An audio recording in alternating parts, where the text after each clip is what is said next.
All right, thank you guys. Thanks everyone for being here on time.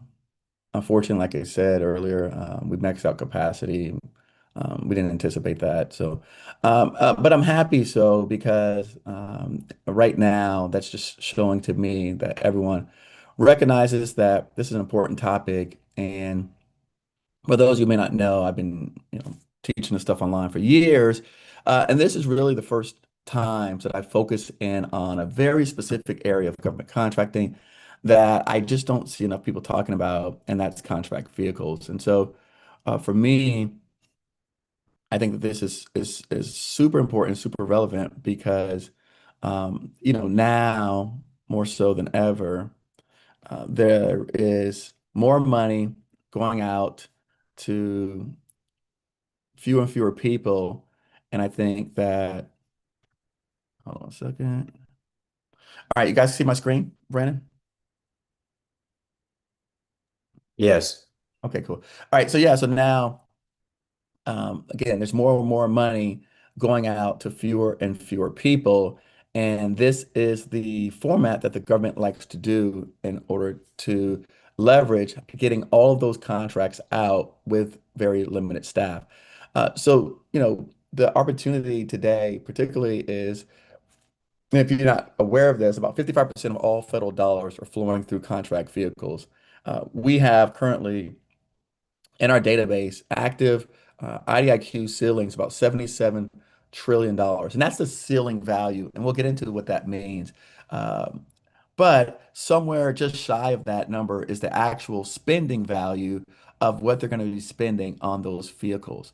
But just keep in mind that $77 trillion. I mean, that's a lot of money. And I know a lot of people are like, well, Eric, how is it 77 trillion? And that keep in mind, a lot of these vehicles are typically uh, multi-year vehicles. So 3 years, 5 years, 7 years, 10 years. I've seen vehicles that go as long as 20 years.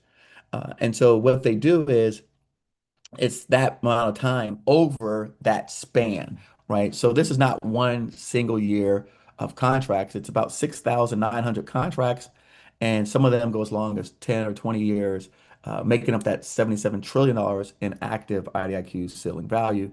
And then, unlike RFPs or RFQs, what they issue against these IDIQs are what's called task orders.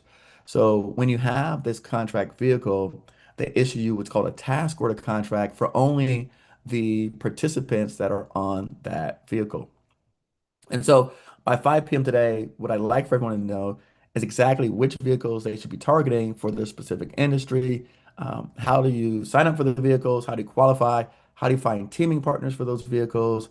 How do you essentially put yourself in a position to leverage this massive, massive, massive opportunity for you and your team? So we're going to go over contract vehicles 101, the big picture, vehicles by your industry, real IDIQs, sources sought in our responses, specifically given some of the new changing landscape and why that matters even more so than ever before in history, how to qualify or and assemble a team, and then how to respond to task orders, and then a couple of different options. One is getting on versus working through vehicles. What you walk away with is industry vehicle guide, 40 plus vehicles mapped to your next code, qualification gap analysis, task order templates, team assembly playbook, and partners. Also, I just want to make sure that everyone get the free handouts that came with this. Let me just stop sharing really quickly so that I can make sure. Oh man, let me stop sharing and let me just drop this link in the chat for everyone to make sure that you guys got it. Just want to, should have probably did that 10 minutes ago, but hold on.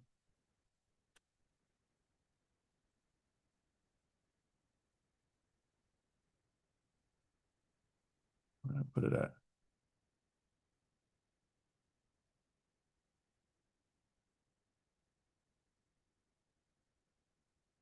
So in case you didn't get the free handout, okay. And we're gonna answer questions, so don't worry. Um,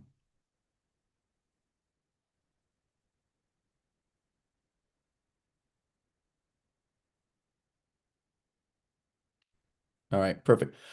Okay, so on that hand that I just dropped in the chat, at the bottom, if you scroll on it, you'll see eventually the six handles in case you didn't get them. All right. So I just dropped in there, just re-dropped in the chat in case you missed some of the free handouts that came with today's boot camp. Yes, the session will be recorded. Let me just kind of backtrack on some things that we've talked about in the past for some of the new people. This is called the contracting cone, and I want you to leave with, again, like I said, I mean, you're gonna take notes. I hope you're ready, you got your papers and pens or however you take notes out, because like I said, we're just going to give you a lot of information today, but it's all going to be practical, applicable things that you can take back with you. And I guarantee you, you're going to be that much smarter when you leave here. This is called the contracting cone. This is how the government essentially buys services across the board. The things in blue are what's called FAR base. FAR is the Federal Acquisition Regulation, so that's the Bible for federal contracting. And then the green is non-FAR base, which means that essentially it doesn't follow the federal acquisition rules. And so that I knew coming in under this administration, they're going to do a lot of stuff in green and focus on that. And so when you see we talk about sole source contracts, the way that the current administration is really doubling down on awarding these massive, massive contracts, sole source, non-compete, is they're using that area in green. In particular, the top, what's called other transactions, they're using those clauses to procure lots and lots of sole source contracts to major defense contractors. And that for me is no knock on anybody. They're just leveraging the rules that were given to them to be able to do these things. But the important takeaway for everyone listening today is there are so many ways the government can give you contracts. No one can know all of them that's afforded to them. And so when you hear about these things and your family members say, oh, they gave this person contract, look, they've got a lot of mechanisms to do this. They've been doing this a lot before any of us came into play, before the current administration was in play. These things were already established and built. So the goal for me, as always, has been to teach you about federal procurement so that you can once it was before like learn this to grow your business and scale your business, but now it's also if you want to become a consultant and advise other companies, or even if you want to get a job in this area now, because we're seeing that there's a huge demand for business development specialists and people that understand procurement and how to actually leverage these companies' abilities. These are some 150K plus jobs that they're giving to people it's just that understands this. So if there's anything, again, anyone out here, regardless of the avenue that you're going to take, whether it's job, consultant, or actual entrepreneur, understanding the contract cone, right? That is like the biggest differentiator that you're going to have against anybody else. We're going to focus in on right in the blue section where it says FAR 16.5 IDIQ. That's the area we're going to discuss today. We've had other sessions where we talked about other areas on the map, but today we're going to focus in on specifically the cone right in the blue section where it says FAR 16.5 IDIQs, multiple award, single award. Uh, what we know to be true is that a lot of us start on SAM.gov, but as you see in the bottom under task orders, that's where the majority of all the dollars are flowing. And believe it or not, I made my money in those two sections. Sole source at the top quarter percentile, and then task orders in the bottom 50%. My company, Evankoff, that I started back in 2008, 9-ish area, we were doing about 96,000 a year consulting for companies. And then we went from that to over $2 million a year just focusing in on those two areas that I mentioned to you. And so my first project was $1.2 million, where we worked in was on sole source contracts. And then back in 2015, coming out of a massive lawsuit, again, we got into some sole source and task order contracts. And then my largest single project as a subcontractor, again, no bonding, no capital, and no team, again, came from task orders, $4.7 million. And again, that's just not me. As I was mentioning, for some of the early birds that came in, these were two of our guests on some previous boot camps. I encourage you to go back and watch them. The guy on the left, his name is Cecil Whitlock. His company was one of the fastest growing small businesses in the country. They were kicked out of the 8A program within 6 years for making too much money. They did all of that through contract vehicles. Okay. And then the guy on the right, his name is Sam Muhammad Elias from the Relight Group. Again, another one of our previous boot camp guests. I encourage you to go back and watch those interviews. He was also kicked out of the SBA program in 6 years for graduating too early, leveraging contract vehicles. In fact, these are people that I talk to on a regular basis. Cecil actually spoke to him last week. He was actually in DC. I missed him. Sam, I spoke to last week as well. He's at about $140 million a year in business, literally following this formula. So again, I put these people on here to give you real life case stories. That's us on screen, on interviews, in some of these same boot camps that we gave out for people for free.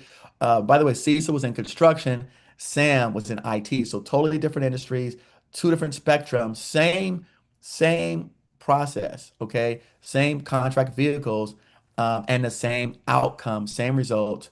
Kicked out of SBA at a 6+ years at over $100+ million annually.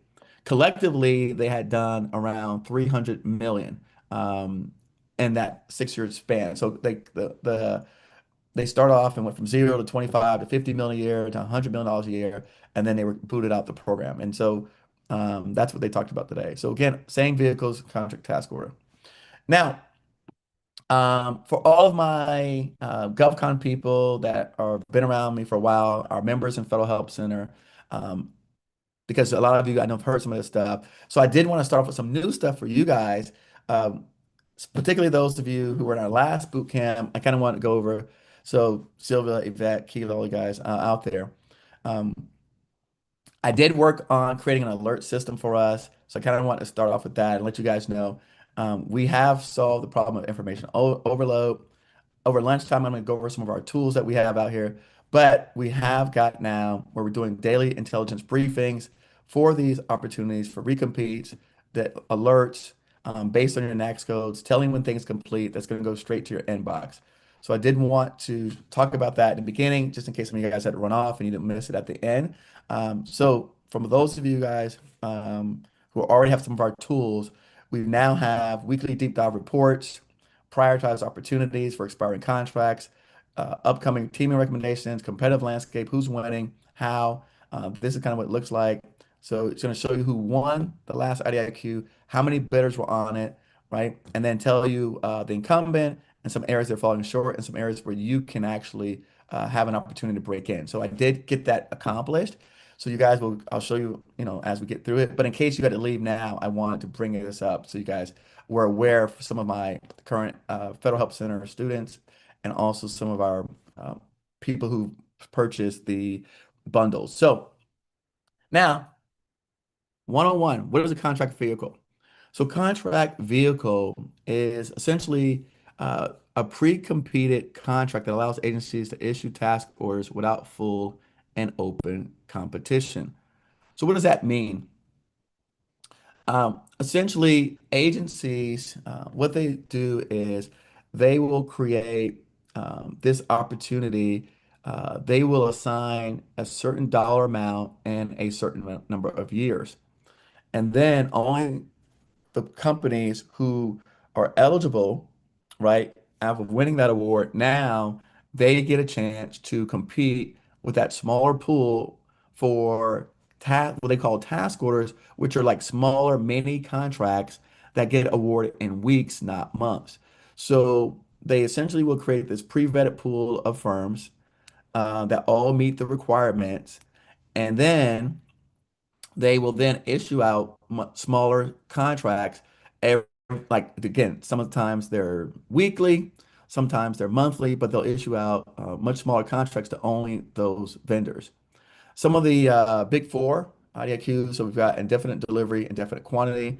That's what it stands for. And it just means that, can you see my face if I make hand gestures, Brandon? Yes. Yes. Okay. So it just means that, um, so you have a dollar threshold, like we mentioned before, a dollar ceiling. Okay. And then you have a time threshold. So you may have a $10 million ceiling and a 5-year window. And what it means is either they spend the 10 million and then the IDIQ finishes, or they exert to the 5-year window in which the contract finishes. So those are the two ways that one of these IDIQs terminate, is that they've either spent all of the money, whatever the max value is, their ceiling, or they've exhausted the entire amount of time. So that's the two. We talk about how you actually close an IDIQ is the time runs out or the money runs out. Easy way to describe it. IDIQs, then you have GWACs, which are government-wide acquisition contracts, BPAs, blanket purchase agreements, and then you have federal supply schedules, also known as MAS, which falls under GSA. Um, Again, this is for all intents and purposes, we're talking about contract vehicles is the bigger topic. So when you hear these terms, I just want you to familiarize yourself with them, that you will know the signals that when someone says to you, I have an IDIQ, I have a BPA, I have a GWAC, you go, oh, that's a contract vehicle. You might have heard someone say, oh, I won this $20 million contract. My people who've been training with me a long time, the first question they think about is that a contract or a contract vehicle, right? Different things. Because if you want a $20 million contract vehicle, you did not win a $20 million contract. You were just on a vehicle whose ceiling happens to be $20 million. You may be on that vehicle with just your company or multiple companies. And in that case, if you're with multiple companies, you will probably never realize $20 million because other companies are going to compete. Even if you're on that vehicle alone with just your company, if the government does not exercise the full ceiling value, you still may not realize the entire, well, you will not realize the entire $20 million. There's no guarantees that they're going to spend all the money. And so I've had people win $20 million IDIQ contract vehicles, right? And the government used $1 million. So they didn't get any money, really. But, but, and we'll talk about this throughout the day. Again, they create these vehicles with intention of using them. But like we mentioned in the beginning, things change, circumstances change, budgets change, people come into office, people leave offices, priorities change from the agencies, the mission changes. So there's a lot of things that we don't control to see whether or not they're going to use that.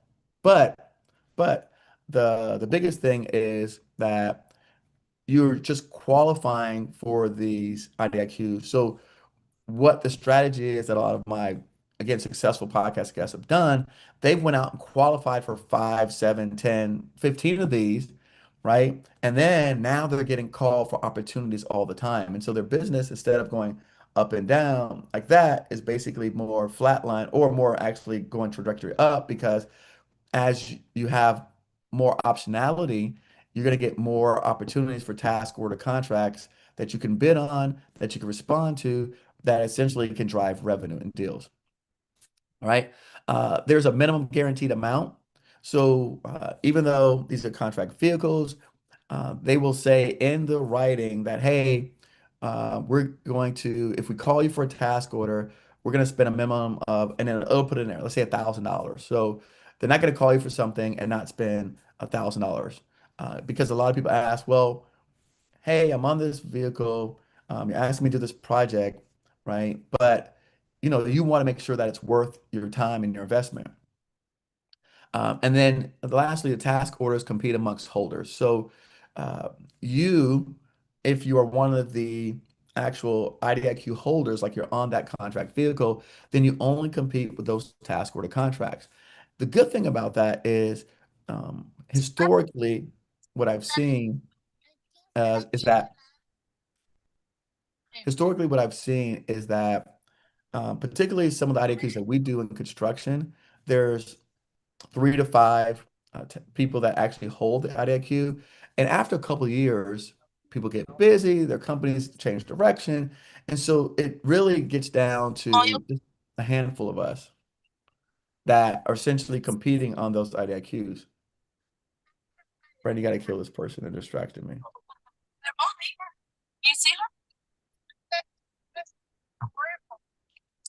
Man, guys are killing me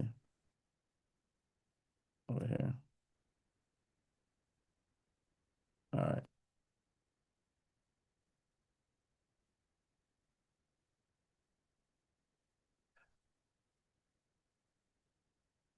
All right. So historically, what will happen is, let's say there's five winners on this contract vehicle. Historically, after a couple of years, you'll see two or three of us just bidding amongst each other.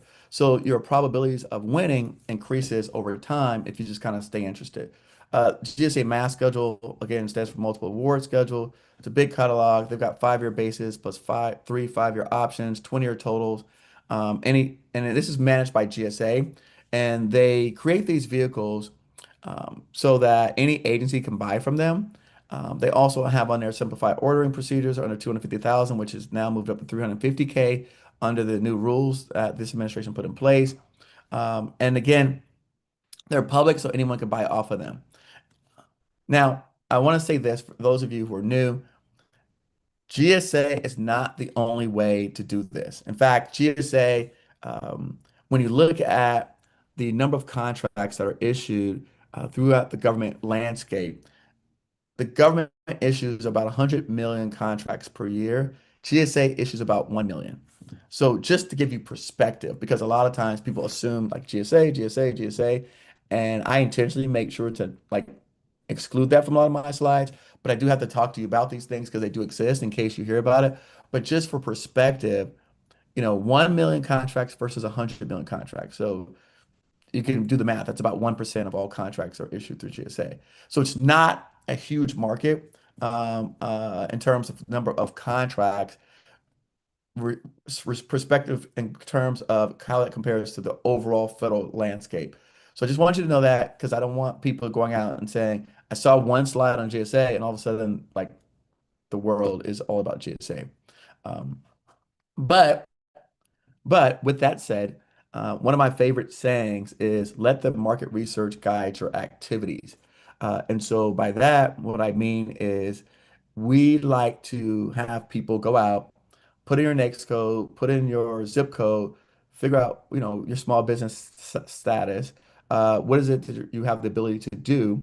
And then based on that, right, we determine which agencies are buying those services in your areas based on your capabilities. And then if that happens to be GSA, then I would encourage you to go that route.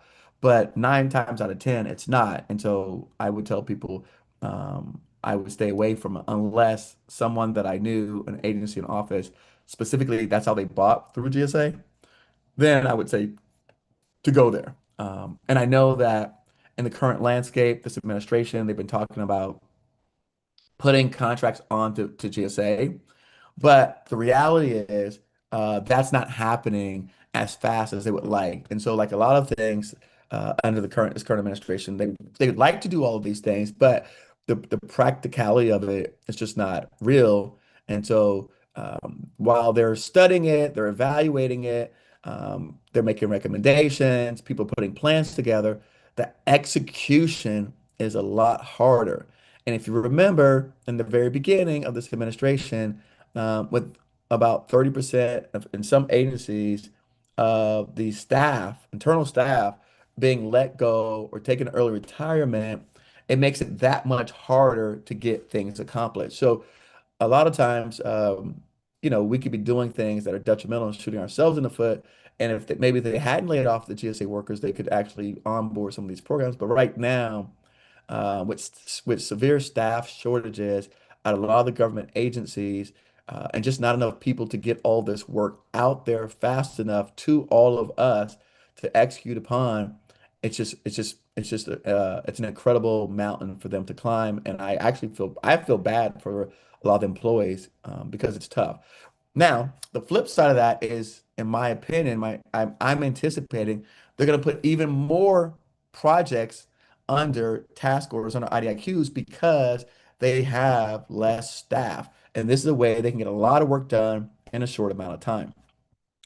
So I anticipate the task order contracts to go even higher, um, and spending to be more in this area across the board because it's an efficient way to get a lot of stuff done with a smaller amount of people.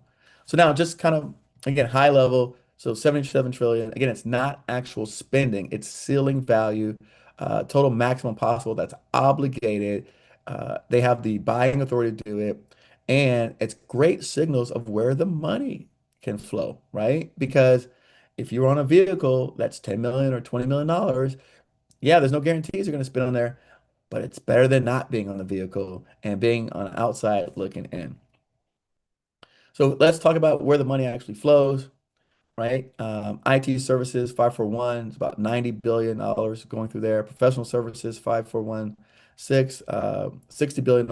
R&D dollars, 45 billion. Construction dollars, about 35 billion dollars of money. And again, obviously I picked some of the highest categories out there. So, one of the free hands that we gave you guys in your scorecard is to basically put down your primary codes, your secondary codes, and then what we'll do is we'll fill out some of the vehicles that are included in these next codes in our next session. Okay. All right. So it says it's time for a break. I could take a break. We're at the 9:45 mark.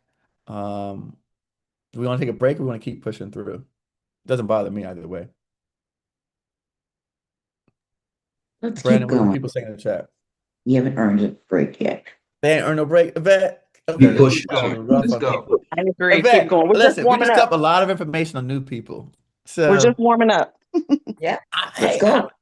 you ain't Keep said nothing talking. to me. What's the West Coast, consensus we in the got our chat, coffee. Brandon? Let's do it. All right, I'm saying this is all my experienced people. What about I want to hear from the new people. The new people, they might have to digest some of the stuff, Ronnie. Y'all heard this before. Brandon, what the new people saying in the chat? Yvette, what are they saying in the chat? Keep going, Eric. All Yeah, right. everybody's saying push through. I've heard Everybody zero. is aligned, Eric. I've heard All right, zero. I can't read it. I'm just looking at this big old slide on my screen. That's cool. I got you. Everybody said push. I'm waiting for you, Brandon. He ain't talked. I'm about to wait for Brandon to Because say it. everybody came outside and said it. I didn't know I had Nah, to go back and I say don't trust it past Yvette. them. Yvette is an animal. She Everybody said, I'm new, keep going, keep going, keep going, new, keep run going, it. push All it, push right, it. let's do it. Okay. All right. So let's jump into 8 industries, 40 plus active vehicles. So mm, I'll pull these down because again, these are the popular things. Don't feel bad if your industry is not in here. Don't worry about it. But I mean, I had to choose something. Um, So we're gonna talk about right construction, opportunity construction, IT services, cybersecurity, professional services, healthcare, logistics supply, facilities maintenance, training, education.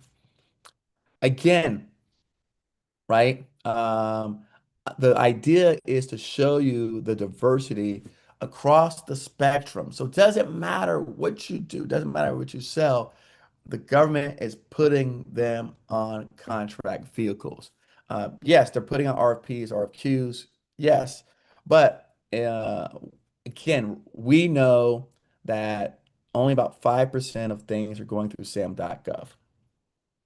So where do you want to focus your time? Where do you want to focus your effort? Now, all of these IDIQs or contract vehicles, I'm just using those words interchangeably, they're going to be listed on SAM.gov when they come out. So the actual contract vehicle itself will be listed on SAM.gov. Once that contract vehicle, they've approved the vendors, they've selected all the vendors who win it, they're going to take it off SAM.gov and all of the actual projects, you will never see them there. So that is the distinction. So the actual IDIQ itself, the solicitation will come out on SAM.gov for the majority of them. I'm not going to say for all because the government has 90 different places where they buy. So I'm not going to say for all, but the majority of them, the actual IDIQs, contract vehicles will be on SAM.gov for a very short window.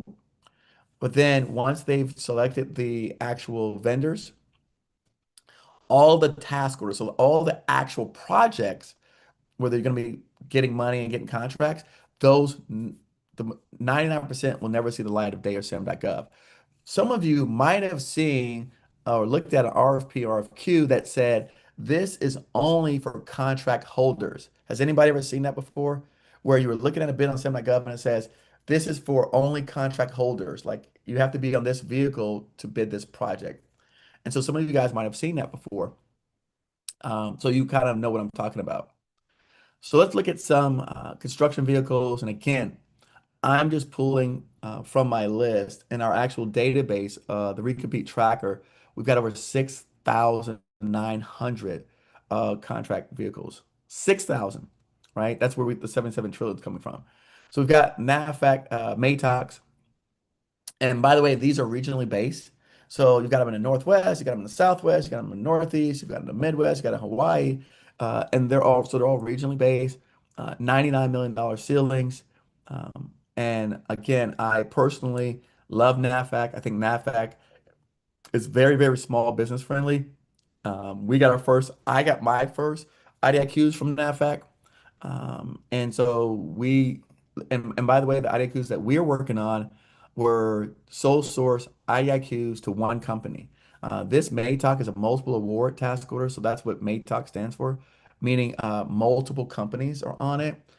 We've got what's called single award. So if you go back to where we are talking about that contract and cone, and you got single award and then multiple award under that FAR, these are multiple award, meaning that they'll have, 5 to 7 companies competing again for that $99 million over a 5-year window. Then you have U.S. Army Corps of Engineers. Their MATOC for sustainment, restoration, and modernization. GSA actually has a facilities repair and alterations nationwide, what they call PBS1. Federal Highway Construction Inspection. They have their own IDIQ. The Air Force has what they call a SABER contract. Again, it's another version of a contract vehicle, simplified acquisition of base engineering services. And then the Interior has their own MATOCs for alterations, repair services. And then you see the word CONUS. That means for within the continental United States, plus territories like Puerto Rico. So just some examples. So right now at the bottom, you'll see expiring in Q2 of 2026. There's a $13 million Department of Defense HVAC IDIQ, and there's another $245 million Okinawa IDIQ, and then the FHW1A, the Federal Highways Construction Inspection one, expires in October. So again, just examples of some of the many vehicles that exist today. Again, I don't know all of them, so it's impossible for you to know them. I don't even think the government knows all this stuff because, hell, they're just as lost as we are. So, I mean, every agency, every office, every contract shop, they have their own stuff. So if you're working for a Department of State, how do you know what Corps of Engineers doing? If you're working for the Navy, how do you know what the Air Force is doing? No one knows at all. But these contracting officers have been given authority and been trained on how to use these things. So, here's an example. IT services, 100 plus vehicles across the spectrum: 541, 512, 541, 513, 519, 58, 210. It's got a State Department. They've got an IDIQ called Evolve, $10 billion, 48 awardees across 5 different categories. A person in IT would understand what that means for categories, meaning that there's different types of IT services on there. The good thing about a lot of these is they'll tell you that you need to qualify maybe for 1, 2, 3, or 4 of them. Or what. So if you don't qualify for every category within IT, a lot of times what they'll do is they'll put you into hey, you qualify for these categories, so you get to compete on the task orders that go out to those specific categories, right? So you've got PRISM, which is a DoD GSA personnel and readiness IT contract, $1.8 billion.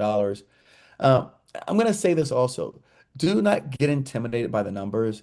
They're just numbers. I know it's hard for me to say that, and a lot of people don't believe it. But if you think about 48 awardees, $10 billion, and let's say this is a 20-year contract, I'm not going to say it's not big, but it just breaks it down into smaller chunks to make it more palatable. So if we were to say, $10 billion over 10 years is 1 billion. Over 20 years, that's 500 million. I mean, it's still a lot of money, but 500 million, and you got 48 companies, that's what, about 10 million, $11 million a piece, right? So, I mean, you don't have to be $100 million company to do this kind of work, right?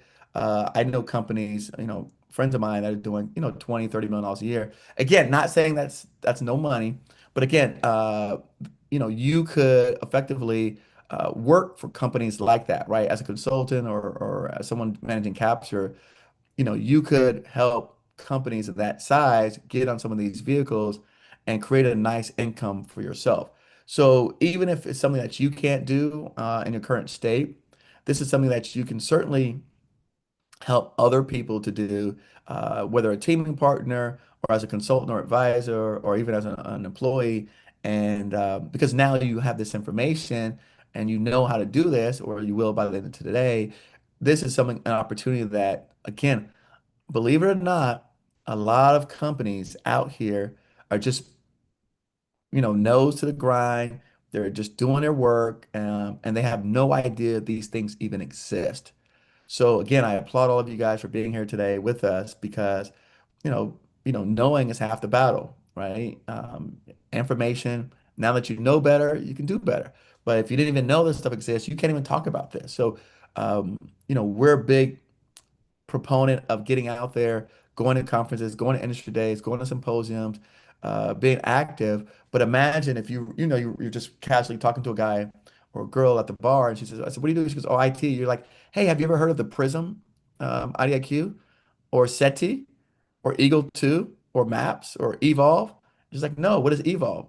"Oh, you don't know about Evolve? It's an IT contract with the Department of State's $10 billion. Like, think about how your conversation shifts and changes, right? Um, Again, this is how I win people over all day. Like, these are the tools in my toolbox that I leverage to have high level, intelligent conversations with people that are an effect right outside of my want to say revenue range or dollar range or whatever the case may be. This is why I have so many friends that are doing 30 to $100 million because I have this type of information. And a lot of times you'll find, like, I got one of my really good friends and future partner I'm working with, he's doing, I don't know, 50, $60 million.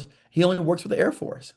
So he has no idea, like they don't even know about some of these things because they're working with one client, one office, and they're crushing it, but they've got on blinders, like the things you put on the horses in front. So they can't see to the left, they can't see to the right. And so someone like yourself, if you come in and say, "Hey, you've been crushing it with the Air Force, let's see how we can get you on some of this State Department work or some of this work with DISA or Homeland Security." We know, like, for example, DHS, Eagle 2, if you're tracking, like I am, the National Defense Authorization Act, where the government approved all the spending, yes, they're in right now. TSA is not funded. We know that because of Homeland Security, but we also know that Homeland Security got the biggest boost in spending under the last Big Beautiful Bill Act. So Homeland Security got like a 30, $40 billion increase in their budget. Now, did a lot of it go to border wall and ICE? Yes, but it also went to things that support all of this, which includes enterprise IT services. So every agency runs IT vehicles, not just GSA, State Department, Army, Navy, DISA, DHS, Interior, RRS, DOE, VA. I mean, again, there's 100 plus vehicles under IT services. And then we get into cybersecurity vehicles, five for, so you got CISA, DISA, Encore 3, you got CDM, Continuous Diagnostic Mitigation, you got ACES, which is Army Cyber Enterprise Support, MDA, Missile Defense Agency Cyber, and then you got NASA SEWP. And so NASA SEWP, it's funny because I just did a thing with NASA SEWP. The lady who ran the NASA SEWP program just retired, or she actually is retiring this year. And this program has been a beast for small businesses. This program, I want to say, and you could go do your own research, so don't quote me on this, but it's somewhere in the neighborhood of 60 to 80% small business spending on NASA SEWP. So this single program alone, over its historic multi-decades of history, has literally helped small businesses go from, micro business to small to medium, and then some of them now to large, just with that one vehicle alone. So I think collectively they've done about $86 billion on that vehicle.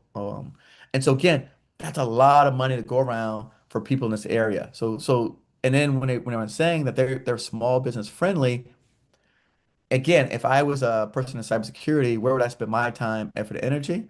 I would be looking for things that what we call ease of entry, and things that where they're working with small businesses. Some of these vehicles, they are not as small business friendly as others. So again, I don't know who's on the call. I don't want to, count anybody's pockets. I don't know how the size of anybody's companies. We recently had someone sign up with us that had $1 billion pipeline, and we had no idea. So I don't want to say everybody on the call is a small business. I don't know your size of your companies, but this runs the gamut from small to large, right? Professional services. How many people are here in professional services? Any professional services people to call? Just drop it in the chat. Put a thumbs up, whatever. Professional services, agency specific, less competition. So you got like CDC, NIH, IHS, FDA, CMS. They're using the HOBS vehicle, $3.6 billion. EFAS, $7 billion, 8 functional areas. Special operations, mission support, SOCOM. You got site tax, which is used by the Department of Energy, technical assistance, all field sites. IHT, that's one's healthcare services for service disabled veterans at the VA. Think about this, $14 billion. Do we have any veterans on the call? Any service disabled veterans on here? The VA, man, let me tell you, they're creating all kind of opportunity for you guys to take off. But again, a lot of people don't have this information. They don't know how to get there. They don't know what to do with it. They don't know how to get started. So, these things are happening all around us and we don't even know it, right? So these things are happening around us. We don't know it. And so it's really hard for, Brandon, do you see what's on my screen? Man, I Do I can't. see what on the screen? Can you see my screen where it says somebody asked Professional about? services vehicles? No, summary. Somebody start meeting summary. No, I don't see a meeting summary on the screen. Oh, okay, hold on. Somebody requested something. I gotta stop sharing to click it. That was, I think, me, Eric, on that AI. Yeah. Okay. I don't know. Yeah, but the problem is I can't. It won't let me click while I'm in a slideshow mode. I think I hit it by mistake. I was looking to, All I was right. looking to put the thumbs up in and I hit the other Okay. All button. right. Thank you. All right. All No right. worries. Cool. All right. You guys back on my screen? You guys can see it? We good? Yep, We're fine. we're good. All right. Cool. All right. Yeah. Okay. Yeah, it popped up in my screen. I couldn't see anything. All right. So IHT for the VA, again, FHWA, IDIQs with Department of Transportation, road systems. Again, agency vehicles, just so you guys know, kind of the rule of thumb, often have fewer bidders than GSA. So that's why, again, for me, I like agency vehicles, but when you get to a certain size, then yeah, GSA makes sense because you could scale your organization. But I personally like vehicles with specific agencies and offices, and I just find that it's just been a much easier climb for me. Because a lot of times the people in GSA, it can be crowded, and then the people that are doing well, they understand how to use those vehicles. So again, no knock on GSA. But I think about what's practical for most people, and so for me, I would start off with any of my and my market research, seeing if there's any agencies that basically buy my services, and then I would see what IDIQs or contract vehicles they have, figure out when they're coming back up again for recompete, and then find a way to put myself in a position to qualify and be eligible. Again, if you want to be a prime contractor. If not, find out who's on those vehicles now. Start reaching out to them about working with them, some of those current people. Healthcare vehicles, anybody in healthcare here? Again, the VA's IHT vehicle. They've got military EHR health systems. It's called the Genesis under DHA, Department of Health Agency. You got TRICARE regions contract, managed care contracts. IHS tribal health services, any health services, IDIQs. CDC has what's called the SIMS program. Um, and this is interesting. DLA has this medical equipment and supplies program. And when I say this is interesting, is that whenever I talk about DLA, the only thing that people know about DLA is stupid dibs. And I'm not knocking dibs, but look, hey, I mean, and you guys are, smarter than the average bear. You're on this call, obviously. But look, when people say DLA, people that have less training and less education and understanding procurement automatically think, oh, I've already tried dibs. Dibs doesn't work. The DLA is massive. Okay. And so you can see alone on here for the DLA, they've got a medical IDIQ specifically for equipment and supplies. So I get people all the time that come to me and say, Eric, I sell medical supplies. Who should I work with? I'm like, DLA. Like, oh yeah, I already tried dibs. I didn't say dibs, right? This contract vehicle is $400 million. If I sold medical supplies, this is where I would be going to, is right here on this healthcare vehicle. In fact, I'd be trying to get on all these healthcare vehicles that qualify because, again, once you're on a contract vehicle, you're in a small pool of vendors that now you're the only ones competing for those bids. But if your brain, when someone says DLA, only defaults to dibs, which I know how many of y'all probably thought the same thing before you start this call today, then you basically got a hard road to climb because you're not being open to the possibility. Again, the government is massive, massive. But if you look at what I just showed you on the screen in the last three slides, you can see how we can get to a $77 trillion number when all these things are like 14 billion, 1.4 billion, 65 billion, 400 million, right? 3 billion, 7 billion, 10 billion, 14 billion, 17 billion, 60 billion, right? 10 billion. Like you can see how we could easily get to $77 trillion in ceiling value, right? Logistics, supply vehicles. Look at all these different DLA vehicles out here. The DLA fire and emergency vehicle, $7 billion, seven awardees. I get this all the time. I'm in logistics, Eric. Where do I go to bid contracts? I'm on SAM.gov. I don't see any solicitations. I don't see anything for logistics people. Here, logistics people, here you go. DLA is king of logistics and supply, right? We've got a supply chain crisis in America right now, trying to get stuff anywhere, everywhere, all the time. We are the biggest consumers in the entire world. We want stuff and we got to get stuff to everybody. You know, our military outspends the next five people threefold. We got to get stuff to everybody all the time. All right. Food, clothing, medical supplies. Okay. Energy and fuel, 12 awardees in 2026. DLA Fire Emergency, seven small business awardees. Small business. Hold on, Eric. I don't mean to interrupt you, but I don't think your slide is showing. It's It still on stopped professional showing? service Okay. vehicle. Uh-oh. Yeah, can you pop up the healthcare Every one as time, well? every Because time that one people didn't keep, show. every time people keep, every time people do anything, it stops the slide. Hold on. Let me go back. Share slideshow. All right. Can you see it now? Yeah, you're Yep. good now. Okay. Hold on. Now let me go back. All right. Yeah, let me screen capture that healthcare Which one. one? All right. So Health. I'm gonna, okay. Well, I'm gonna start from the beginning, make sure everybody covers it. If anybody wants to screen capture anything. So construction, anybody needs to screen capture it. By the way, you'll get the slides, but no, screen capture for your own Rolodex anyway. So you can, all right. IT services, cybersecurity, professional services, healthcare. All right, one second, 1 second. There we go. Thank you. Got it. You're my man. No problem, Peter. All right. All right. So logistics, this is where we're at. You guys said you weren't seeing it. All right, this is good. However my screen is now is good because I can see you guys again. I couldn't see you earlier. Now I can see you. All right. Logistics. So again, right? We get a lot of people in logistics asking me, Eric, how do I start government contracts? Okay.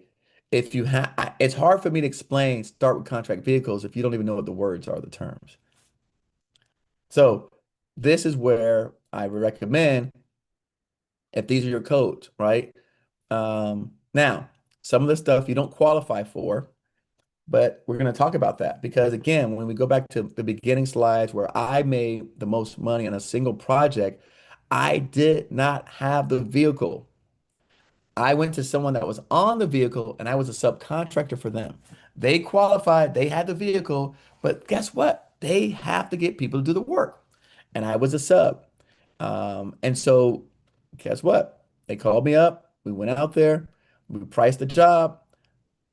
They had already did all the marketing, they did all the qualifications to get to the vehicles, and then they were looking for qualified people like myself to do it, get this work done. Again, these are massive contract opportunities for all of us. All right. Facilities and maintenance vehicles, right? So anybody facilities maintenance, every base, NAFAC facilities. All right. They've got MATOCs based on regions. AVSEC, A next facilities. For anybody, DLA, again, boom, facility MRO contracts, $4.9 billion. State Department has facilities contracts for embassies worldwide. GSA has what they call PBS regions that they're using. And then you got Army Installation Command, Army Installation Management, O&M contracts. Training and education vehicles. All right. HCATs by GSA. SOCOM has education and training, small business set-asides. GSA Schedule has training. They've got OPM, Office of Personnel Management. They've got their HR Solutions, which does federal leadership development. Anybody doing leadership development stuff, I hear that a lot of times when I get on these calls. Then you've got military training, simulation training. They've got some simulation IDIQs.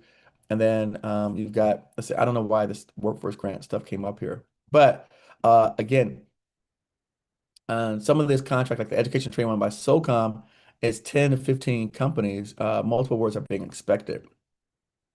So now, one of the things that I like to do with a lot of people, because I know a lot of us are now using AI, what I like to do is just kind of show people examples of what you can do from a practical standpoint.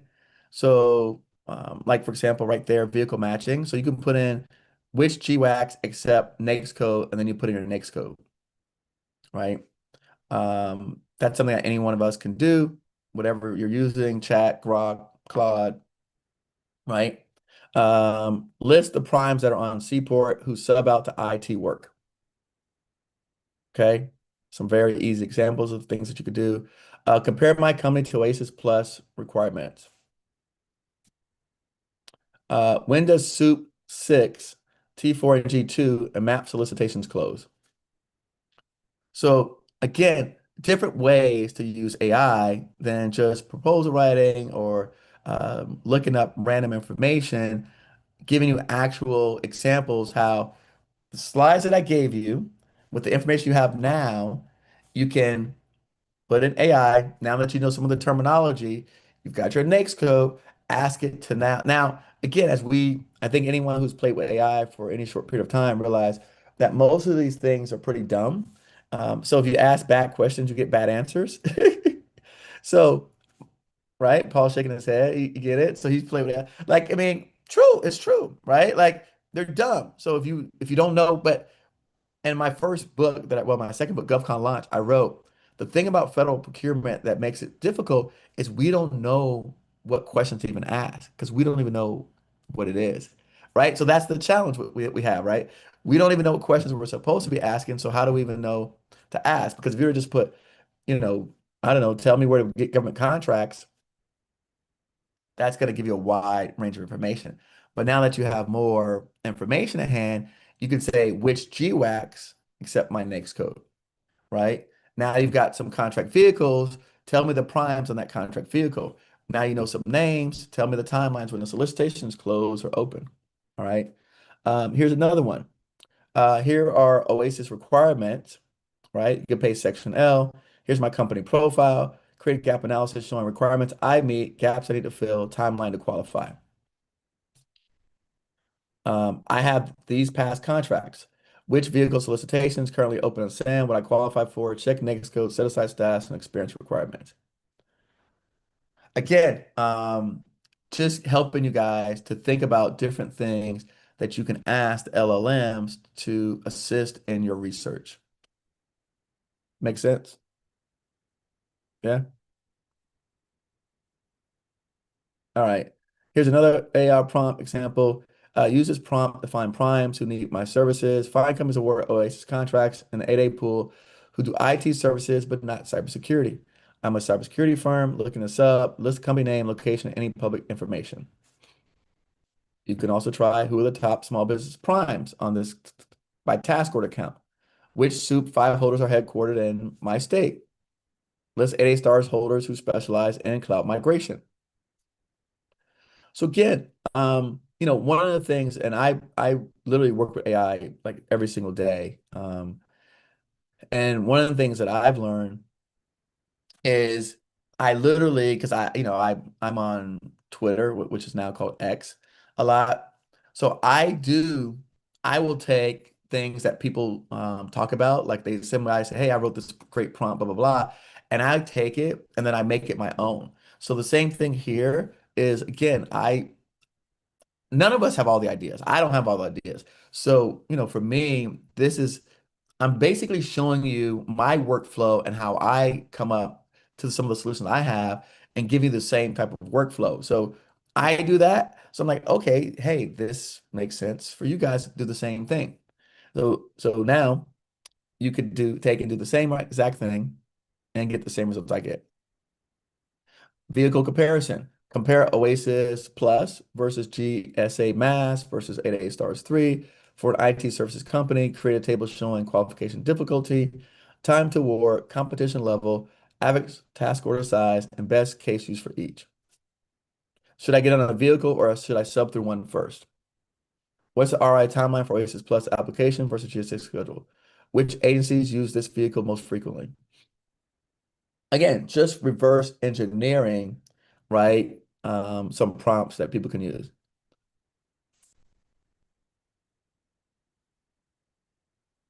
All right, how to read vehicle requirements. So every vehicle solicitation has the same 4 qualification areas: relevant experience, right? Past contracts that prove you can do the work, key personnel, name staff with specific credentials, corporate capabilities, your systems, your process, any search that you have, and then financial capacity. Can you fund the work before payment?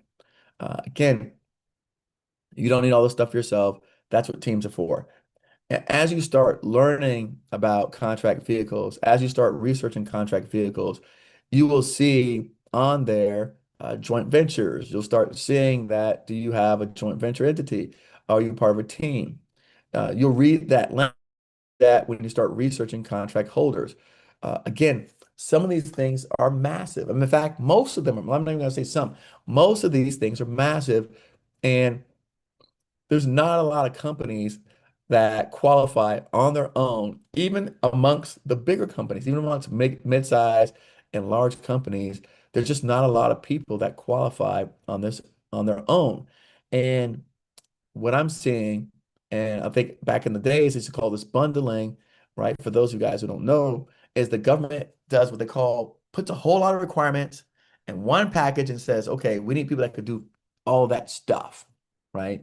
And I understand why they do it, and I think most of us now, even if you're a small company, and I appreciate any of the people on Capitol Hill fighting for small businesses and legislating that they break contracts apart. But imagine that's one perspective. The other perspective is if you're the contracting officer, and usually on these calls I have 1 or 2 KOs or former KOs. If you're the person that's actually putting these contracts out, and they just took your staff from 20 people to 5 people, and you've got to spend the same amount of money, what choices do you have? You don't have that much time in a day to put out 50 requirements. You just don't have, it's just not feasible. It's not practical, right? And so as much as we'd like them to break these things into smaller chunks, into smaller pieces, and set them aside for, people my size or your size or whatever size you are, with just reducing the staff counts by 30%, it's just almost impossible to do, right?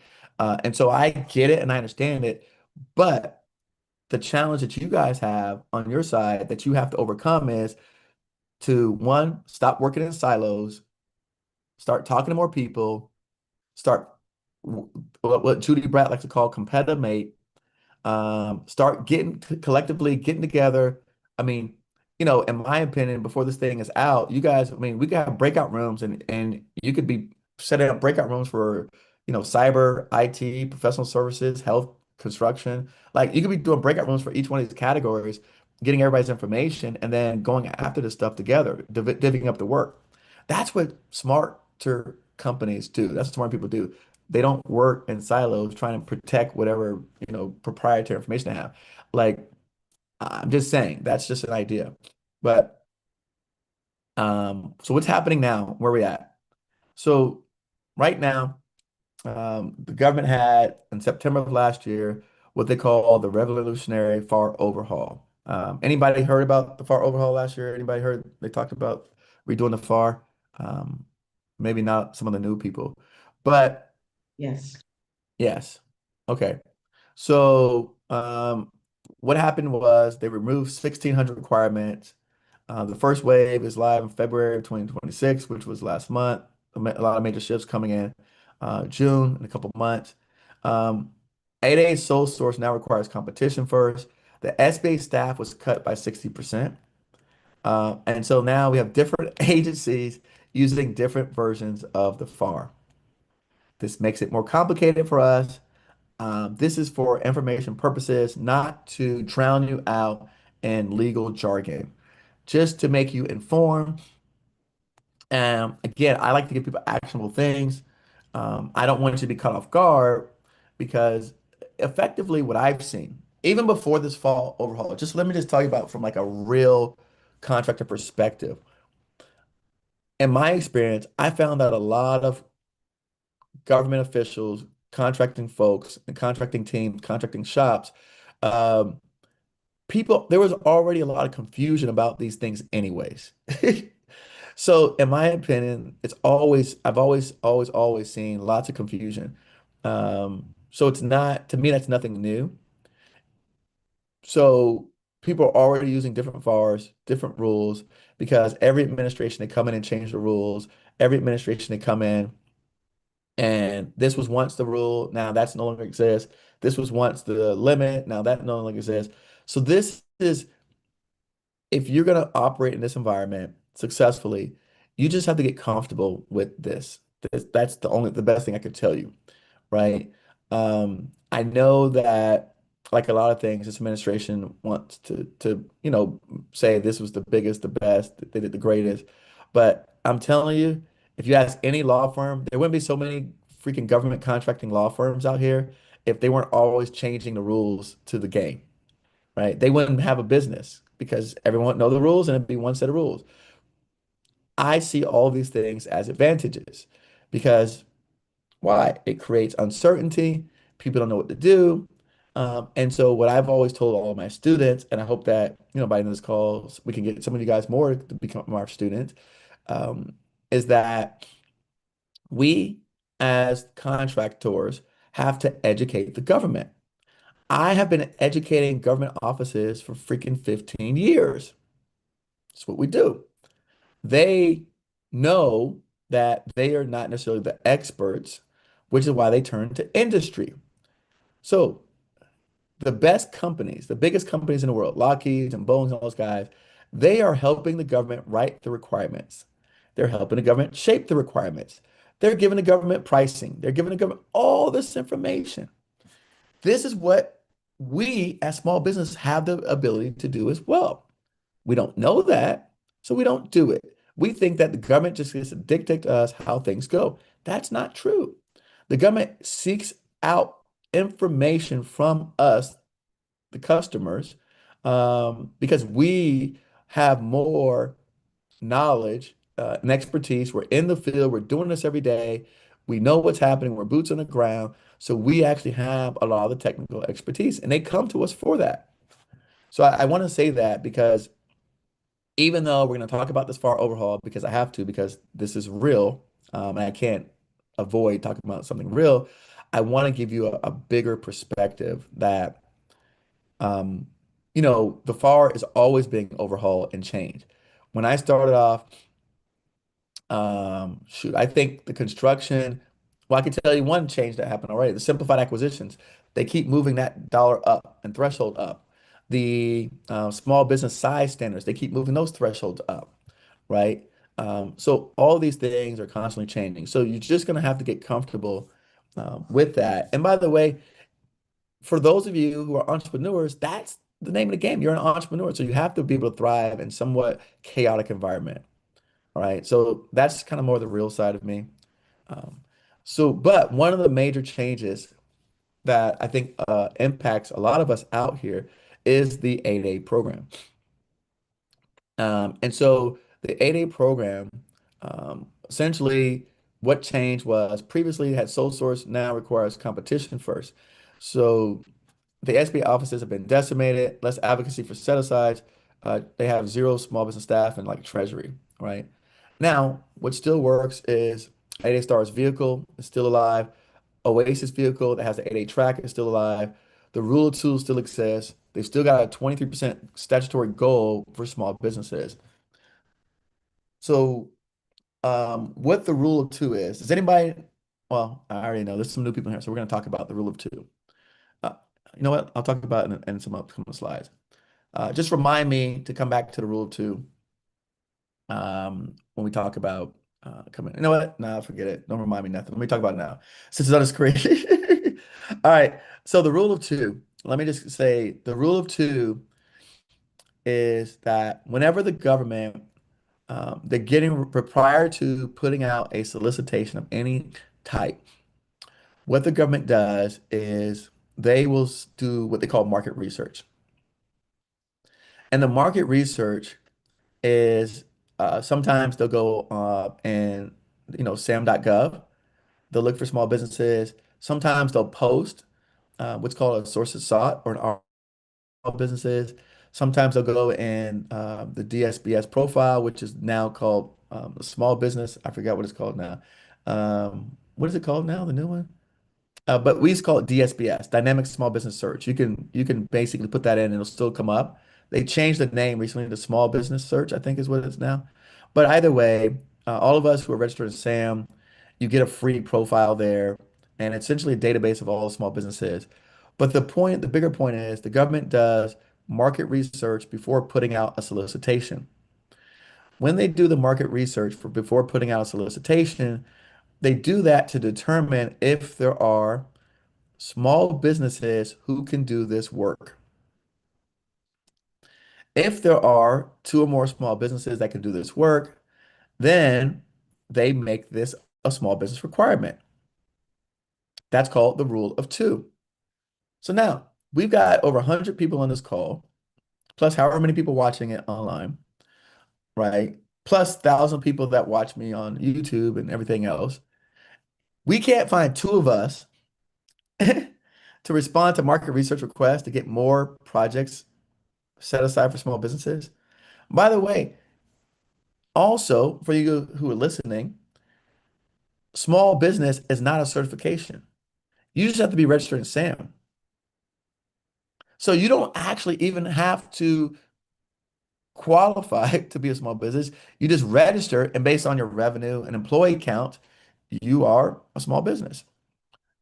So if you, based on your registration, respond to market research requests by the government, you could help. We, the collective, can help each other take more requirements and make them small business friendly so we can create more opportunities for the whole. Do you guys understand that? Everybody, right? But because we're not trained, we're not educated, because we don't have this knowledge, we don't do this. Now, even in this, and why is this important? Because even in this administration that people are talking about, they want to get rid of DEI and all this kind of stuff, they kept this rule in all of their changes. So that means to me, they are not trying to decimate small business. Because they could have been, because guess what? All the law firms were scared that they were going to terminate this rule and basically shift all the contracts and everything to only big businesses. So the fact that they kept this rule in that is specifically small business friendly, the fact that they kept in the statutory goals, right, for small businesses says, right, that again, they're not trying to completely decimate the small business program, which again, you hear this from a lot of the talking heads out there. So I'm showing you um, this is what changed, right? And then we're going to get into why the 8A thing matters for a lot of people. It matters because now that they are no longer going 8A sole source and they're stopped the program. Well, I think I have a slide on that. There's opportunities for other socioeconomic set-asides like service-disabled veteran, women-owned small business, and HUBZone. All right, one of the major vehicles was canceled. They pulled this $50 billion IT vehicle after 5 years of protests. So some of these big monster vehicles, this one was protested. So they were supposed to come out with CIO SP4. And so literally 5 years of protest. So they just keep extending CIO SP3. It's now extended through 2027. So again, this affects a lot of IT people. The OASIS program, again, hundreds of small businesses awarded. They've got a rolling on-ramp. An on-ramp basically means even though they've awarded these IDIQ contract, this contract vehicle, you can still get on. So this one happens because again, the way that it was written up, the majority of them are closed. And then they only allow on-ramps selectively because sometimes what happens is, and I've seen this, they've either run out of like small businesses. So remember we said after a while, some people stop bidding. So maybe their small business pool shrinks, or I've seen contract vehicles where all the small businesses got so much work that they graduated to large. And so then they didn't have enough small businesses to compete in the small business pool. Anybody want to have that problem? Peter, Paul, anybody want to have that problem? Okay. They got so much work that they graduate to large business. So now there's no more small. So then I'm gonna say no more, but the small business pool has shrank.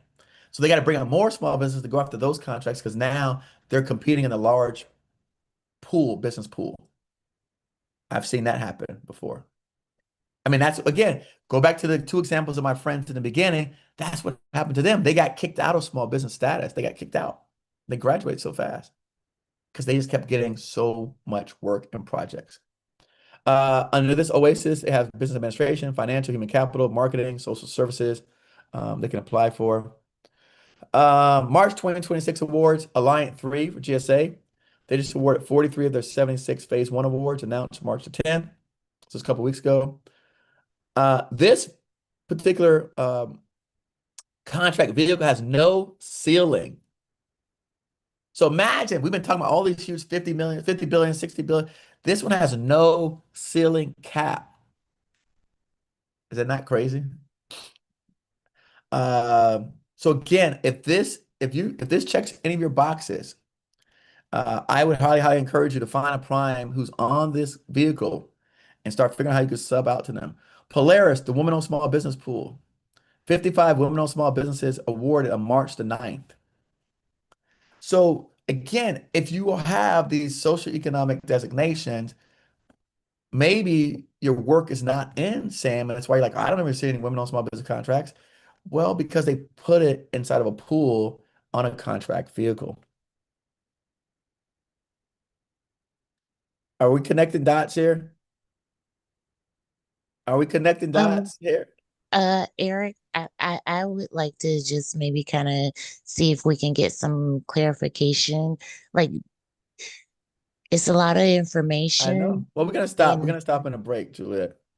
yeah. So what I'm just asking is if we can kind of, because you went from the ID, all the vehicles, Yeah, and then we jumped into the rule of two, yeah, and then now we're jumping into pools on yeah. this a lot. Can you help tie all that together? Because my brain is kind of is like it's lost. I don't know if anybody else may be, but I'm Hey, kind of lost with it. that's okay. I don't mind. Okay, Hey, thank you. so, um, so the pools, right, are the people that were awarded the contract vehicles. They call it a pool. So you're in that pool of awardees. All right. So when you're awarded on these vehicles, you then go to a pool of vendors, and only that pool of vendors gets to compete on all the task orders. I'm gonna stop there. And then and I guess what I'm looking for clarification, and I really kind of know, I'm just trying to get clarification for those that may be new or Yeah, don't they want to ask the understand. question. Right. Right. So what I'm saying is like, okay, so we had all of the IDIQ, We had the and contract then vehicles in the beginning, yeah. and then if you can explain how the rule of two can maybe help with maybe getting those IDIQs, if that's where you were going with that, and then tying in the So certification. So the rule of two, I just want to bring it up. It's not tied into that particular. I just want to bring it up so I didn't move past it so they know what it was. I'm going to tie it in later. Is that Okay. all right? I'm going to tie that in Okay. later. So I Okay. didn't want to move past it and forget because I didn't think anybody might remind me because I ask people to remind me all the time and they don't. So, and by the way, for everybody listening, Juliet also helps assist in a lot of this stuff. So, just for those of you guys, just for kind of situational awareness. So yeah, so Julie, I'm going to tie in the rule of two later on in a couple slides in the future, specifically the rule of two and the Okay. certifications. So then if you go back to the slide where you were talking about the ruler two or Yep. Here. this one. Oh, so this was more so about the 8A change. So this is basically all the changes right now. That's where we're at. Oh, okay, so then I guess what I'm trying to clarify maybe is like, okay, we were talking about the IDIQs. Can we somewhat have maybe like a little brief discussion, smaller Q&A, so that maybe questions about a IDIQ can be discussed and then go into We haven't the moved on past the IDIQs. I'm just bringing updated changes that affect the vehicles as a whole. okay. Just wait. It's Just a wait a little lot. bit. It's All a right. lot. Wait. Just wait a little bit. Just wait. Just wait. Okay. Okay. Let's wait a little bit. Just wait. Okay. Just hold on. By the way, I'm happy that you made it on the list. I'm glad. I was worried you didn't make it. All right. So, again, this is just news about what's happening right now, as it relates to it. And I'm gonna, like I said, Juliet brought up a good point about tying in 8A. I'll show you guys what comes up. But yes, when we see what it says 43 awards, 55 firms, 48 firms, that is the pool of vendors that are on those contract vehicles, right? And to kind of further explain it, is some of these bigger vehicles, we were talking about this earlier, they have smaller pools within the vehicle. So again, it's 16 billion. Everyone doesn't get on the 16 billion. You may be in the women-owned small business pool. That's a smaller pool, but again, the total ceiling value is 16 billion. Same thing, like Evolve in the State Department, 48 firms across 5 areas. So it's five technical functional areas there. All right. So now, and I thought I had it, Juliet. So let me see. Because she brought up the pools. Let me see where that is in my slides. And since I finished that, I guess we could talk about it now based on that. Hold on, Juliet. Let me see where it is in my slides.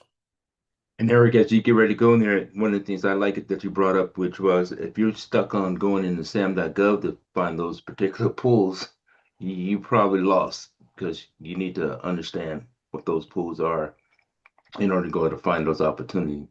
Right. Hold on. So Juliet, I didn't have it. I thought I had it in here. I didn't have it in here. Look at my slides. Nope, it's not in here. Hold on one second. All right, so I'll go back to that. And then we'll take a break. And then we can ask some questions.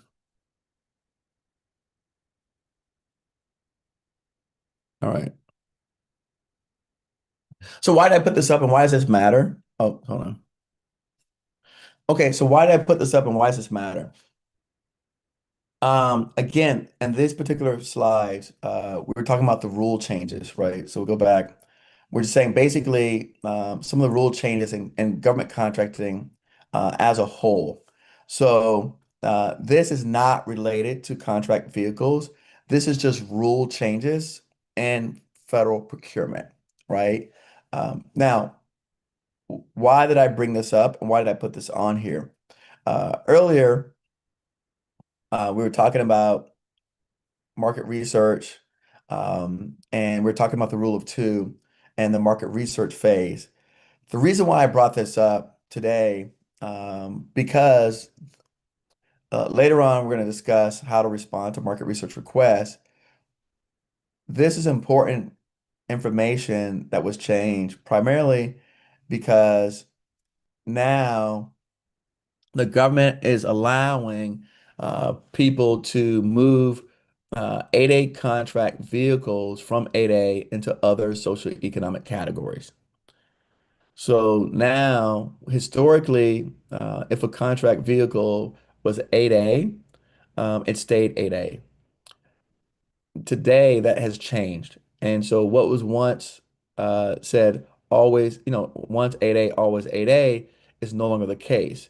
And so if you have another socioeconomic certification like service disabled veteran or women or HUBZone, these new the past 8A vehicles are now potentially open to you. And so that creates a new opportunity that previously did not exist.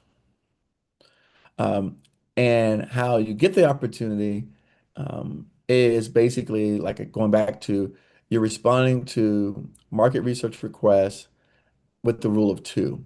So again, all the higher, I guess the 10,000 foot overview is there'll be more and more opportunities afforded to more people that were potentially locked out. And I will stop there. And then again, Julia, if you want me to expand, or if anybody wants me to expand, I can expand on that. Because I thought I did have the slides and I don't have the slides on that. So Eric, then my question is going back to where you said once 8A, always 8A. Yep. So my question is okay, so say there was a contract awarded and it was awarded to a 8A, a contract vehicle that was Yep. awarded to an 8A, right? Yep. Yep. We So have say it several, was several of those. Yep. say it's a 5 year Yep. vehicle, right? So Mhm. did the government not, when they resolicited in the at the end of that 5 year, did they not put it out and like do market research and say which business and then the rule of two would come in? Or did they just say, hey, No, ah, because once before, Juliet, they could not change it from 8A. So oh, yeah, no. So it would only before it would only get passed on to another 8A company. So what would happen was like I know because I know some friends, they basically people just flip the contracts to other 8A firms. mhm. And that's all they do. So if you Okay, graduate so 8A, you find another 8A to come in and flip the contract to. so that's why they had a problem with 8A companies. I mean, like 8A. So that's Right. why like Makes people sense. always say, oh, 8A, whatever, because I didn't understand that. Like Mhm. once 8A always or whatever. Oh, so that's why Right. people had a problem with 8A. Yes. Because Juliet, think about this. Imagine if we take a veteran contract, right? And we turn it 8A, it can't go back to veterans. Hmm. So people be like, some people were like, hey, I don't want to do that because I can't undo that. I So see. imagine if you had another socioeconomic certification and you're like, hey, I don't get that. Like if it's a veteran or a service disabled veteran, because there's no veteran certified. So, or women on small business contract, they don't have to make that women on small business indefinitely. Like the next time around, it might be a HUBZone contract. Because I've taken contracts that were formerly HUBZone, made them 8A. They no longer ever go back to any other socioeconomic designation. So the cat is out the bag now. Oh, why 8A is why Well, people have a problem with 8A. I mean, Classification now, thing, huh? the revelation on, okay, now I see why they had a problem. that's what happened. Gotcha. I'm gonna pull down so I can talk to you guys. But that's what happened, Juliet, and everyone else listening was so like a friend of mine had this contract to do logistics for the White House, and he moved out like President Obama, and he moved in Trump, like he was in that transition period. So he moved Obama's out, and he moved in Trump.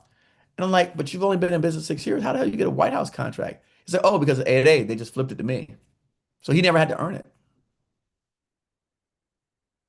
Imagine getting a contract at the White House that you didn't have to earn. And I know people are probably going to roast me for this in the publicly, but I mean, it's just the truth. So it stays classified. The classification stays classification 8A. We ain't talking about class. Oh, yes, yes. Don't say classified because classified is different. Right. Just for you know, yeah. It stays to that socioeconomic designation. Right. Regina, this is not the Q&A, but this you can ask questions about what we're discussing on the screen. About relative to anything that we've discussed. Your team has done a great job of putting up the webinars in a timely fashion. Can we ask that you move this session up in front of others so we can have access to it like Monday or so? So valuable. We can't wait. So I'm just advocating a little bit. We said Monday. I'm sorry. Brandon got it. Is that what you said? That you said Monday? Yes, baby boy. I said Monday. I want to say this weekend, but I know you would kill me. But you know, I'm still optimistic. Well, we are recording on YouTube, so technically speaking, it will be available immediately off of YouTube. But if you're talking about the chopped up and pretty and No. I'm talking about just like it is. No oh, chopped bomb! up. YouTube will be available on YouTube as soon as we press end. Okay. Thank Watch you, honey. that. Bye-bye.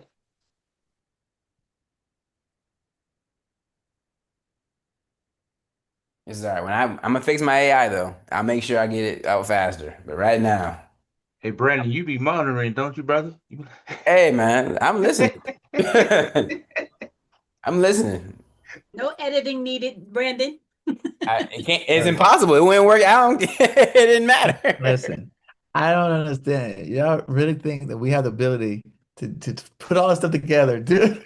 You see, hey Ryan, that's why Vet starts off real nice. Eric, your team is doing a phenomenal job. Paul doing a great. Da da da da. Can you get us by Monday? She's stroking.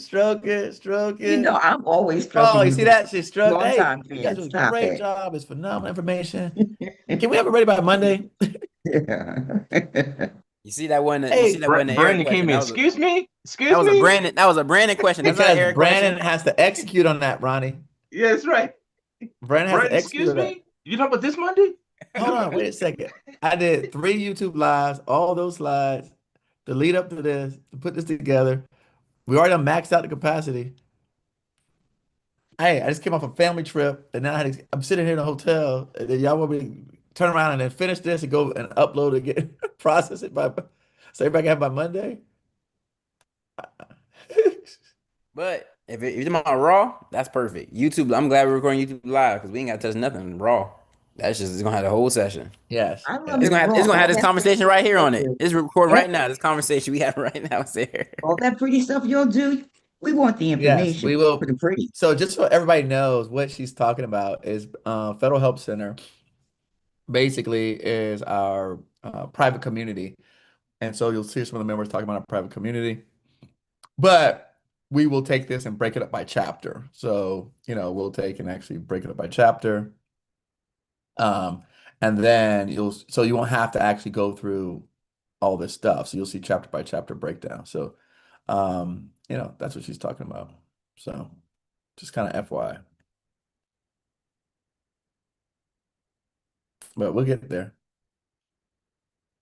We're gonna get there. So, all right. Well, looks like everybody's back. And I did move some things around. So forget about don't worry about the times on the slides. Also, someone said they can't hear, so I think everybody's can hear just fine. Someone also mentioned, where was it at? Earlier, I saw a comment that says, okay, how I understand the rule of two, this is from Dorota, is that it's good for small business community. If two more small businesses answer the RFI, the contract gets small businesses set aside. Otherwise, everybody compete and most likely big businesses. So let's not complain about lack of opportunities. And she's actually correct. That's exactly how it works. So it's incumbent upon us to do that. And so I thought I would just skip over around and we'll start off talking about sources sought and RFIs because we kind of jumped on that. And I think I'm happy that Juliet intervened because I mean, I didn't realize how many people did not know that. Is there anybody else that did not realize that about the 8A program, that once 8A, always 8A? Is that everyone's first time hearing that? Broken up like that, yeah. When I had always understood once 8A, always 8A, I didn't realize it was once they certified it as 8A that was it. It couldn't no longer go to another. I didn't know that. Okay. Okay. Yeah. Um, so yes, that was the way it was. Which obviously, the people in the 8A program liked it. Now, let me give you the other side of that. For everybody who, obviously I don't necessarily want to bash the 8A program. I think the 8A program is a great program. As for all of you guys who are new, I encourage everyone this year. I think everyone should apply for 8A. By the way, the 8A program, everyone on here qualifies for the 8A program. So it is not race-based program. They got rid of that back in, I think, 2023, 2022. So, however, unfortunately, this administration hasn't been approving 8As lately. But I would highly encourage everyone to apply for 8A, at least when they open it back up, because it is an incredible opportunity to grow and scale your business if you understand how to do it right. But because all you guys are going to be following me and learning from me and joining our programs and being part of our groups, we teach you how to leverage and scale the 8A program successfully, like the two people I shared with you. Now, let me give you a different side of that coin about the 8A. So the 8A program is also different from the other program. All right. So the 8A program is only 9 years, Shandella. So the other programs, women veteran, service disabled veteran, and HUBZone are indefinite times. So it kind of does, it's different because, yeah, it would make sense if you had an unlimited program that you can keep your unlimited contract forever. So that's the other side of the coin for everybody listening. If you don't understand these programs, it's not as though one company gets to keep the contract unlimited. So it does get passed around the contract. So it does create an opportunity for new people to get on it. Whereas in another program, if it was a woman-owned small business contract, a woman could keep that for 30 years. So I just want to give people perspectives who are listening out here so we don't go bashing one thing for the next. I just want to give the whole picture because, like, well, that's not right. That don't make no sense. But yes, 8A companies uh, essentially last for 9 years. And like just Charlie just put in the chat, once you've been an 8A company, you don't get to reapply. So it's not as though you can just, I graduate 8A, I'm going to be 8A again. No, that's not how it works. Uh, so I just want to paint that other picture about the perspective of it is also different because it's the only program that has a definitive window of time that you are in that socioeconomic designation. Uh, do I need to clarify anything else on 8A for anybody here on that? So that makes it unique in its nature is that because it's only 9 years, no, your time's going to be up at some point. So, and also remember, it doesn't also preclude them from picking other 8As, meaning that if you do a terrible job and you suck, they could just not pick you, or they could basically kick you off. And I have been the beneficiary of that in the past. One of my clients where a company, this is an 8A contract, they were non-performing, and they essentially called us up and said, "Could you come in take over this contract from this 8A firm because they're not performing. We're not happy with them. And so what they do is novate the contract, meaning they'll move it, they'll change the contract, put it to another company name, and then that company will get it. So there's a couple there are remedies, and so we're not talking about again something that is I guess detrimental to all small businesses. Remember, like a lot of things, it's only 5% of contracts. So it's a much broader picture. Like most things in life, there is no cut black and white, type of scenario. All right. So with that said, let's just keep on that trend. I just moved my slides around so we could stay having this conversation about sources sought and RFI responses, because I think this is something that, again, most contractors skip this step, right? Respond to sources sought notices. So we mentioned about the 8A thing, and I'll go into more deep dive about this. I'm gonna stay here for a while because I think this is really important to know, because previously the implications were this benefited for a multitude of ways, but now with the new FAR overhaul, there's an even greater, expansive, more like if you need a fifth and sixth reason to do it, I'm going to give you a fifth and sixth reason to do it on top of the first four reasons. So this is literally free intelligence for agencies and free positioning for you. What is the source of sought for those of you who are asking, right? It is market research. What is market research? It's the agency exploring what all options are available to them in the contract landscape. Imagine you are a new contracting officer. The government says, hey, you got to, try to see if there's any small businesses out there. You're like, well, how do I do that? The government goes, okay, well, you got to do market research. What is market research? And so it goes, hey, here are some places where you can go. And there's some things that you can do to find if there are any qualified, capable small businesses of getting this work done. Cool. That's a requirement. We saw in some previous slides that that still holds true even under the Trump administration. And why is that important? Because again, for whatever people feel about the current administration, I only like to look at the facts and the details. And so the fact that this still stayed under this administration means that, again, there's the small business program still exists. Yes, it's changed a little bit, but I think that even from Juliet's reaction and Chandela, it doesn't seem like no one really is upset about the whole 8A thing. Would that be accurate? Like, hey, Juliet, where you at? Would that be accurate that no one's really upset about the whole once 8A, always 8A thing? Um, so I feel like a lot of times because we don't know the bigger picture of things, we're upset about stuff that we don't even really know about, and we just be mad and like they're like, wait a second, that was like that? Oh well, and it's logical, right? You could be like, okay, well that's logical because someone would say, well then that's not fair to the other groups, and then why don't they have that rule and all this kind of stuff. So I don't know what the intentions were behind it. I can't get into intentions or what people thought. I can only get into facts, and that's what I stick with. So again, sources sought is not a solicitation, and I think that's why so many of us we don't do it or we don't focus on it. It's because it's not a solicitation. And so they eventually think that there's no contract awarded from this. But I'm here to argue and make a case that there are contracts awarded from sources sought, just not directly awarded from the sources sought that you did. And I'll explain that further. It does shape the RFP. Your responses influence requirements. I can tell you that with certainty because I've done it. I've shaped the requirements for RFPs and RFQs before they came out.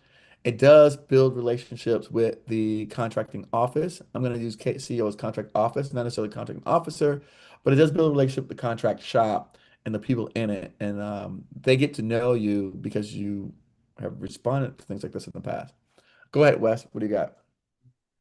Eric, I was just going to comment that yesterday I was in a big meeting with the VA, and one of the things that was mentioned is that some contracting officers won't even consider companies that have not responded to market research. That's correct. And I've had contracting officers come on my show before and say exactly that. If you did not respond to the market research, we won't even consider you because this is you helping them do their jobs. Because again, as we see, this is a requirement by them. Does everybody understand that? Right? This is a requirement. Even with the past FAR, the new FAR, this requirement still exists. So while I'm focusing on the side that benefits us, you're not thinking about helping that person do their job. If their requirement is to do market research before they put out a solicitation and you don't help them, why should you expect them to help you? That seems like a one-sided, I'm putting in and putting everything into the cookie jar, you just taking out. So you're not helping me to fill my requirements for my job, but then you want to call me and blow up my phone talking about how can I get a simplified acquisition opportunity? How can I get set aside? How can I get, you understand that? This is the way that you need to treat that. It's like, hey, you're not helping that person do their job better. So if they don't take your phone call, if they don't email you back, I'm not mad at them because I'm going to respond to the people that help me to do my job best and to be able to keep my job and get promotions and be effective. So people like me who I require, any company that I work with, require them to respond to all the source of SOTs in their prospective area, region for what they're trying to accomplish. Require that. If they don't, they're not serious about doing it through government contracts. They're not serious actually about trying to get negotiated work or any type of set aside or sole source type projects. And so if you are not requiring that upon yourself or the team that you're establishing or the employer that you're working for or the consultant company that you're advising, you are doing yourself and them a disservice. All right. So again, on the screen, right? Market research, you're helping the government. There are contracts awarded from this, not from that particular research, but I've had contracts awarded to me because I respond to source of SOTs, and then they saw what I could do. They turned around and gave me a different project that they sole sourced to me. So yes, it's not awarded from that. There's the caveat, that solicitation, that particular request, but it was awarded to me through other requests that came out. Again, helping shape the requirement for the government RFP itself. You may see that as like, well, why would they want me to help shape the RFP? Well, what if they don't know, right? What if they don't know what pen testing is in this current environment of cybersecurity? I think, again, Wes is in that area. How many people, just kind of a real practical example, how many people heard that the FBI director's emails were intercepted recently? Right? So again, that's cybersecurity. Again, so I mean, this is real life stuff that the agency is like, hey, who knows how to stop the freaking FBI director's personal emails from getting hacked? They don't know. They're not the experts. Okay. And again, we're really good at a lot of things, and on a whole nother subset of things we're terrible at. And that's why we're here to help our administration, help our government to effectively be able to do their jobs better. Okay. So if you're not doing this, you're not helping them, you're not helping yourself. So again, why respond? You want to can you guys see my slides? Still, it's good. Okay. Why respond? Get on our agency's radar before RFP, RFQ drops to influence whether or not it's set aside or full open. We mentioned that comment earlier with Dorota, is that if we don't do this as a collective, we only have to blame ourselves for not getting more opportunities for other small businesses. I'm going to drill that into your heads. I've been talking about this for 6 years. I can't talk about it enough. All right. Understanding what the agency actually needs, building relationships with the contract office, and positioning for teaming if needed. Like I said, we literally have gotten dozens of sole sources from this exact thing. All right. The other thing that it doesn't mention on here is that you start to position yourself as the expert. Anybody ever thought about that? Anybody would like to be considered the expert in a contracting office's eyes for the work that you do and the area that you do it? I would. Anybody else wants to be viewed as the expert? Hey, I know I could call Wes. Wes is every time we put out any type of solicitation, RFI, Wes responds with 4 or 5 answers. Anybody wonder why Wes is getting called for private meetings to talk about upcoming requirements before they come out? Because Wes is giving us solutions to challenges that we're facing before we put this thing together. So who should we call, Shundella, when we need help? Huh, Paul? Who should we call? Call He's Wes, responding. Mhm. right? We said we had this problem, we had this problem, we had this problem. Wes was like, yeah, here's 5 ways to solve it. Here's 3 ways to solve it. Hey, I worked on a project like that in my previous position with the Air Force. This is how we solved it.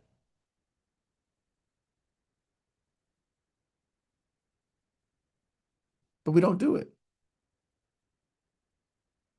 We see it as a waste of time because it's not a bid. We see it as a waste of time because it's not a bid. So, all right. What your response includes. And again, this is important. Always, again, you gotta have a company overview, at least 1 paragraph, any relevant capabilities, similar type past performance or work that you've done, and then they'll get into NAICS size and then any certifications. Okay. Again, if appropriate, question for the CO, suggested approach, any interest teaming, concerns about requirements. This is literally a blank slate to write, essentially, I won't say what you want, but what you think or believe or ideas about it in this format. And most of the times they're asking for it and allowing for it. What we like to do is we want to ask these questions and write these things inside of RFPs and solicitations after the fact they come out. So most of you guys want to do this when you see the solicitation comes out. When it's inappropriate and not being called for, asked for, these are the exact things that you want to happen on a solicitation when you're supposed to have it happen in the sources side. But because you don't view the sources side as actual something that you can bid and win and get a contract from, you ignore that. And then you get on a solicitation. And I know this, and I have to say this because I've been teaching this publicly for 6 years. And people will say to me, Eric, I did exactly what you said. I go, what did you do? You're like, oh, I had questions for the CO. I suggested a teaming approach, and I had concerns about the requirements. Cool. Send it to me. It's a freaking solicitation. I didn't say that. That's not what I said. So now I'm explicitly stating this is specifically for sources SOTs, RFIs. Makes a difference. Like, oh, I thought I could do it for everything that came out from SAM. I never said that. So I got to cover my CYA because y'all will go out here and do this and say it didn't work or that I got in trouble because you're applying it in the wrong scenario. This does not apply across the board on anything that comes out of SAM. And for you to think that is very narrow and shallow thinking. All right, I gave you a template inside on here. I can show you my template, the real life one. But again, sources SOT, you have in there. I put in the ID number, the name, the project number, the company overview, relevant capabilities. In fact, I'll just grab mine for you guys. But this is the template that you have in one of the free downloads. But let me just grab mine really quick and share it with everybody out here. And thank you, Yvette, for answering questions in the chat.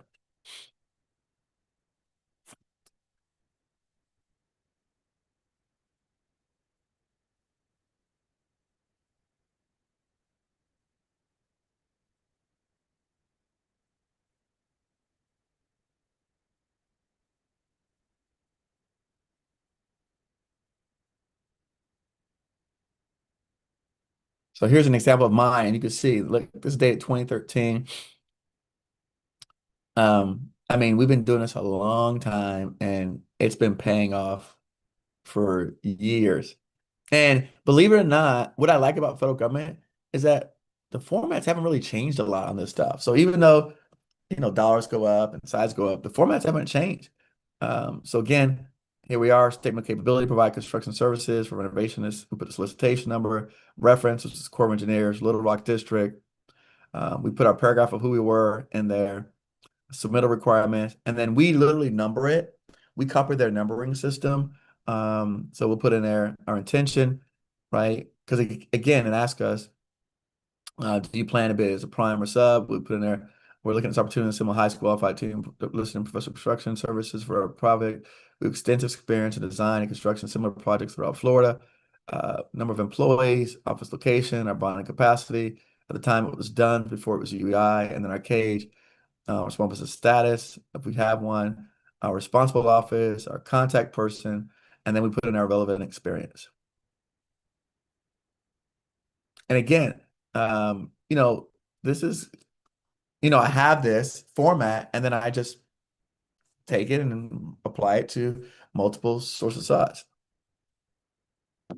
So this is what I use. Just like that. That's the real life one that went out.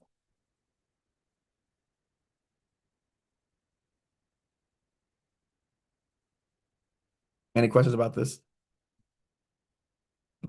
All right, hold on. So I'll go back to the slides.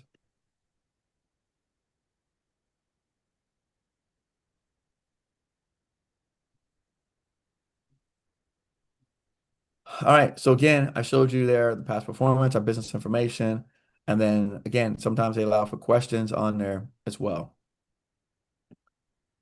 Common mistakes people make, treating it like a proposal, too long, too detailed, not answering specific questions. I'm like Wes. I've talked I'm friends with lots and lots of small business people at different agencies across the board, and they tell me all this stuff. They tell me that people will just send in their capability statement. They'll tell me that people don't even answer the questions. They tell me that people turn it in late. They tell me that people forget to include their contact information. I know this seems crazy. I know you guys like, Eric, who would ever do this? You guys don't know the same people I know, I guess, because I know people that do every one of these things.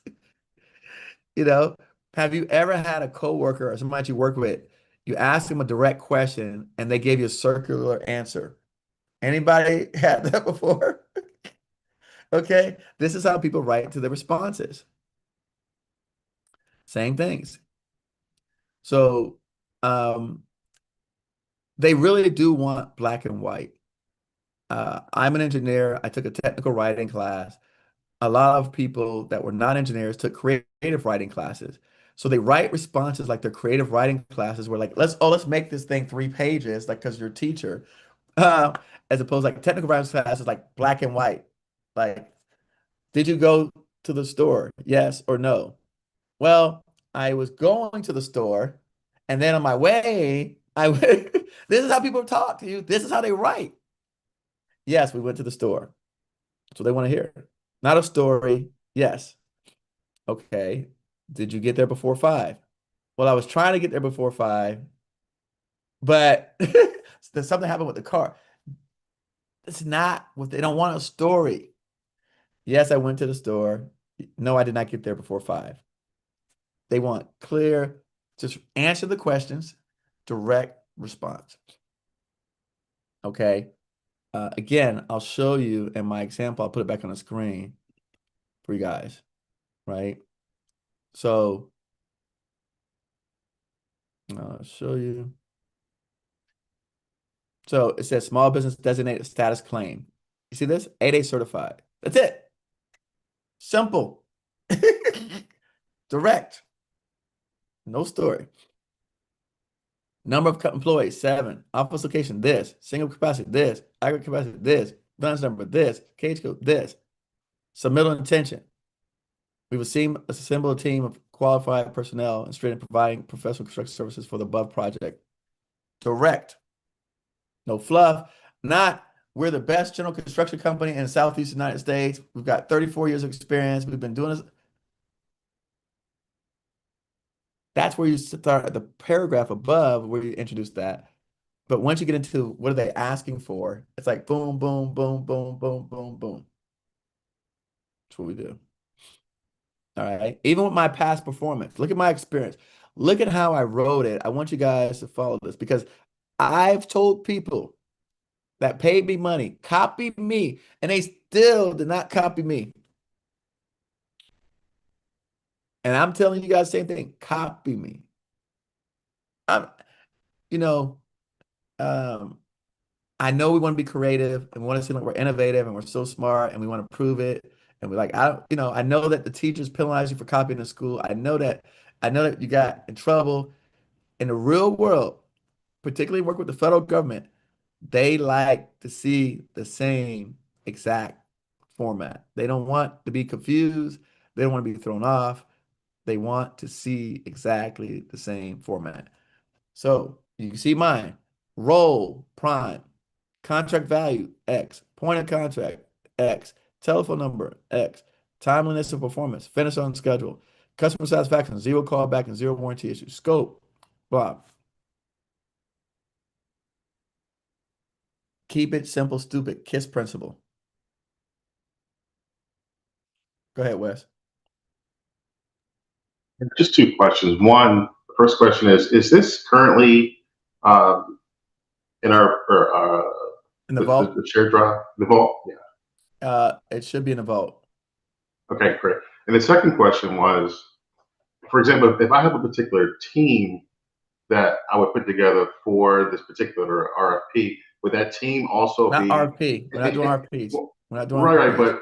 but let's just say I know it's going to be an RFP, so I know I have to put together a team in order to get done. But we're talking about the source of salt. How does that question apply to RFI? Right. So what I'm saying is that would this be the time now to introduce the team as part of the source of salt response? Like, say, if I know I can't do the work myself, but I have 3 companies I'm teaming with for it. Would I introduce that here? Again, for the RFI source of salt, if you're planning on putting together a team for the subject project that they're discussing here, then that's where you're supposed to write it. Okay. Again, here we have assembled a highly qualified skilled group of professionals that's interested in providing professional construction services, right? Our team has extensive experience. And that's what I've done. I just want to make sure I clarify that was the right way to do it. Okay. Yeah. So I know that you're anticipating, and the reason why I'm saying this for everybody out here, Wes is anticipating a solicitation. That's what he's talking about, right? What I'm telling everybody on this call today, I have done this, and they have not always put out the solicitations. So you cannot be presumptuous and assume that this source of salt is going to turn into a solicitation. And I want to stop him and correct his vocabulary because he's being presumptuous, like, oh, we know a solicitation. We don't know a solicitation is coming out based on our market research request. There is no direct correlation that it must or is obligated or required to come out. In fact, they write may not ever turn to solicitation. There's no funding, right? You don't get paid for this. They explicitly state that because things change, environments change. So that's why I'm saying that, Wes, because for everybody listening, there is no mandatory requirement that from a source of side, the government has to issue a solicitation.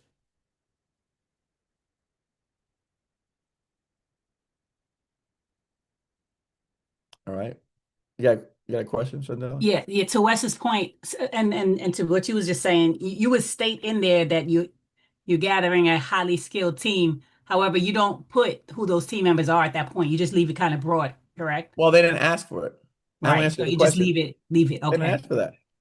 The question says, like a lot of times the questions will be, are you going to be responding as a prime, Wes? They'll say, are you going to have to be a part of a joint venture? Like, are you going to have a team? Like, you know what I mean? So I only answer what they ask. Okay. Shandela. I think we try to make stuff. You get me? Like, if they didn't ask me that question, if they said, are you going to be the only person on this as a prime contractor? Right. You understand what I'm saying? I got it. Yeah. I just try to answer the questions that they ask of me. I don't try to extrapolate what they're trying to infer or say, or you get me? Like, this is what Right. is my distinction from, I think, what you guys are trying to do. Right. Wes is trying to like project what they're thinking based on what they wrote.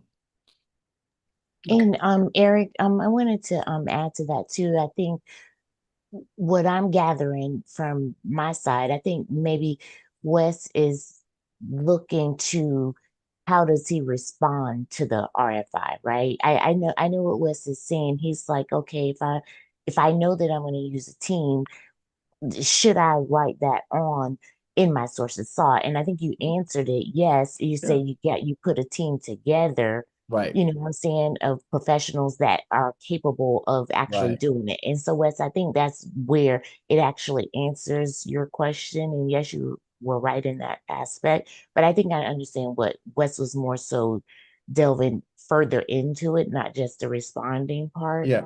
Yeah. And so he was just getting some clarification on how he should actually respond. Yeah.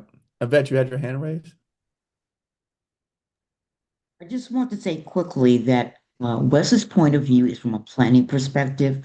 I hear what you're saying, but if you're going to need resources, sometimes you can't promise, but you can survey resources you would want to use in anticipation. You have no clarity around when and what, but sometimes it doesn't hurt to question people to alert them as you kind of think forward. And I think that's what Wes was trying to say, thinking forward. Yeah, no. I mean, we definitely would like to alert our team that this is a potential opportunity that's coming out, but um, for the specific response, I'm just talking about the response, but certainly for everybody on here, if the government's putting out market research and source side, they're looking to put out a requirement of some sort. So yes, you can. Now, again, it may not go to you, it may not be public. They may send, like for the people that respond, they may just send them the solicitation. So that's why I said it may not go on SAM.gov. They may just, I've been sent direct solicitations. I know Juliet's been direct solicitations. From our responses, we've been given opportunity to bid on a project just in private because of the size and the scope of the nature.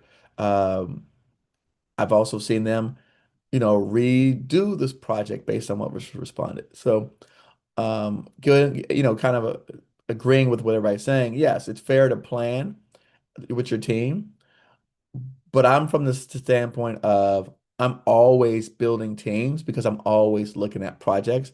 So I think that you guys behoove you to do the same thing. You should always be working on building out your teams all the time. So you shouldn't be just trying to build a team out now because you're thinking of products coming out. You should, my recommendation for everybody on this call is you should be looking at requirements ahead of time, figuring out what you don't have and trying to build those teams before even the sources sought come out. And Eric, I want to add to that too. I think as if Wes is, and I know we're picking on Wes, but we're not. It's just No, because Wes he is asked good. the question. Yeah. I You can think always use Wes' name as an example for everyone listening. yes, yes. I think what happens is if you're bidding work as a prime, you will already know, you'll know how to respond to the sources sought, even if you have to go out and find a team, because you know you have resources and capability of putting that team together afterwards. But on the front end, if you're just responding as the prime, you'll be able to write it as you know that you'll be able to put everybody together, right? So you don't have to, like you said, actually put the teaming partner's name and all that information in there. Right. So Correct. yeah, so and like Eric is saying, if that's what you do all the time and you're bidding the projects and you already know, you can already know how to respond to the sources sought is what I'm getting at. Yes, correct. All right. All right.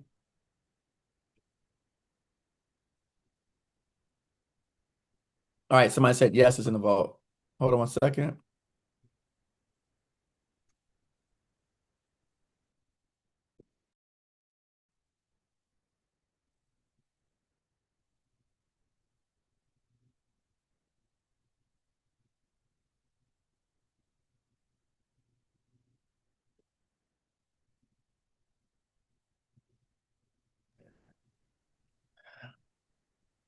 All right.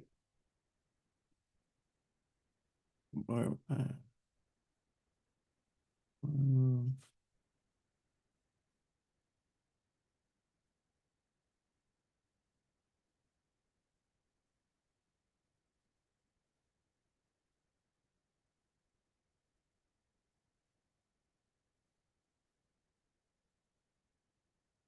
All right. All right. So I think we kind of were getting here, right? Working on your source sort response, using a template, drafting response from one of the real notices. So, part of what I wanted to do, because I think a lot of us, we don't actually practice these things. I did want to actually go through and have people work through this. So in one of your templates that we provided in here, I think we should go through and actually practice writing a response, right? You could use a template sample notice that was in the package, or I can pull up some stuff on SAM.gov and we can actually practice through doing a real life example. So, because what I've seen so often is I teach these things and people just sit back and watch and they don't actually do anything. And so at the end of the day, you're left like, well, what did he say to do? What did he say to write? What did he say to put in there? So let's go through and actually do a real live example, okay, with people today. So is there anybody that wants to volunteer to be a victim? I have to say victim because you know, but let's go through that we can actually work through a response with someone. And then again, yes, Yvette, some adults don't take instruction well, right? Hey, by the way, this is a good time to practice, or maybe someone has a response that they've written that they want us to review. How about that? We've got a lot of smart people on this call. You see all the A students chiming in. These are people that you want to gravitate towards. Okay. I have a response. Uh-oh, who was that? I'll volunteer to have one of my responses reviewed. I don't know who that is talking. Sorry, that was Wes. Oh, Wes, you're a student. We gotta get a new person. Volunteer. I just submitted one yesterday. Wes, come on, Wes. Wes. I mean, I'll take it. I'm not saying I won't take it. If no one else does, I will. Volunteer. I'll volunteer. Who has their stuff? Okay, who's that? This is Yeah, Tasha. I can't see anybody's picture. I only see. You got Paul, you got Society of Rainmakers. They both said All right, hold yes. on. I know, but I can't. I don't. I'm looking at between the windows. I'm looking at the chat. I'm looking at the names. I got you. Don't worry. I got you. All right, Society of Rainmakers. Okay. All right. All You want right. me to share? So yeah, so you have something that you wrote, or we're gonna work one together? No, I have one that I just submitted the day before yesterday. This is for All right. sources sought. Let's do well. So And do you have the sources sought, the actual solicitation? I do. I have the Okay, solicitation good. So and my yes, so we can see response. it, and then we can see what you wrote, and then we can look at it. All right. So let me share. What do you want first? The response or the solicitation? I mean, excuse Let's look me, at the the sources solicitation sought first. Let's look at solicitation. the source sought. Let's look at the solicitation first, and then we Yeah, can look right. at your response second. Eric, can we correct the verbiage, the notice and not the solicitation? It's a source of thought notice. Yes. All Great. right. Can you guys see Let's my correct. screen? Yes. Source of thought notice. Okay, so within this notice, there was a request for some clinical and scientific research, which was closely enough related to my experiences.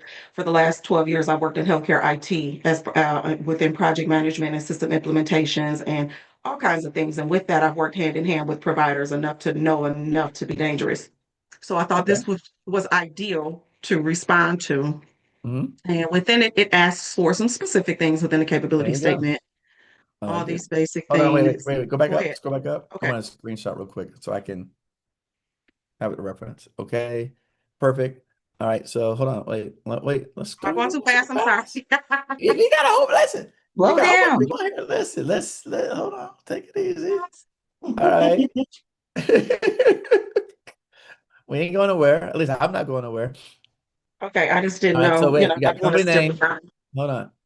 So for everybody watching and maybe people who can't watch, they can hear. So it's got company name, general information, company name, what type of company you're responding for, UEI, indirect rate if publicly available, indicators, social security website, uh, current GSA scheduled contracts or vehicles. So again, so by the way, so everyone sees this is what we talked about. This is like kind of a standard format that you'll see out there for those of you guys who've never seen this before. Project requirements, capability statement must specifically address each project requirement separately. This is good because this is very explicit in what they're asking for.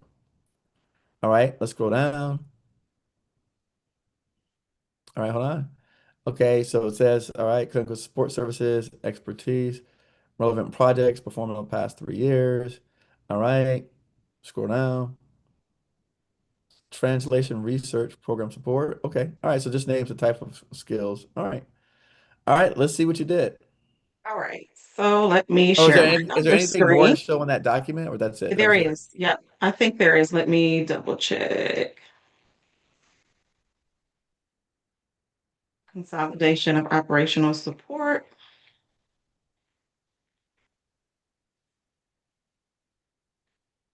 Am I sharing again? Can you guys see Yeah, it? I can see it. Yeah, we can see it. All right, scroll down. Operation capability. Just okay, perfect. All right, we've seen it all. Unless there's something else, keep scrolling. No, just some instructions on All what right, they so want, less than instructions. 20 Well, this pages. is good. So it must not exceed 20 pages. All right. 12-point font, 14-point font size, larger can be figured for the text and then for the figures. No proprietary confidential information. Send it to this contract specialist. And Microsoft Word Adobe format by March 30th, 2026, 12 p.m. All right. Right. So here is my response. Let me stop sharing. I have to By the make way, sure how do you this. think you did? I think I did great, but I'm always my own biggest fan. So I you guys will mean, tell me once I share how great I actually Alan did. just said he knew your response would be great.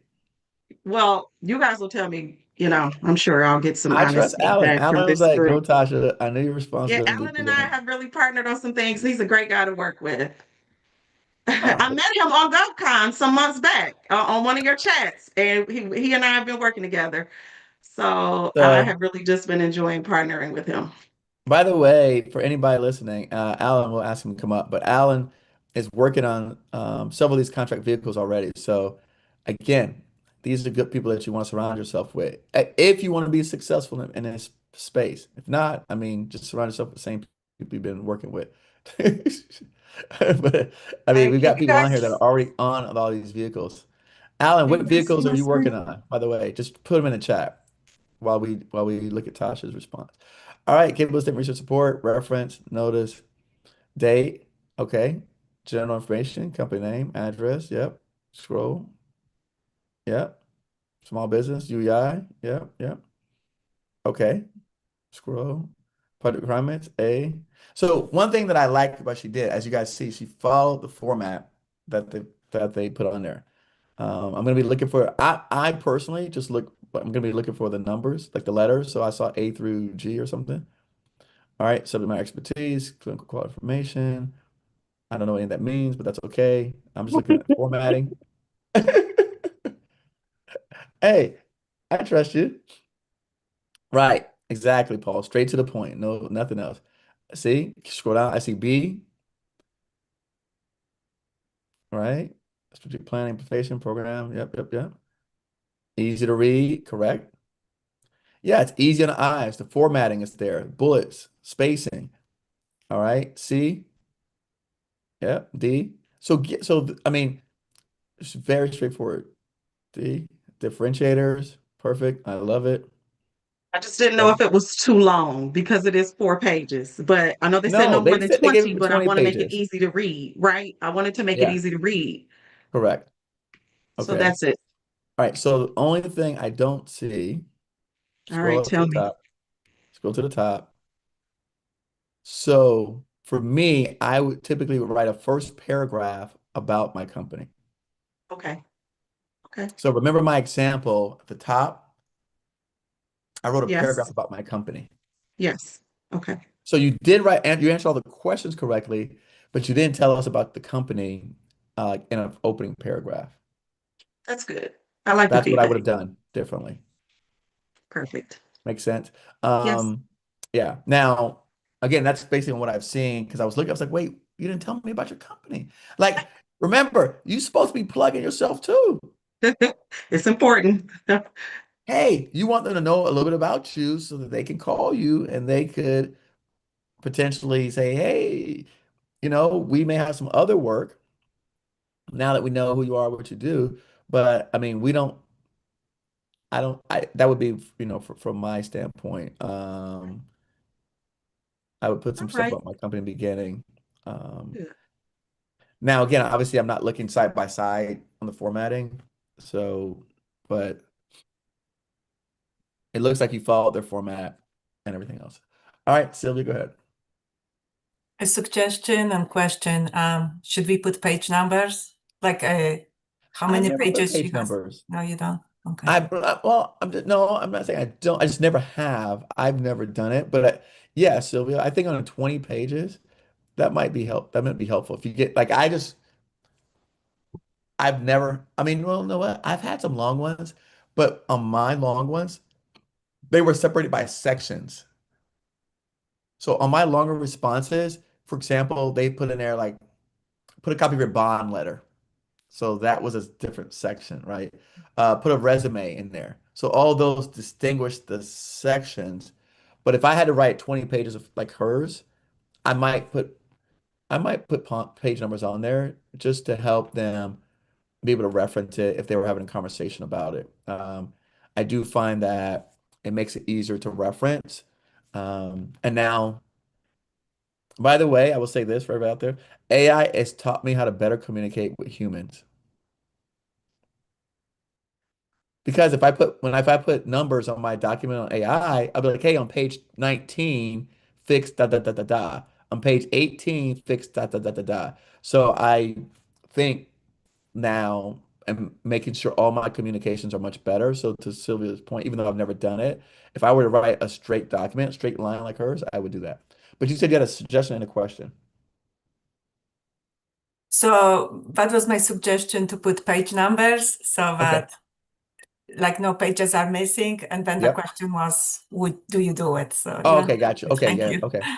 No, I think it's a great suggestion. Yeah, specifically for something that is like repetitive pages, because again, mine were broken up by the differing types of documents. So, I mean, it was clear that like my text write-up was all unique. And then when I put in my examples, those were like insert documents that they asked for, specific to my case.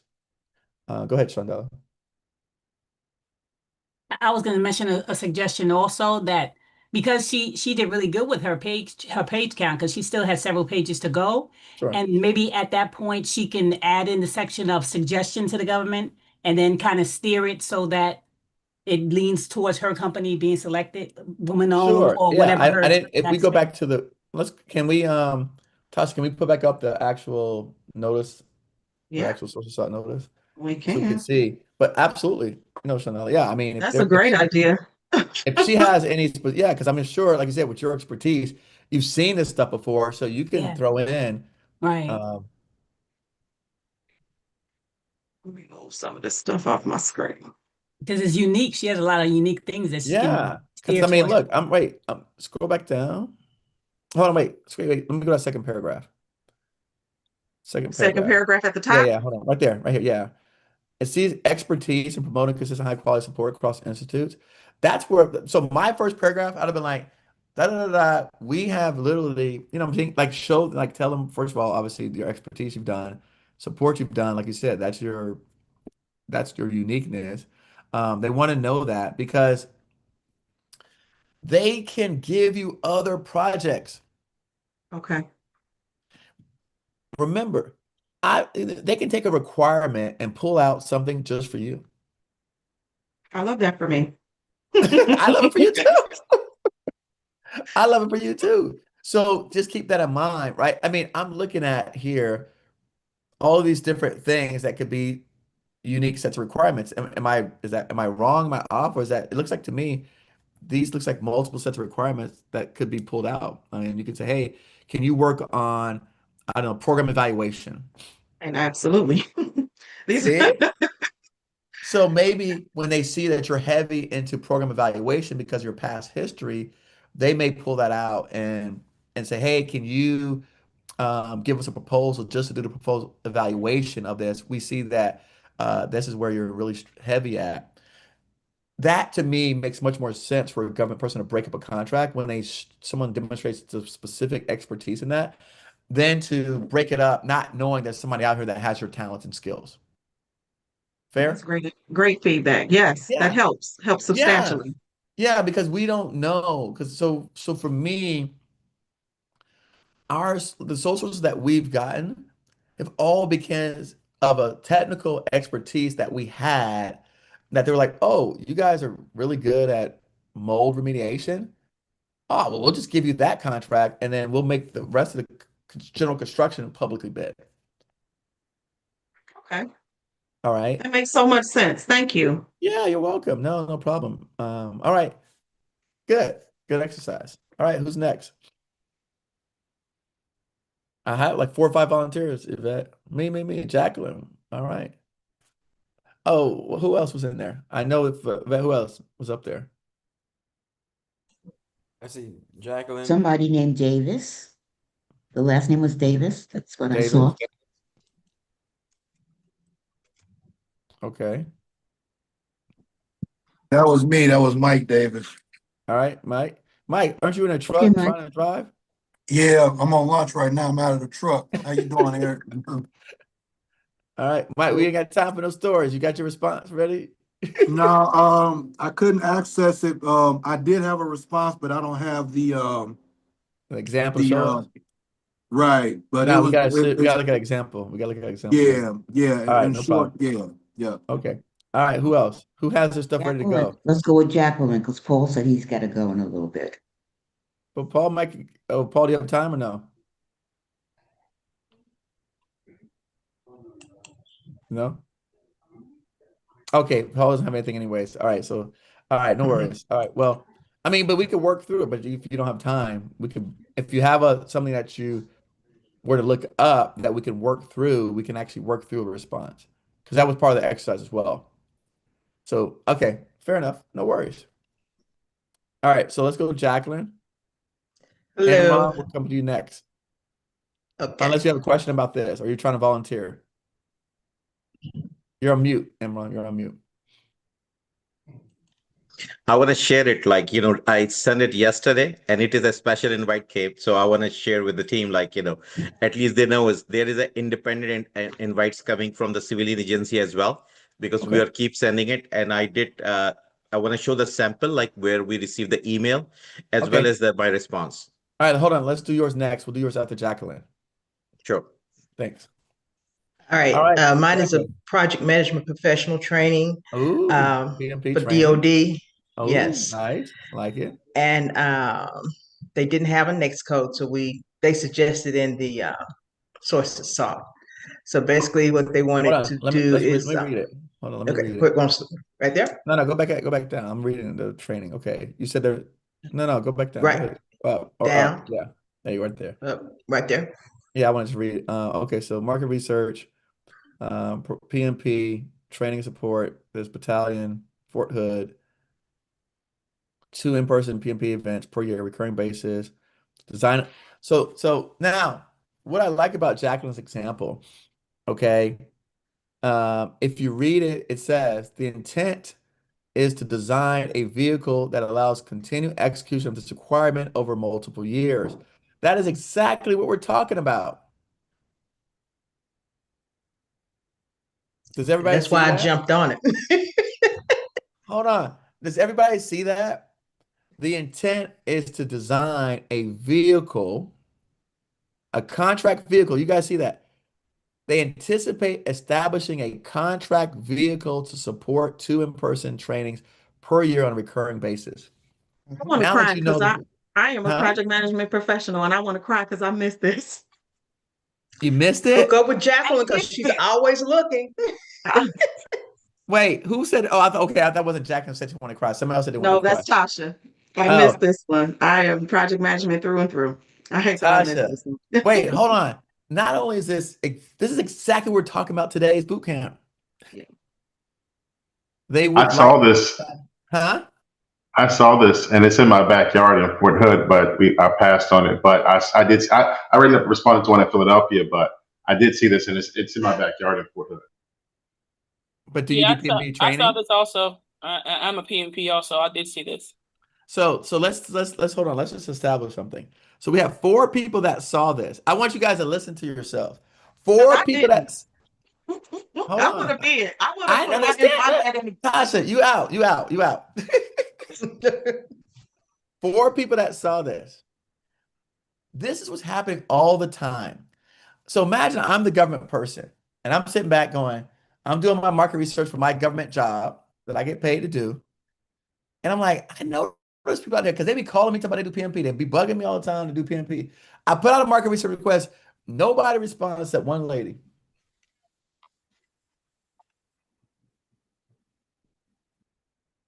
Anybody think about it from the government's perspective? How they feel? Then you're gonna call me afterwards and say, "Oh, I'm a PMP through and through. I do this." Yeah, but you didn't respond to my market research request. Oh, I didn't see it. So maybe what do we need to talk about setting up SAM alerts? Yes. Is that, do we need to talk about that so we don't miss this kind of stuff in the future? Yeah. That I is didn't so great. miss it, but I set up SAM alerts for a lot of ones, but being and I have been working with Colin on some things, but being a one-woman show, sometimes I get it. There was a CMS one that was a source of thought that I responded to. There was a DHRA micro learning modules response. So I just kind of had to weigh wheelhouse versus No. everything. So I just didn't. There's Maitland, you ain't gotta sell me. I understand it. Yeah. Now.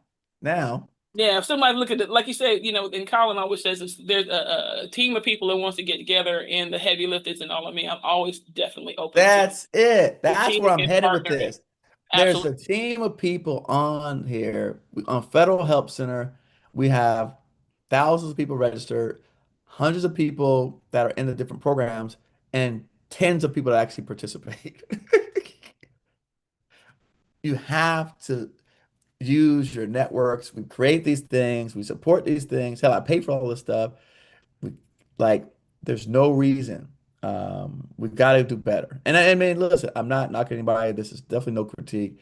I know that the challenge exists. They're far and few. This is why I work on stuff to help you guys with this. And I'm going to show you some of our tools and what we've been working on to make it even easier. When I get Juliet using the tools, I know I'm doing a good job. So that's my goal, is to get Juliet proficient in using this stuff and giving her access so that it helps to do most of our heavy lifting and maintenance so that you won't have this in the future.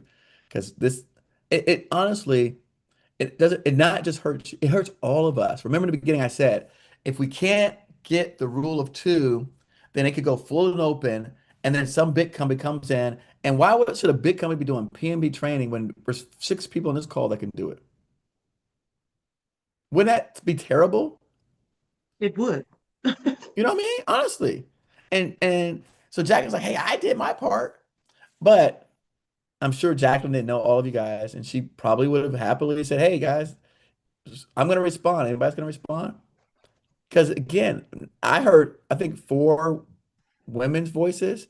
And so if I'm looking at it right, it says women-owned small business. So we could have maybe made this a women-owned small business set aside if we got together and responded. And we could have did a PMP training contract vehicle, 5 years, women-owned small business set aside. Mm. It would have been such a win. Yes, it would have been. Yvette, chime in, girlfriend. Yvette, you can talk. Eric, can I add to or ask a question about that? When was this? Was this some time ago or No, how? I don't know. Jacqueline, can you scroll up? When was this? March 13th was the deadline, 12 noon Central Standard Time to submit. So can I just can I add to that? Like all of those that saw it and missed it, you can still submit for it, right? So this is my personal opinion, and I do it all the time. And actually, I just did it this week on one that expired like 2 weeks ago, and I happened to just come across it the other day. I still did this response, and I submitted it and just asked the contracting officer, "Hey, I understand it's past the due date. However, if you will accept." And it's still open, our company is interested, right? She responded back and said, oh, hey, it's out for solicitation, and here's the SAM.gov link to actually respond to. So like it's not like, I mean, if it's like 2 months past the date, of course, no, maybe not. But I mean, if it's past the date, I've responded to it. Yeah, I agree. I've sent emails because sources thought if they do their market research, it can turn into an RFP or an RFQ or solicitation itself. So just, it's good to respond to the sources thought and the RFIs because it puts you on their radar. But if you do miss, then there's always the opportunity to do it when it becomes an actual solicitation. That's true. Well, Yeah, Juliet didn't say that. She said you can respond now in the current form, just responding late. Eric, Yeah. right now, 95 people watching, right? So if there is 20 people following this CO, he's going to get crazy. And so so again, Julia's right. You can do it. Remember, but our goal, and Julia's right. You can do it. And I've done it late as well. I mean, I've never done it 2 weeks late. Just don't have your hopes up high for anything to happen. That's all.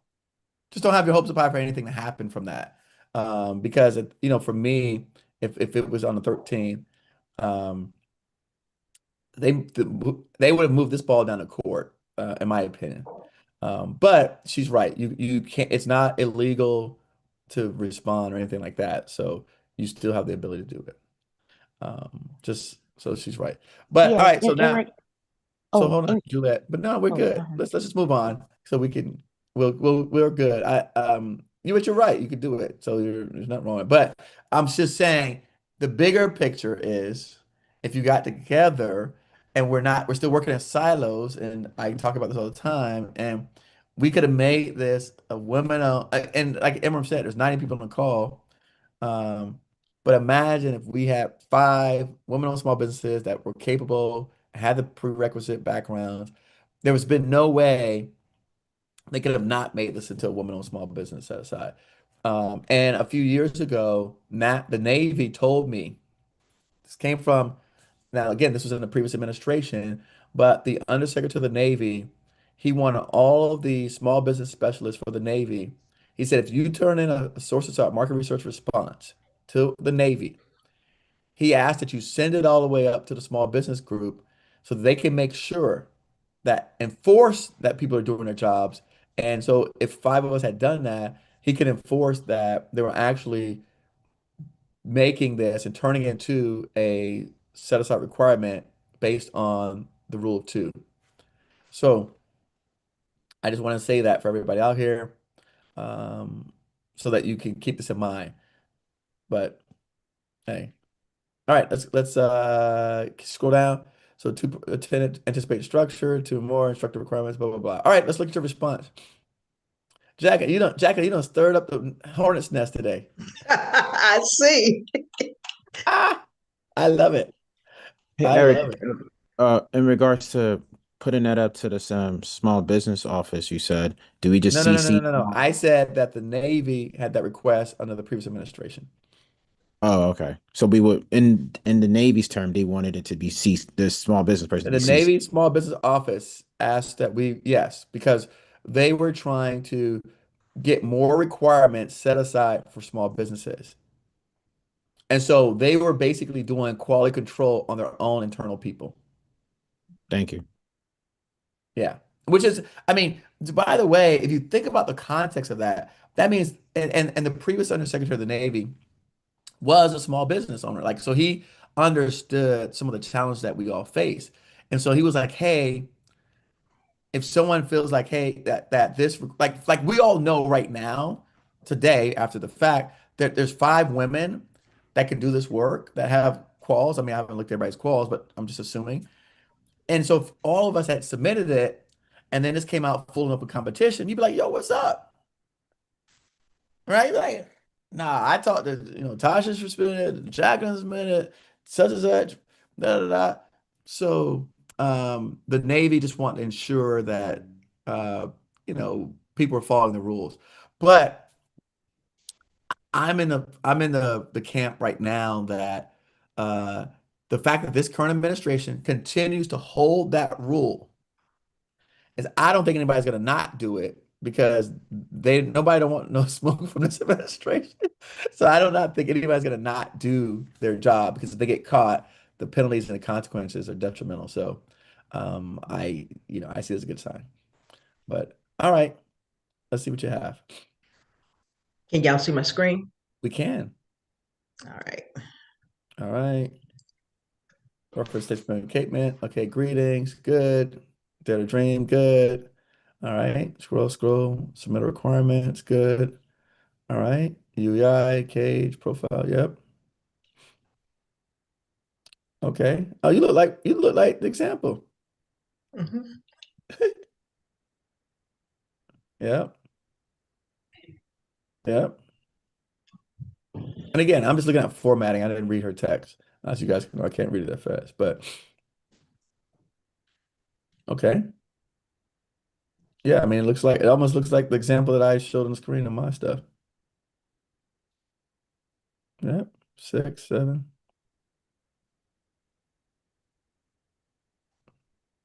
All right, I like it. I don't have any thing to say. Anybody have anything you want to comment on it? Just quickly, did you use any AI tool? Because I do see some of them contents you have a imprint which is used by AI. Did you use any AI? Did I use any AI?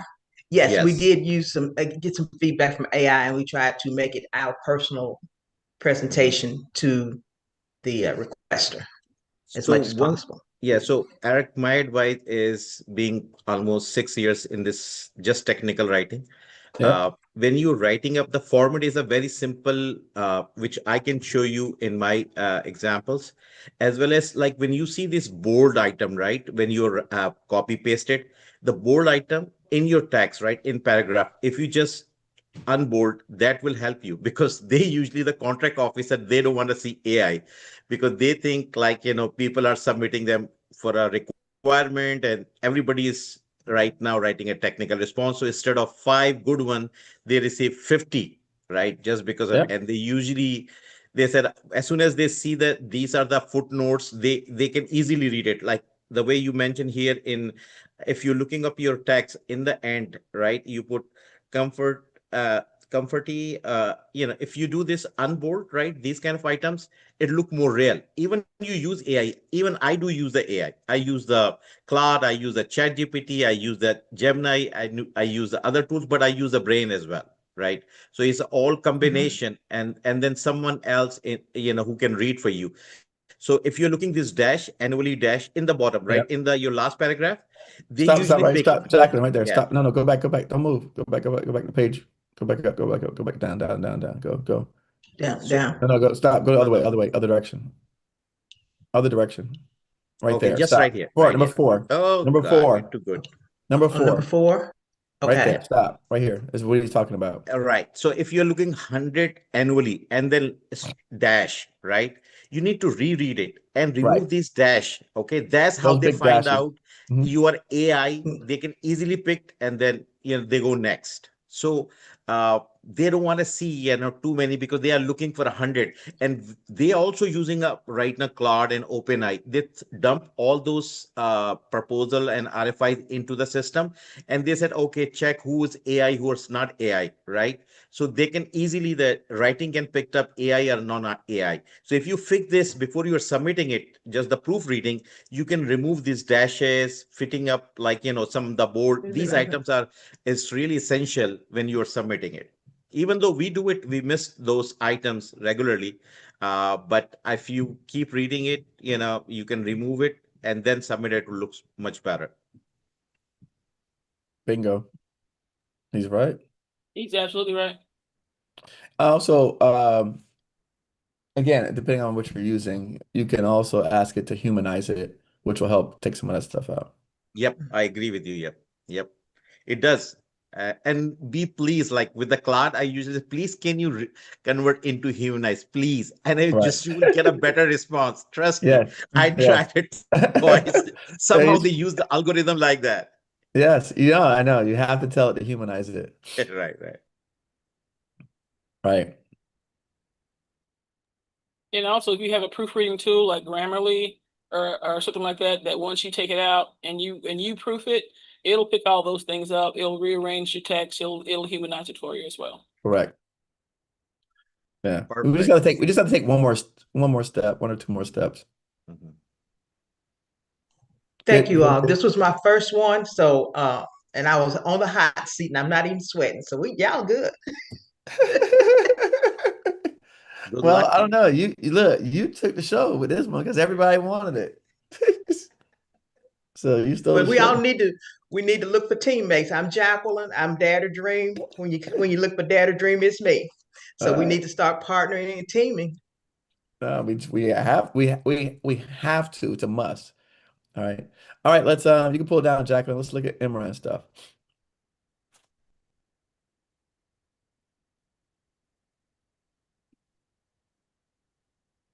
Can you approve it? Yep.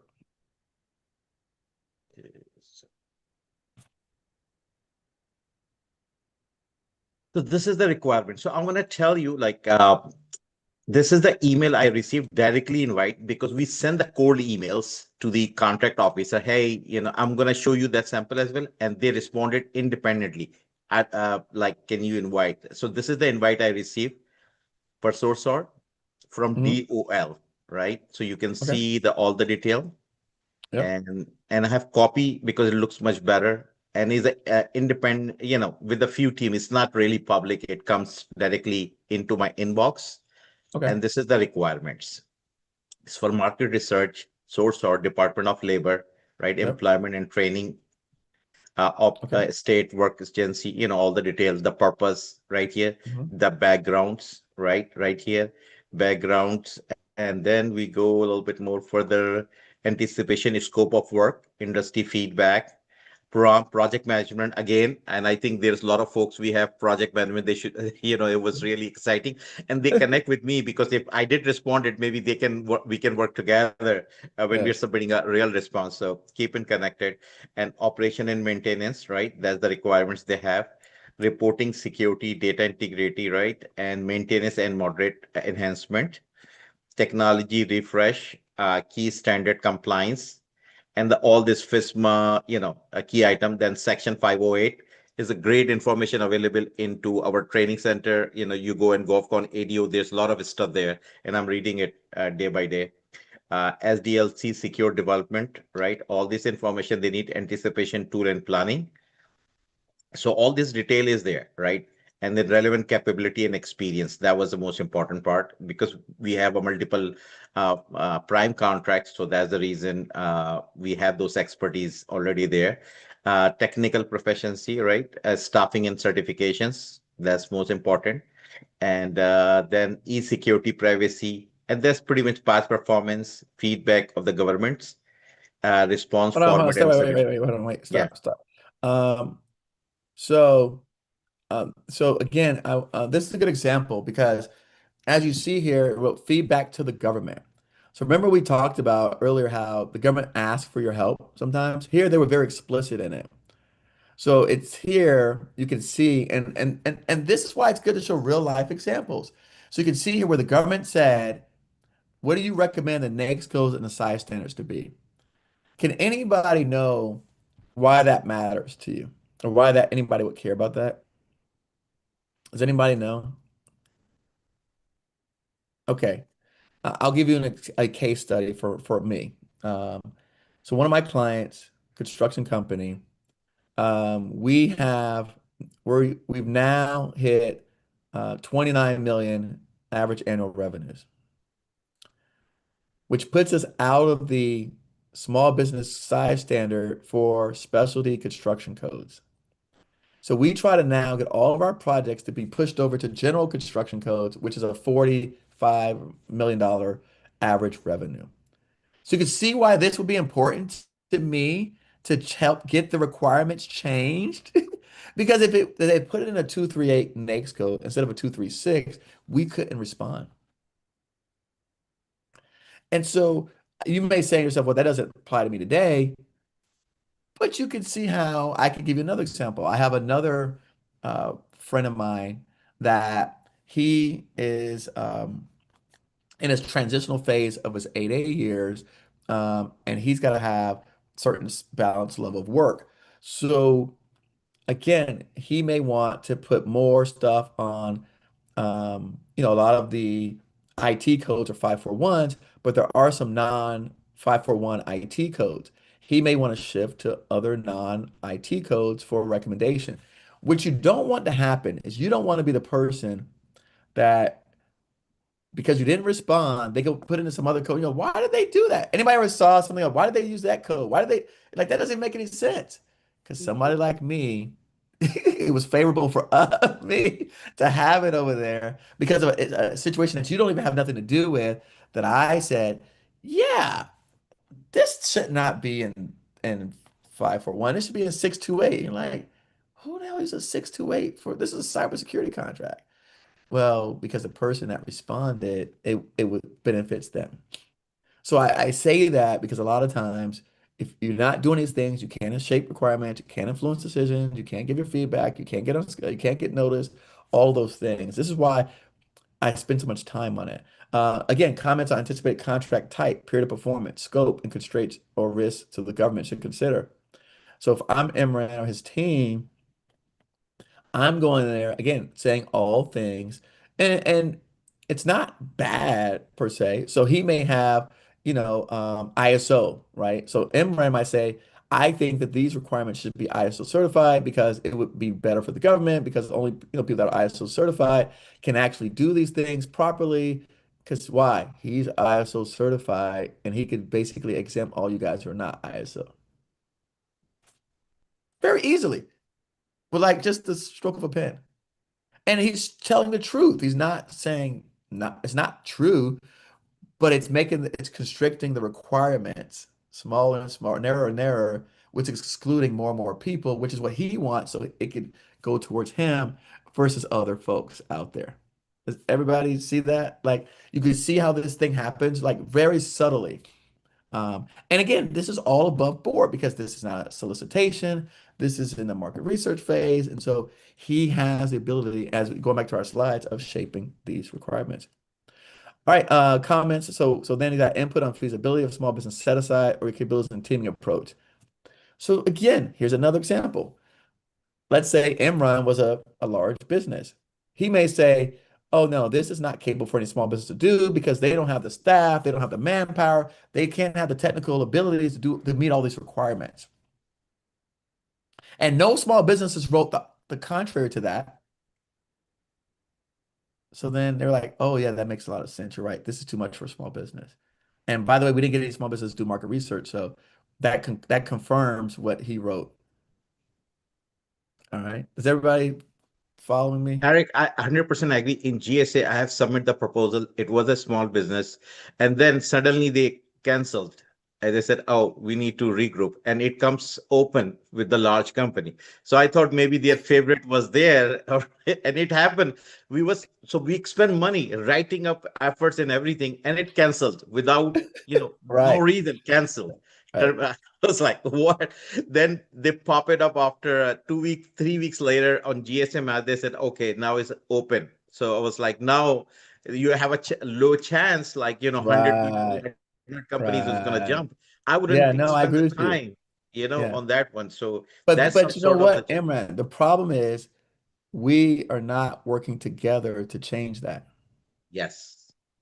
Honestly, we have to start to accept responsibility for our actions and for ourselves.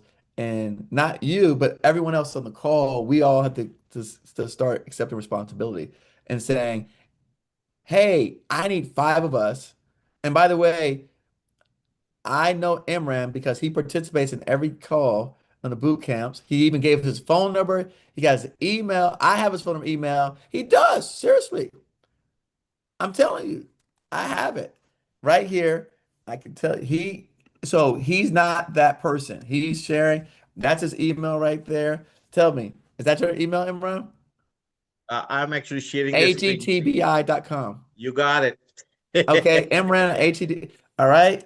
And your number ends in 3371. Yes. I'm Thank pretty you. open. And I haven't He's an received the open call. guy. I'm just saying this because I'm telling you, he put his number in the chat last time. He said reach out to him. He's got his email in his chat. I bet you nobody reached out to him, which is typical. But this is what we're supposed to be doing. And I feel like we keep thinking we're fighting each other. And you're like, you don't have time. And I'm a solopreneur. Like, well, hell, talk to some people. I Alan do White, receive a how many lot of times the have we call. spoken this week? I've been talking to Alan all week on text message on my family trip. You guys are not talking enough to people, Alan's a good guy. So I want to say Right. that. Can I add here, as a student of your team, we were expected, Eric will talk with one of the government contractors. I said, hey, if I know this guy, they can deliver it. And they usually just award it to us. That's kind of expectation. That's true. It's very true. Right. That's kind of All right. expectation. So All right. look, Kamisha said, Alan and I speak daily. All right. So let's go ahead and let's look at your example because we Okay. got So the most important part is, the way we have to, we need to show our template and capability. This is what I learned from the CMS. I have served in CMS over the decade and then US Air Force and other places. And I saw my previous response, and then I become my company. So I find out the template is very important. The first page, it need to be a really, question. How many years you have left on your 8A? I have 6.5 years, almost Left? 3.5 years. 3.5 years I'm already in 8A. So you have 6 years remaining. Yes. Oh, we need to talk about that. Yes. So we He need did. to Hey, he just changed the conversation on my face. Hold on. He just changed the conversation. No.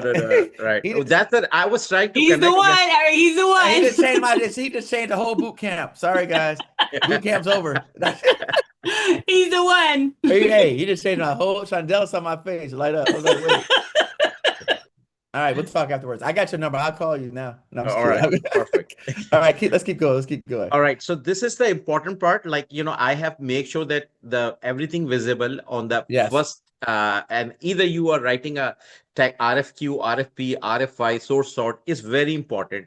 Make sure that you are there, your logo, your contract officer name, visible here easily. You can read. Just make a good format. And this is how I Now I'm going to stop you. I do this for my responses to solicitations. I don't do this to extent for sources. So I'm not saying he can't. I just don't do that for this level. I do the shocking them first because they want to, excited, like somebody professional working, right? That's true. Oh, you shocked me. I think you professional. I haven't read none of it. Right, Chad? Don't you, Juan? Don't you guys? I mean, you look professional to me. I haven't read none of it. I ain't read nothing you wrote, and you look great.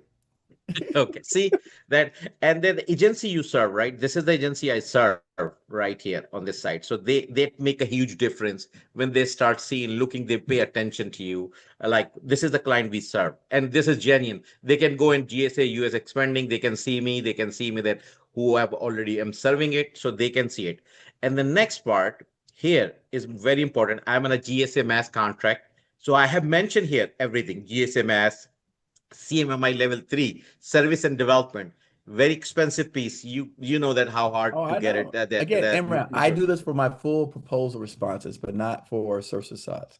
Yeah, but I mean, I do it too.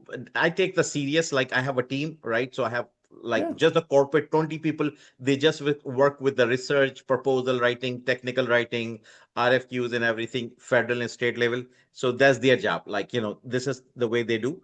And then my SBA, right, certification, then ISO, I have all those confirmation. And then I'm usually coming with my transmit letter. Transmit letter, you can use I mean, I personally like the technical writing. ChatGPT is very limited if you are using a ChatGPT, and I use honestly myself, right, to improve my grammar or fixing up. These tools are there. It's $20 a piece.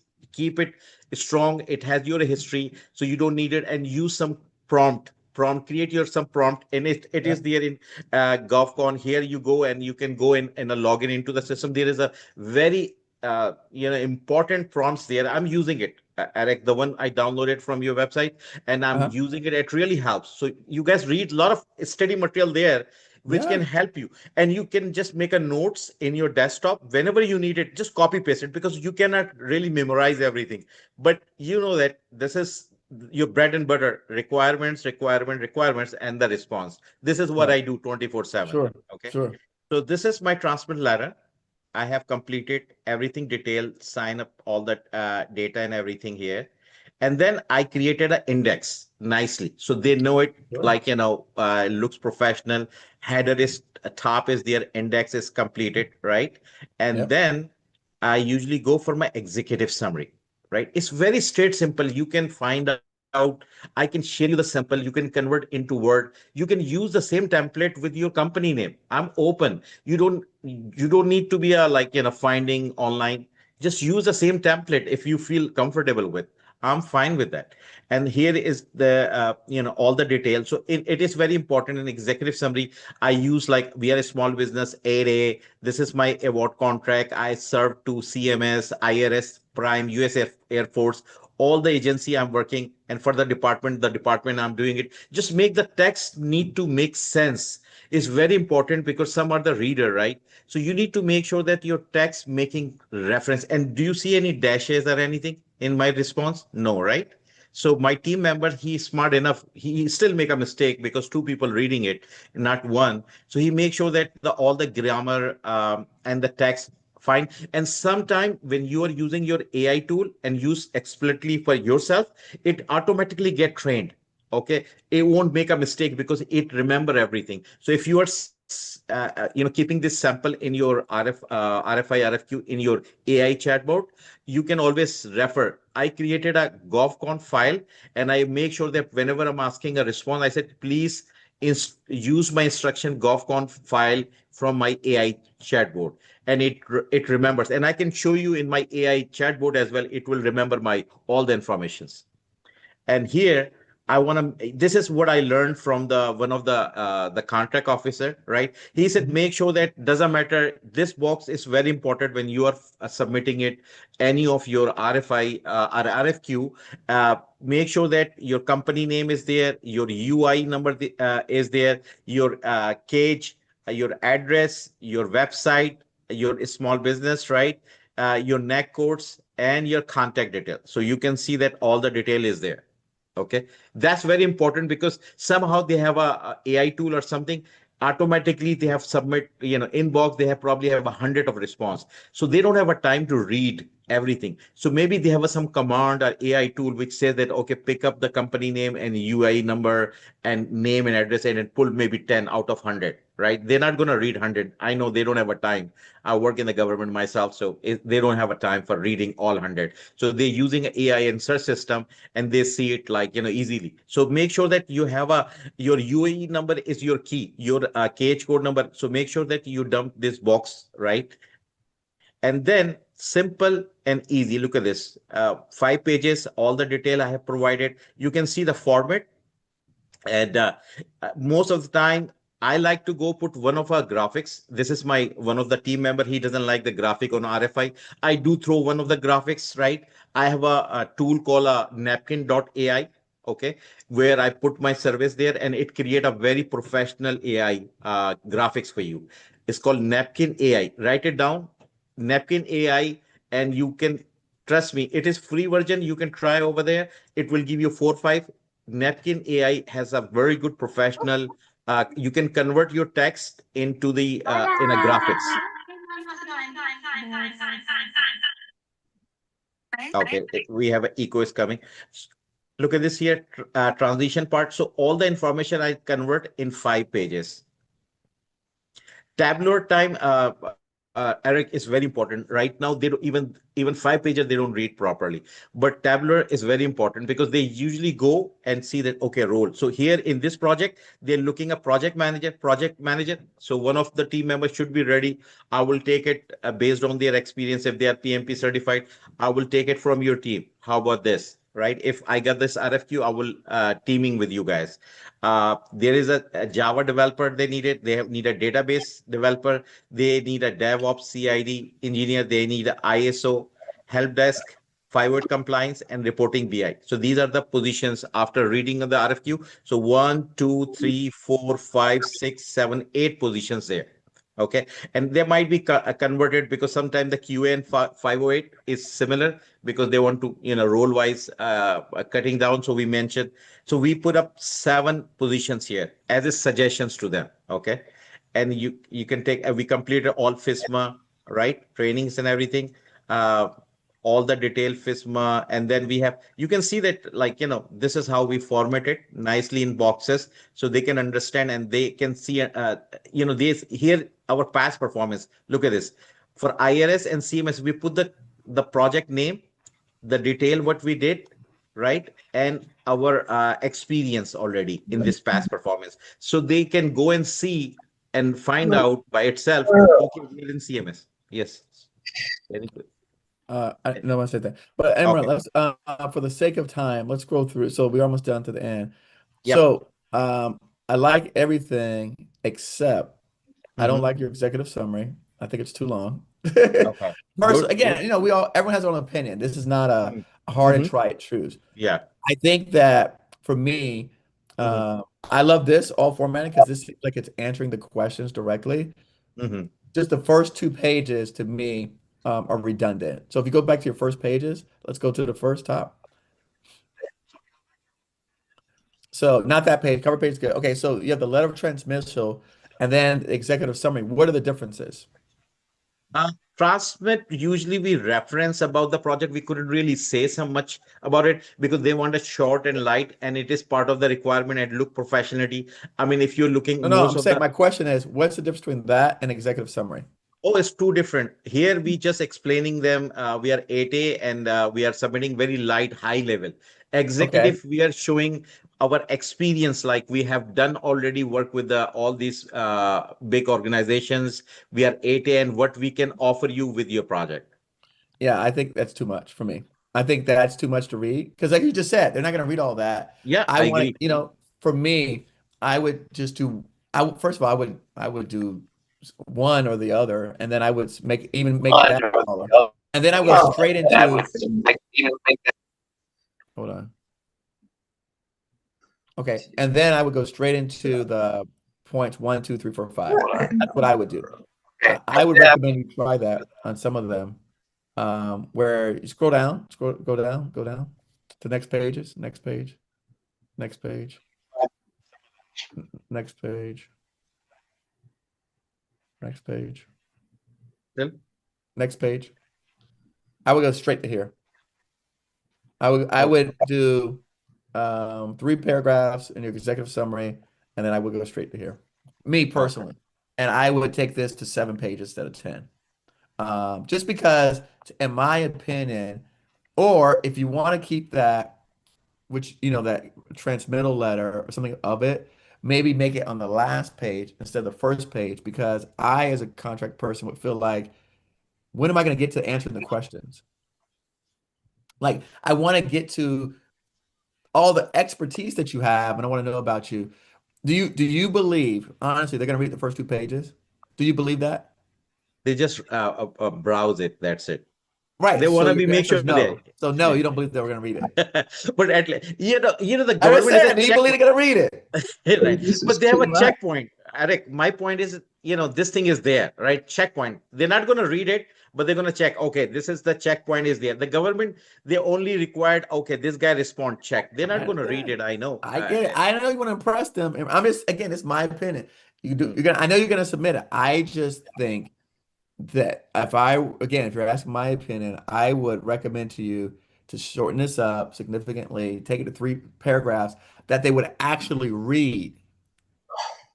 Because I want them to read my stuff. That's why I make it short. Because I don't want to. If you ask me the question, Eric, do you think they're gonna read yours? I'm gonna say yes because I wrote 1 paragraph, so they're gonna read it. I'm not gonna say they're gonna skip mine. I'm like, yeah, because they're gonna say, oh, this guy just wrote 1 paragraph. Let me see who he's about. Oh, great. I'm gonna see yours. I'm gonna be like, okay, let me get to the answers because I can't read. I don't even know. Should I read the executive summary? Should I read the transmittal letter? I don't even know which one should read. I don't think anybody on here knows the differences. And again, to me, government people are regular people. I think we keep trying to like put them as there's some kind of specialty. I don't know how have you been here since the beginning? One of the things that I said AI has taught me, my biggest lesson from AI is how to better communicate with humans. Sadly. So communicating with robots taught me how to better communicate with humans. Because now I see why. And by the way, even in my own family, you tell like I'll give you a funny example. We're in a dining room with my family. My brother walks in. My sister says, turn off the light. He turns off the dining room light. She goes, what's wrong with you? He goes, you told me to turn off the light. Now you're mad at me. I turned off the light. Not that light. Well, you didn't say what specific light. And so, I mean, it could seem funny, but it's truth because if you talk to an AI and you say that, that's how AI is going to react. So it taught me to communicate better with humans. So you're saying, hey, they're going to scan this. I'm treating them like AI. They're going to be like, I'm not going to read this. They're going to be like, I'm going to scan for the questions that I asked on my original sheet, mark up against that. And that's all I'm going to look for. And this, to me, could throw off the AI because now it's saying, okay, what is this other thing in there? And now I can tell you for all my thumbnails and my YouTube channel titles, and this happens with my marketing team, they'll send me a transcript and then they'll send their like the submittal thing that you're talking about. And I'm like, dude, I just asked for the transcript. You're trying to throw off my bot. Because if you give me your suggested titles already and your suggested thumbnails, if I put that into my agent, it's going to use that to consider against the transcript. If I just put in a transcript, then it's objective of just looking at the transcript. Again, my opinion and my experience in using AI, and I use it probably 12 hours a day. So I use Cursor, I use Claude. Eric, is it possible the new AI tool coming from your side so we can start getting those subscriptions? Yes, it is possible. Yeah, I got something for you. I got something for you. Okay, I got something for you because again, I have, my thing is like Steve Jobs simplicity, right? We want to simplify it to where kids can use it, and then that makes it doable. And I've got some people on here that, like I said, I'm going to use Juliet as my example. If I can get Juliet to use it, Imran, then I know you can use it because she's going to be like, look, it's too much. Don't make it.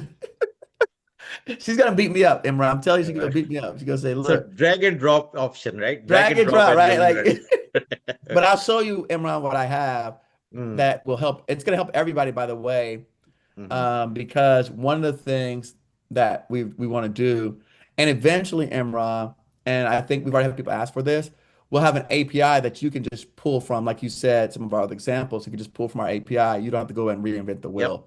I agree. Right? So we're going to have that. So you can just pull from the API and then have access to everything. And then you can just recreate whatever you want with it. Yeah, but Eric, it's like, if the application you are creating, for instance, you have like if you're looking my box, right? If your AI tool understand Alliance Global Tech, the UI number and everything, we just need to see the some of the standard Yes. DoD what standard. So we have to have in your tool click is DoD or civilian. So there's two Yes. different requirement because Yes. sometimes they're Agreed. asking, there is a CMMC, right? It Yes, I required in agree. DoD side. So Oh, if that something is there, drag and drop, I think you will be helping a lot of yeah, people, and I they agree will with be you. blessing for you. You know what I Let me mean? ask you the question: is most of your work civilian or DoD? I am right now hungry, and I am not looking either either So DoD or now, whatever it Sheila, takes. Yvette, Chandela, what we talking about? People not answering questions. I love Imran, Juliet, but Imran. I gotta beat you up and give you a hug. What percentage of your work is DoD versus civilian? Not what you're looking for, your work. My work is more is civilian because it's right now at the moment I'm working with a lot on more civilian at the moment because Okay. yeah. Okay. All right. No problem. No, Yeah. again, these are good. There's no bad answers. I just want to know because again, Imran, and I think you guys know this. And by the way, for everybody listening on this call, right? I have lots of friends in this area. And again, I have a friend of mine, Imran, I'm just thinking about for you right now, the guy that I showed. Like he said, he's doing about 140 million a year. He's actually looking to work with people that have more civilian contracts than DoD contracts. So there is no bad answers here. I just again I ask for context because when I'm talking to people, I can name drop and potentially help make recommendations for you guys. So, all right, Imran, thank you. I think it was a great example. I love your energy all the time. And with that, listen, let's do this. We're approaching 1 o'clock, and let me see what else slides do I have on here. Let me see through my slides what I So have. I can stop sharing here, Yeah, you can Eric? stop sharing, brother. Thank you. Mhm. Let me see what slides I have left real quick. So, Eric, you're traveling somewhere? You're not home today. Yeah, I know. We had a family trip this week. We had a family reunion last week in Florida. So I came back a week early, and then so we went a family reunion last weekend. This weekend we went to visit my mom's sister. My mom is 83. My dad's 86. God bless her. Wow, Thank you. nice. Her sister has dementia, and she lives in Valdosta. So, Mhm. my parents are elderly, so we drove them up to go see her Nice. sister and spend time with her at the nursing home. Um, and then we came back and drove to take my father to visit where he grew up at, his community. His brother who passed last year, they still live on a dirt road. So we went and took my father to visit his old communities where he grew up. They just renovated his school. Nice. You will laugh if you see the size of this school. Let me see if I have a picture of it. The school that my father grew up in, they just did a renovation of it. And But here, that school probably over 100 years old. it probably was 100 years old. Right. But Your it dad looks was like 86. here, this is the size of the whole school. Oh, wow. Wow. So it literally looks That's like a awesome. Look at classroom history. upstairs. Look at history. You were part That of was the that. size of my father's school. Okay. By the way, that's the renovation of the school. Here's a picture of the whole thing. That's it. That's the Nice. school. That's the school, the entire That's the school? entire school. Correct. That's it. Yeah. This is us driving up to the school. That's his school, the whole thing. So But did you they know what? Back renovate then, you got a quality education. Yeah. Well, I mean, he left at seventh grade, so he had to go to work. But again, he's 86. So, I mean, it's a different era. I mean, it's most people's grandparents or great grandparents. I mean, my father's 86 years old. He looks good for So, 86. oh, yeah. He's Yeah. but like I said, thank you that we can travel with them, and take them and, go visit my mom. But yeah, there's not many people left that he knows in those Well, it's old good to towns. have it. You have a time, family time honestly speaking, in my business, like, being an executive in the company is so much pressure. Like I I know. started usually 8 o'clock in the morning, I 7 o'clock in the morning with the I meetings know. and everything, and then finish up. And it was just a stress. It was extremely because, the government situation right now, you heard all the, happening here, then Oh, the absolutely. DHS shut down, and then You- the I know. follow-up email, proposal deadline, timing and everything, technical response on time. This challenge until you win, some decent amount of the project. And when you are in government, right, you need to be a compliance wise, like, all the time followed up. One of the Because I do have the hardware sales as well, right? It's not just the Mhm. software development. So I do sell the hardware through the federal government as well. So it just and I have about 20 engineers who works day to day, right, on with Mhm. these agencies. So that's Yeah, I know. another area I think in our community right here we need to share. If what I learned from the one of the senior guy, he said it's very hard to sell a service, but if you want to sell an iPhone, you could sell it. And that was the Mhm. line I learned 3 years ago, and I built the hardware section in my company. So Nice. that really adds up, even is a low margin, but that's how I get foot in the door. That's what I learned from this. Oh, So that's what nice. it really helps. So I Yeah. think we have a I great community, Eric, under you. No, no, Emra, I could say probably, I don't know, maybe 10 years ago, I was doing the same thing like you, and one of my aunts died, and I couldn't visit her. And so I made a decision to not put that anymore in front of me because the biggest regret I hear people make is what you're saying, you know? We actually rented a 15 passenger Sprinter van. We've had it for 2 weeks now, and so it wasn't just me. It was all of my siblings. So it was all of us. So it was my brother, my sister, my dad, my niece and nephew, and that's my Right. mom with the white hair, and that's her sister playing bingo. She's got Mm, dementia, but we um, were very fortunate to be able to, go and do that. So. Um, and we had the resources and it didn't cost anybody. I mean, in terms of like it didn't take away from anything. We didn't, like in terms of financials or anything like mm, that. And so we were able to do that as a family. And again, it's four of us and all four, imagine my two parents and all four of her kids. I don't think mm. people have that kind of time together, intimate time, Yep. for, a week or so together in a vehicle together for 10 hours, 12 hours a day. I don't think Right, anyone, a lot right, of right. people could say that, right? Yeah. So, And usually the and they old just celebrate, history. my parents celebrate 65 years married this in February. Wow. God bless them. 65 years Very married. nice. Yeah, right. Very nice. So it just you're blessed actually, Eric. I Yes, think, very and I blessed. think the important part because you are helping a lot of community member like us out there, right? Who Yeah, are you achieve that goal? yeah. Obviously the hard work is nothing is shortcut in our business, No, and then you paid it the time and you have worked hard. I think this community can excel within a few weeks, few months, right? And I think absolutely. become a leaders, and they will be helping like you in the future Yes, generation as that's the well. goal. That's the goal. And for me, Imran, just so you know, like I said, people ask me why do I do this? Because I get so much out of it as well. And I have because of all the content that I've made, I'm able to connect a lot of people together and bring them together in ways that you might not be able to do on your own because you just don't have the network that I have. But I built up a lot of trust over the years with a lot of high profile people. We've got a former contracting officer that's on this call that just messaged me, Mhm. 40 years contract officer. I usually get a couple of those on these calls. Right. We've got another 100 people watching on YouTube.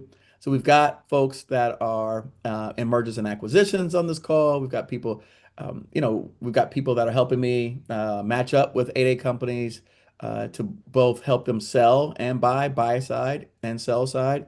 We've got buyers. So we just continue to grow and create more opportunities for everybody. I wish. And by the way, if anybody's listening, I'm gonna put. It's my new word. If anybody's listening, we're looking for 8A companies. I'm telling you, if you I'm got an here. 8A, especially if you got 6 years, 7 years left, we're looking for you. Okay. Mm. So there's a lot of I know what people are saying about the 8A program and that the government is under audit, but they are still awarding contracts and contracts and contracts. And the people that have the relationships that are connected, they're just getting I mean, they're growing so fast that, it makes my friend who got graduated in 6 years, they might make him look like nothing because they could graduate in 3 years. I mean, it's just that much opportunity out there. So, um, I I definitely saw want the to say some of that. the companies within in CMS, Medicare, Medicaid. By the Yeah, way, I was an architect since 2013 there, right? So nice. I saw as a contractor, and then I served there in a fraud, waste, and abuse department. That department was and I connected with over 100 different agencies because that's the only department does all the fraud and waste and abuse for Medicare, Medicaid in healthcare side. So Yep. what I learned, some of the people like me, there is about 5, 6 people who built their company right in the project, right after the project they started. Honestly, their companies right now, I learned late because I was not financially that well. They had a money already. So, when you are registered the company, having a funds, have a team members, right? And then 8A and then compliance part. So they were like more senior to me. Yeah. Right now, honestly, I don't want to share the name right now because it's No. going to go live. But these two companies, I know they were just like you and me, okay? Yeah. Under 1 million to 3 millions. Yeah. 2018 to 2026. Right now, they have a $340 million project awarded within Oh, 5 to 6, 346. yeah. And one of the company, which I don't want to name it, but Eric actually took their interview. Yeah. And No, I know who there they was are. Emran, I already and know who they are. all right. So one of the company, Emran, I already know who you were talking about. okay, I know that one, but I Emran. don't want to No, take don't the name drop. name, right? Listen, again, that's one of my friends I spoke to last week. Yep. Yes. I know So exactly who just it fast, is. right? So how fast we can? Listen, So but Emran, they these are can the do that people, same. again, these CEOs are in my phone number. Take my phone calls. If I I know. call him, he will pick up the phone for me. Yes, I know. This is the difference. Yes. So that's the reason as a leader, we need you, right? As a lead on this side. So for example, we have those challenges. Like I have shared the email. I'm in a phase second in 2, 3 projects where you need to jump in and be a partner, right? On that side, or maybe the team members over here in our community members, there's 95 people out there, right? And we need to make sure that, they have to come up. I have spoke one of the person who called me right in lunchtime, and he actually connected with me as well in a couple of weeks ago as well. So out of 95 people, let's share some work. You can really come to some company he said, hey, I want to be partner with you. Right. So Sure. first you need to come up with like, okay, what gonna share you gonna burden, like, maybe you are good in technical writing, or Yeah. you are compliance, or at least capturing, or something you need to take a share in order to become a partner. You can really jump in and said, I want to be a Again, partner. at the very beginning of this call, I said on here, I don't know if he's still on here. Okay. Ronnie, he's the one that connected me to my largest ever consultant client. He brought me a $400 million gorilla, and said, Eric, I can't help these people. They need help. Can you help them? I'm like, "Psh, yeah, send them my way." And Right. literally, based off his recommendation, I had one meeting with them, maybe two. I remember one. And then they signed a contract with me in a week. Okay. 1 week. I was so scared. I said I knew I undercharged. You were too low. And it was a 6-figure contract, and we worked together for several years until their CEO quit. But I mean, we still have a good relationship with this company today. They're at $500 million right now, and we still have a good relationship with all their C-suite executives. They know us, they know me. In fact, they're more concerned that we might not want to work with them as opposed to them not wanting to work with us, just because they broke off the relationship midway through $60 million in negotiated sole source contracts. They broke off the relationship. So, but we got to get forward with the slides. We're going to get back to all of this other I'm stuff. going to add, you're a rock star. That's the reason people are going to come. We are just the normal people, right? So for you, definitely they're going to come back. Well, that's like I said, so Christina, go ahead. I've got to get this going. I've got people watching and waiting. All right. Can you hear me okay? Yes. You can hear me fine? Yep. Oh, okay. I'm sorry. I hate to cut in, but my internet is acting crazy. So Okay. I'm probably just going to have to get off, but I didn't want to get off without saying actually a couple of things. I'm been a grant reviewer, facilitator for federal, state, and local initiatives for over 20 plus years. So I do a lot of reviews on government and grants and proposals. Okay. Have that background.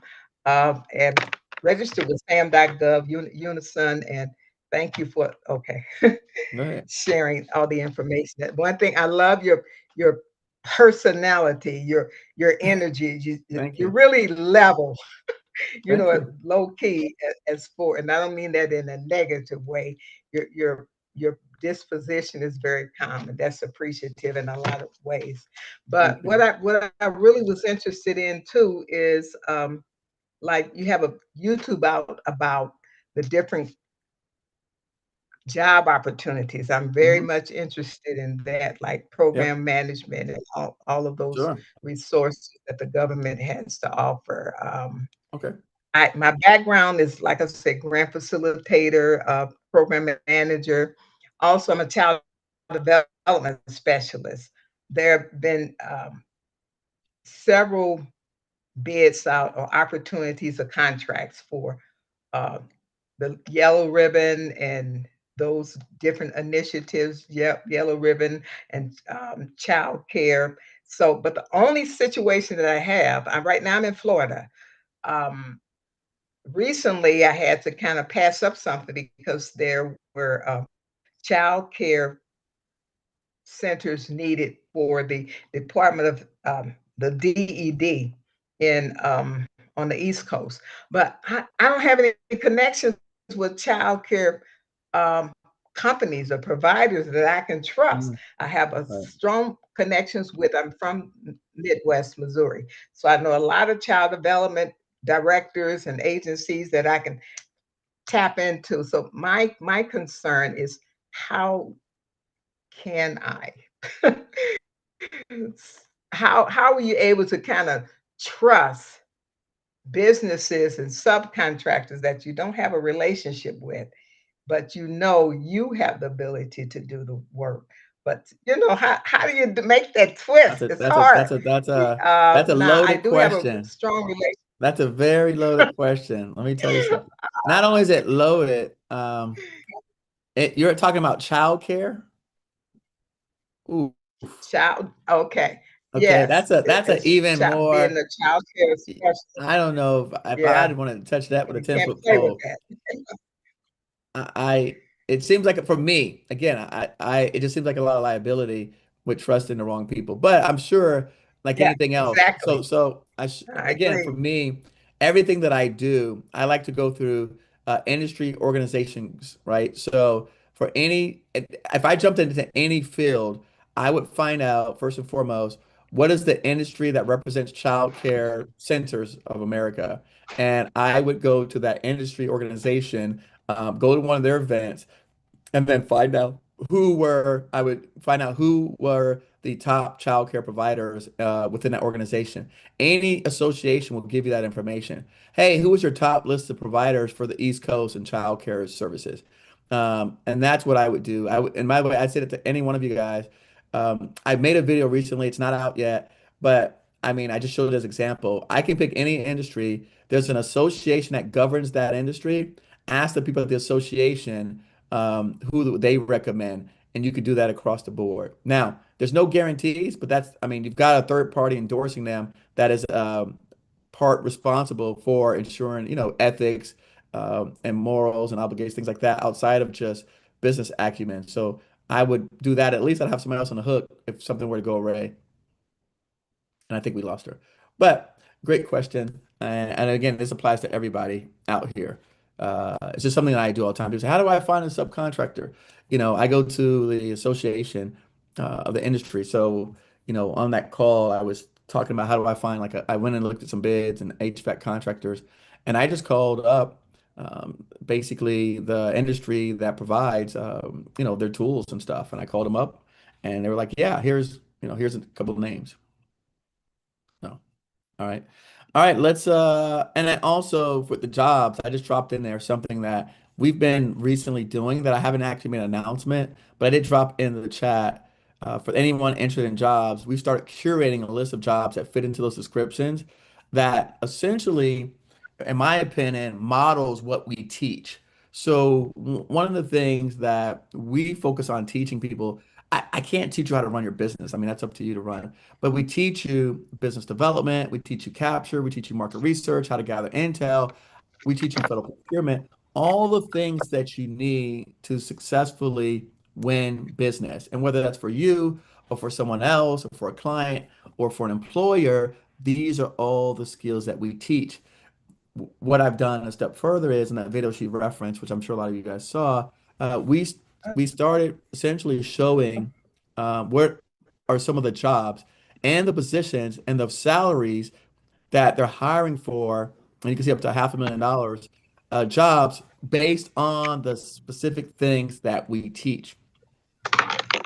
And so you'll see this because I think for me, a lot of times when I'm trying to get you guys to just learn stuff, and then like some other government person's like, oh, middleman strategy, or like this, I'm showing you that there's a job that they pay somebody this salary to do the very same things I'm teaching you. You will not find a middleman job.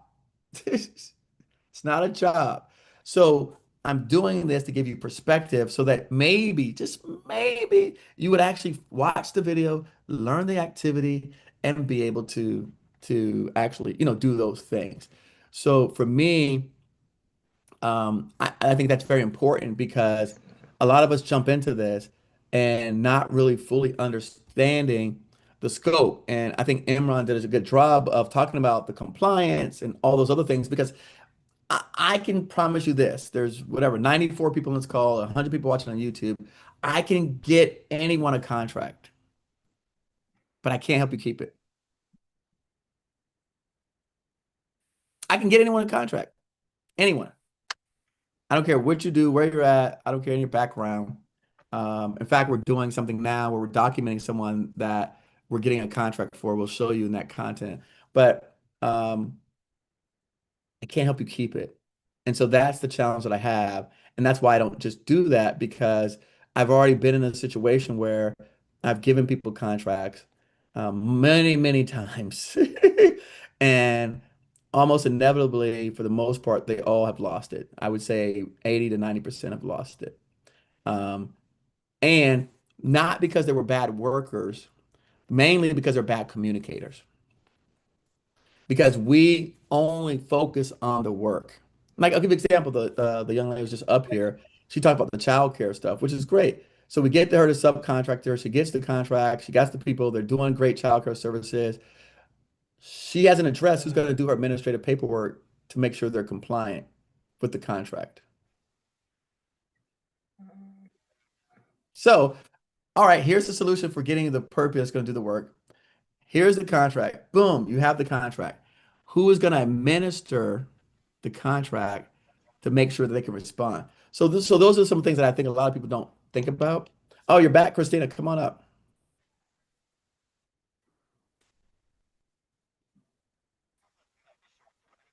So just okay, my internet's not working too great. So those are some of the things that, again, I'm telling you this from experience of what happens with a lot of people that get contracts is we don't consider, right, all of this. Rod, are you there? I just want to address something really quick. I am. Okay. So you brought up a good point, Rod, but I did want to talk through, hold on, let me see, where's it at? So, Rod, why don't you bring up the point just so we can have so everyone can hear what you brought up about the FAR. So, because I want to make this is what I just so you know, I want to make sure no one leaves and says that I gave them any misconstrued information. That's all. back. So clarifying when you said everybody's got a different FAR, these guys were all interpreting the FAR different with their annexes. So the FAR is the FAR. Correct. Then you've got the different ones coming through, like you've got GSA and NASA all playing off the DoD DFAR. Right. But right now, with my client, I'm dealing with agriculture, interior, and commerce all on the AI situation, and all three of them are vastly different. So that's where I wanted to bring up that their interpretations and how they're implementing those interpretations is where the difference screwball. I probably shouldn't use that word, but yeah, I like screwball. I like that's a good word. I mean, because they're all. I mean, we've got one that said that you developed AI and they wanted to sign off on it, and I said no, because AI was developed on my nickel, not yours, and the government was wanting the IP for it. And then yet Interior and Commerce said if you used AI for development, the subsequent deliverables are ours. I'm 100% agreeing with it. Data rights are yours, but IP is not. So that's where I was coming from. All right, no problem. So, by the way, Rob, you didn't tell anybody your background. You gotta give some credibility here. Oh, I got you. So I spent 20 years in the Puzzle Palace as a contracting officer for the Army. Was there on 9/11 and decided to go over to the program management side. Spent the last 20 years doing that. Left out. I'm now working for a commercial client who doesn't know how to deal with the federal government. And that's as polite as I can be. And in there is when I realized that I've got 40 plus years of experience, and why in the hell am I not helping all these smalls who need it? So that's in essence where I'm at. And Eric, that's why I reached out to you. It's like, I think what you're doing right here is the biggest piece, being in teaching. I have talked to I've got a number of clients, and every single one of them, they don't know the process, and they don't have the information. They can do the work. You're spot on correct. Spot on correct. They can do the work in a New York second. But to stay compliant and to stay consistent and keep their certs up, 6 of my 8 have been bit on the butt because there's ladies on the call. So Rod, wait, didn't I just say that, Rod? You sure as hell did. Yep. Rod, yep. you were echoing me. Didn't I just say that? You sure did. And I just want to let you know that one lady lost a $2.5 million contract because she could not get her deliveries in on time. Sandra, did I not just say that? Keela, did I not just say that? And I don't even listen. By the way, I don't know Rod. Rod was sending me private messages on here, okay, telling me who he was. I did not even know any of these stories. I've never met Rod. I don't know what he looks like. I don't know if he's white or black. I don't know anything about him. He's just telling me, I'm just telling my experiences, and he's confirming he's having the same issues. Eric, that bit me in the butt because that also took care of my commission when she lost. Right. Thank you, Rod. Yes, of course. Me too. Yeah. Now the other piece is that, believe it or not, state of Georgia is still doing sealed bids. I had another lady who went down there. They said be there by 2:50. She showed up at 2:53. They didn't accept. No kidding. Oh, you're gonna love this one. Didn't accept her proposal. Then 3 o'clock came around. She found out what they were. I called the specialist the next day and I said, just a question. He goes, what do you mean? I said, if somebody delivers late and it's in the government's best interest, and his answer, this was state of Georgia now. It's politics, Mr. Campbell. Can't do it. Right. We're going to go with these 3. And she would have won it by $48,000 on a 5-year contract. And it was LPTA. So, yes. Yeah. Right. So, I mean, we're not going to get into stories. Okay. We're not going to trade sorry. Yeah, we can do that forever and a day. But no, you're fine. I'm saying I'm not going to come back and share my stories with you, meaning because I've shared them on previous boot camps, those exact scenarios. In fact, I think it was 2 boot camps ago. I don't remember, Nadine, if you have to remind me. I shared the debriefing call that I had with NAFAC for a 5-year IDIQ was $249 million. And we did a debriefing. I was working with a large prime. Well, they're a small business, but they're large because they're a tribe. And so they were going to prime with us up. But I put the proposal together, and the guy submitted it late. And so on the debriefing, they said, you checked all the boxes. You would have won. You'd been on this IDIQ, except he submitted it late. So I promise you, it hurt my heart because it still has not come back out for recompete, Imran. $249 million, 5 IDIQ. I think there were 6 companies on it. You had a hunting license and they couldn't use it. Now you haven't brought up here, and I'm sorry because I was trying to get in here. Did you bring up about having that kickoff meeting and how critical that kickoff meeting is for an award? I have not, Rod, only because right now what I'm trying to address is just getting there. Okay. Okay. That would be something you might want to put in for next version. Yeah, I think a lot of people right now, they're just having such a hard time even visualizing this is possible for them. So I'm always trying to like bring it down to say, yes, this, you get me? Does it make sense? It's just they can't sometimes see themselves in that situation because the numbers are so big. Tracking. What do you say to that?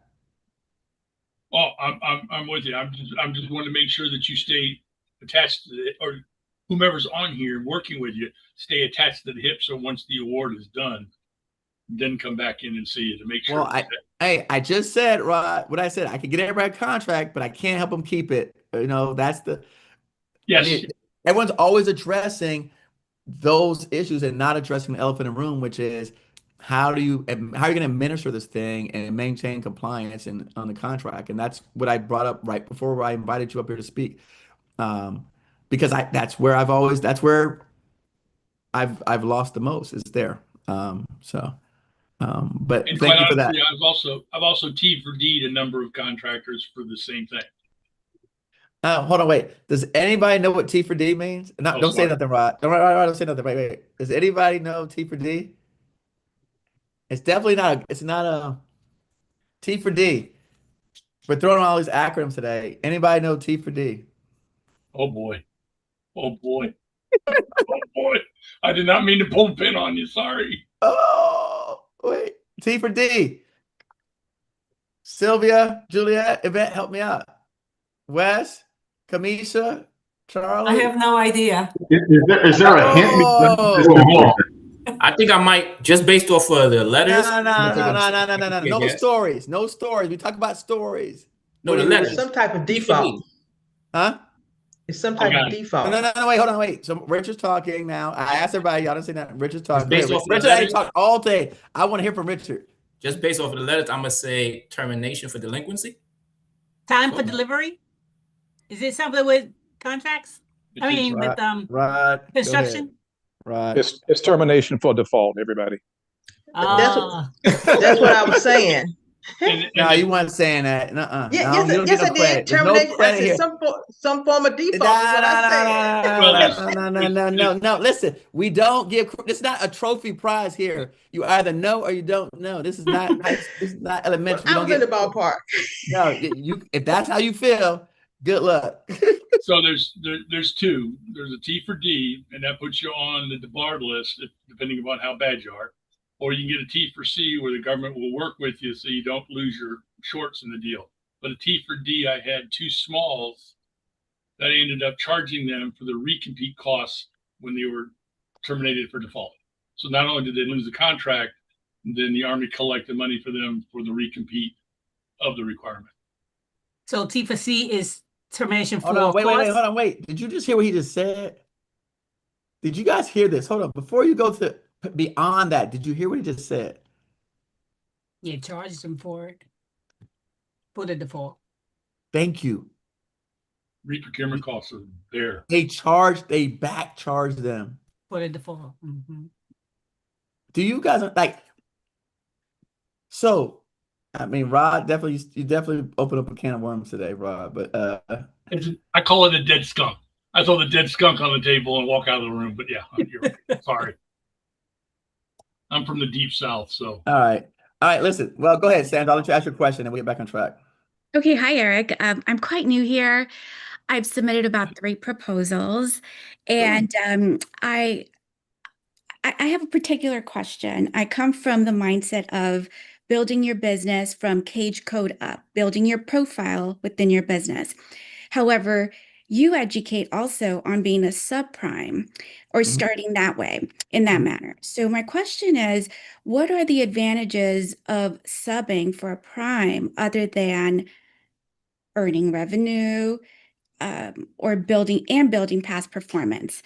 And the reason why I ask is because of the former. In my mind, you would think you want to build your cage code profile with the government. So how do you do that while being a subprime? So I know people. So one of my friends bought his yacht being a subprime. All his investment properties, all his real estate portfolio, everything. Right. But that's okay. So remember, I remember saying, you asked, what's it like? You want to build a business, or you just want to get credit? Because I mean, if your goal is to build a business and he's doing 60 million a year as a subprime, what else do you want in life? Like me, I mean, and most people want to just build businesses. Get me? They just want to build a successful business. Most people don't care if you have a $60 million revenue business that's producing income and profit. What difference does it make the structure? Can she clarify with her statement about building your cage code? Yes. So, you know, when you win contracts, you build your cage code profile with the government, with the federal government. That's what I'm talking about. But my question for you, Mr. Eric, is Uh-oh, I got called Mr. Eric. I'm in trouble now. I'm in trouble. I get to call Mr. Eric. Now I'm in trouble. Imran, I can hear the trouble coming. I know it, Rob. I know trouble when I look. When I get called Mr. Eric, I'm in trouble. All right, Sandra, I'm listening. Okay, I'll be gentle. Okay. Listen, you know what? You're from the West Coast. You've been with me since 6 a.m. You get all the leadway in the world. That's right. Thank you. Okay, really quickly. So, and so my question is, what are the advantages of subpriming with primes other than earning revenue and building past performance? I need more. I mean, money is great, but I mean, I want, the foundation of the stability of having a record with the federal government that building your cage code, in other words, or should I not be thinking that way? I think that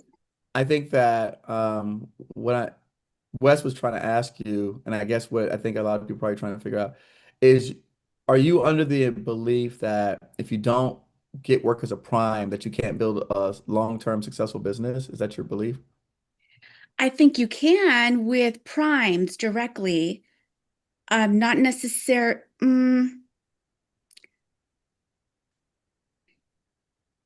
Well, again, we're going back Does that to make sense? revenue. Right? Are you under that belief system? Because if most of us who are entrepreneurs, right, we just want to build a successful business.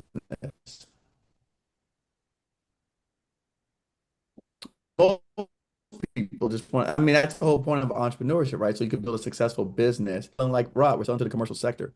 Most people just want to build a successful business that's sustainable. Most small businesses in America, they're just successful businesses, regardless of the relationship with any or respective entity. They just want consistent revenues to pay their employees, and have an ongoing business that they can essentially trust will, if they do what they say they're going to do and deliver, they're going to basically generate an income and make a life for themselves. That's most people's, from my understanding, most people's ambitions.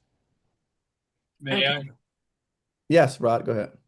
So, Sandra, another piece to look at, since my one client is a large business, but a lot of the smalls that I work with, if you're a sub, that means they get to carry the risk. They get to carry all of the overhead. They get to carry all of the compliance and the contract administration that you don't have to pay for. And while you're going through and doing that, there's an awful lot of learning curve to come through there. So that risk now sits with the prime and not with you as a sub. And being one that did the evaluation, past performance is past performance, whether you're a prime or a sub. Right. So, and the other piece for you at the same time, the federal government now, one of the new FAR deals, is you can now bring your commercial past performance in to be used in addition, not just your state, local, SLED type deal. You can use commercial. So if you have a contract with Pepsi-Cola and you do whatever the heck it is you're doing, you can put that down as your past performance. But I do want you to think through that. I'm in 100% agreement with Eric.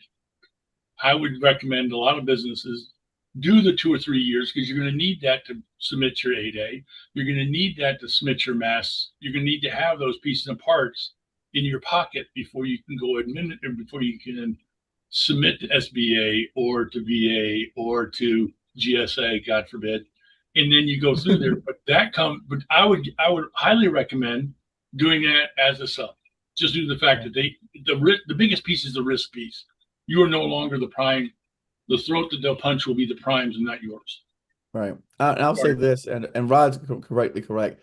The example that I gave in the beginning, Sandra, I'm in construction, right? Um, if anyone in here is in construction and we're starting out, we've got to have bonding. And you can't get bonding without building up bonding. You're like, wait, how do I do that? And so it's like, wait, you can't, you have to have projects to get more bonding, but you don't have bonding to get the projects. So it's like, well, how do I solve that conundrum? And my examples, I was able to get this $4.7 million contract because the prime carried the bond. So I didn't need the bonding. So now I can now show a bonding company I completed a $4.7 million contract, right? And so now I'm worthy of getting bonds up to that amount.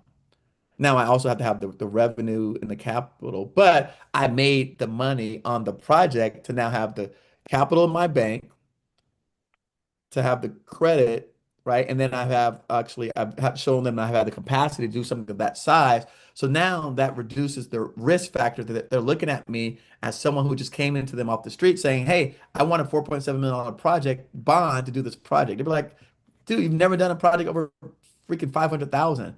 We would never trust you with 5 million. So that allowed that, again, everyone that you're going to deal with, from government to banks, and they're all risk averse. I used to just say the government's risk averse. No, everyone is risk averse. No one wants you to be their experiment.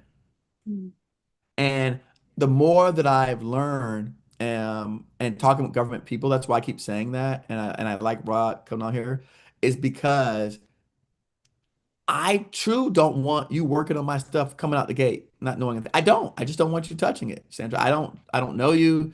I don't want you touching my systems. I don't want you selling me some stuff. It might come from China and you didn't inspect it properly. I don't want that from you.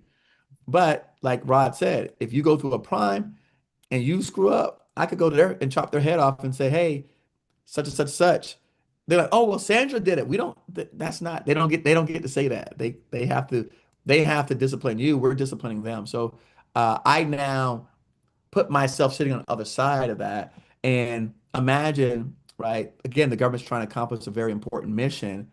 Would you want someone starting off with no experience working on that mission? If it's putting out forest fires, or I don't know, coming and clean up the debris from your house. Most of us don't want someone practicing on us, particularly if we're having a surgery or changing a gallbladder or having a kidney replaced. You wouldn't want that for yourself, for your family. So I think it's great to get some experience. But got it. Well, thank you, Rod and Eric. So what I gather is, other than earning revenue and building past performance, you recommend subcontracting because the prime in your early stages or whenever would take the liability if there were they will take all liability. I have not said that I recommend only subcontracting. Okay. Because there are smaller projects that you can start with as a prime. But you asked specifically about subcontracting as it is definitely a pathway. I mean, I would explore both, right? I would see what I qualify on my own based on, like Rod said, some of your commercial past experience that you've shown or demonstrated in the past, what you've done. But then because the government right now is basically putting a lot of requirements in these bids, most of us, we're just not going to have the necessary prerequisites to do everything on there. I'm just being honest with you. And Rob could probably speak more to that. I'm sure he's seen the requirements just keep getting bigger and bigger and more expansive. And so before, where they might have said, hey, just, change this light bulb. Now they're like, change the light bulb, the air filters, the roof, the siding, the sidewalk, you're like, wait, hold on. This used to be a simple maintenance contract, and now it's a balloon. And I know a lot of small business are going to say it seems unfair, but I just think it's a nature of what we're dealing with given the climate we're in. I don't think any of us have any control over it. Eric, I'm sorry. There's another piece that's out there also, is that even with the new revolutionary rewrite of the FAR, there are still requirements for primes to have X amount of dollars go to smalls. So if you've got somebody coming through there and it's a big, he or she is going to have it a certain dollar threshold. Right. Eric, help me. It used to be $1 million. Somebody told me, I've not done the research, that it's been dropped down to 750K. But if you have a contract greater than those, you have to have not only a small business plan, but a subcontracting plan. Excuse me, I did it backwards. I don't know the revenue threshold, but yes, he's correct. And in that subcontracting plan, you have to address your small business subcontracting plan. And those are two that need to be in their proposal, be considered fair and reasonable before they even look at anything else. So those are the first ticks. Now, whether they evaluate, that's a different story. But you got to have them in there, and there are mandatory pieces to come through. That also gives you your butts and seats, or your share of the contract that they have to pass through. Right. Yep. Thank you, guys. Thank you. All right, listen, we're gonna move on. I don't want to turn this into Q&A yet, because there's some people sitting out watching us. I want to make sure we get through everything first. So let's just keep moving. We'll get to everyone. I promise you. I promise you we're not going anywhere. Any of my people that are on this call, they know I don't worry. I don't tap out. Okay. So I only ate half my sandwich. I still have another half a sandwich left. Hold on 1 second.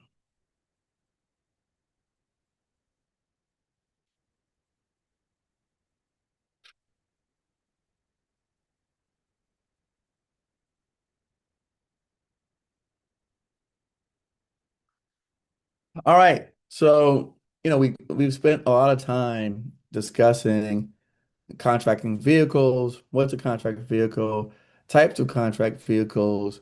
We discussed sources sought and helping the government to market research. We went through an actual example.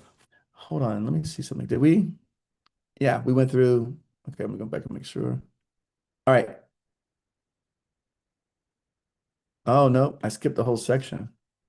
I was like, wait a second, hold on.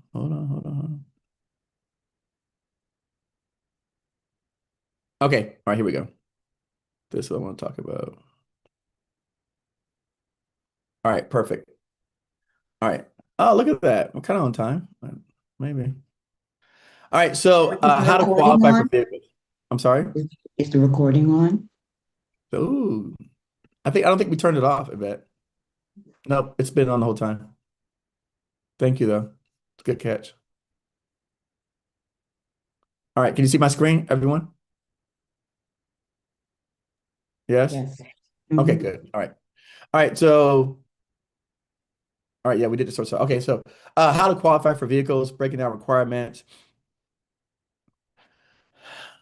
Again, Rod and I talked about there's a lot of compliance requirements out there.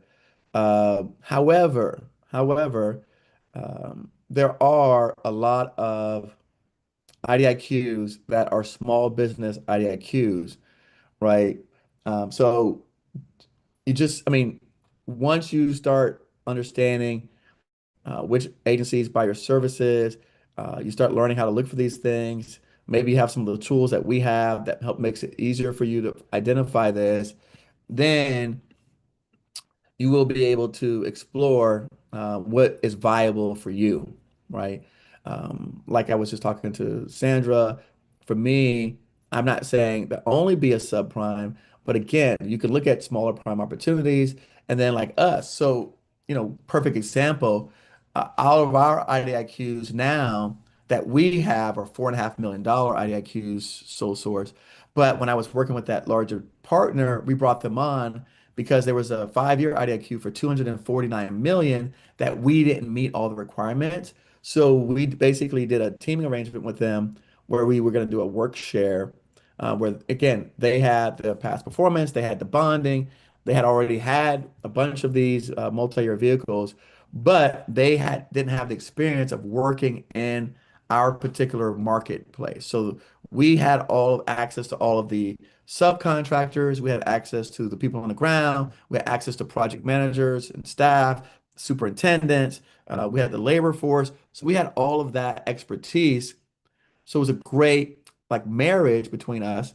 But unfortunately, one of the team members on the other side was kind of lackadaisical about timelines, and so he missed that. That's a whole nother story we could talk about at the end of the day. But nevertheless, this was an area that we felt that again, I was the one that brought them to the table. I was the one that put the proposal together. I brought it right together. But the one piece that I didn't control was them doing their job and submitting it, and so we fell short. But again, it's still a viable option for people. I'm still proud that I was able to submit on and be eligible for a $250 million IDIQ. So I'm still proud of that because again, it was, at the end of the day, I did do all the work to get it. And knowing that if we had just submitted on time, we would have won it, gave me the confidence, right, to believe that I could do it over again. And so I think a lot of times we we just take our experiences and we think them as all negative. And I am the opposite. So I'm like, well, look, had I not had that experience of working with that company, I would have never known if I had the ability to put together a package that would warrant being on a short list of companies for something that's $250 million. So I think again, given if I had a choice of to do it or to not do it, I would still do it all over again. Even if I could see into the future and said this guy's going to turn it in late, and you're not going to get it, but you're going to find out if you could have gotten it and you could put something like that together. I do that all day of the week. Subcontractor again, the prime you do very specific tasks in your proposal. Consultant. I've done that as well, where we've consulted for some companies. I think Rod is acting as a consultant right now in some of his technical roles. But there's all types of consultants out there. There's not just the consultant that helps them get the contract. We've hired consultants that helped us on projects. One of my podcast guests, Robert Swain, he works with consultants to help him do, submittals.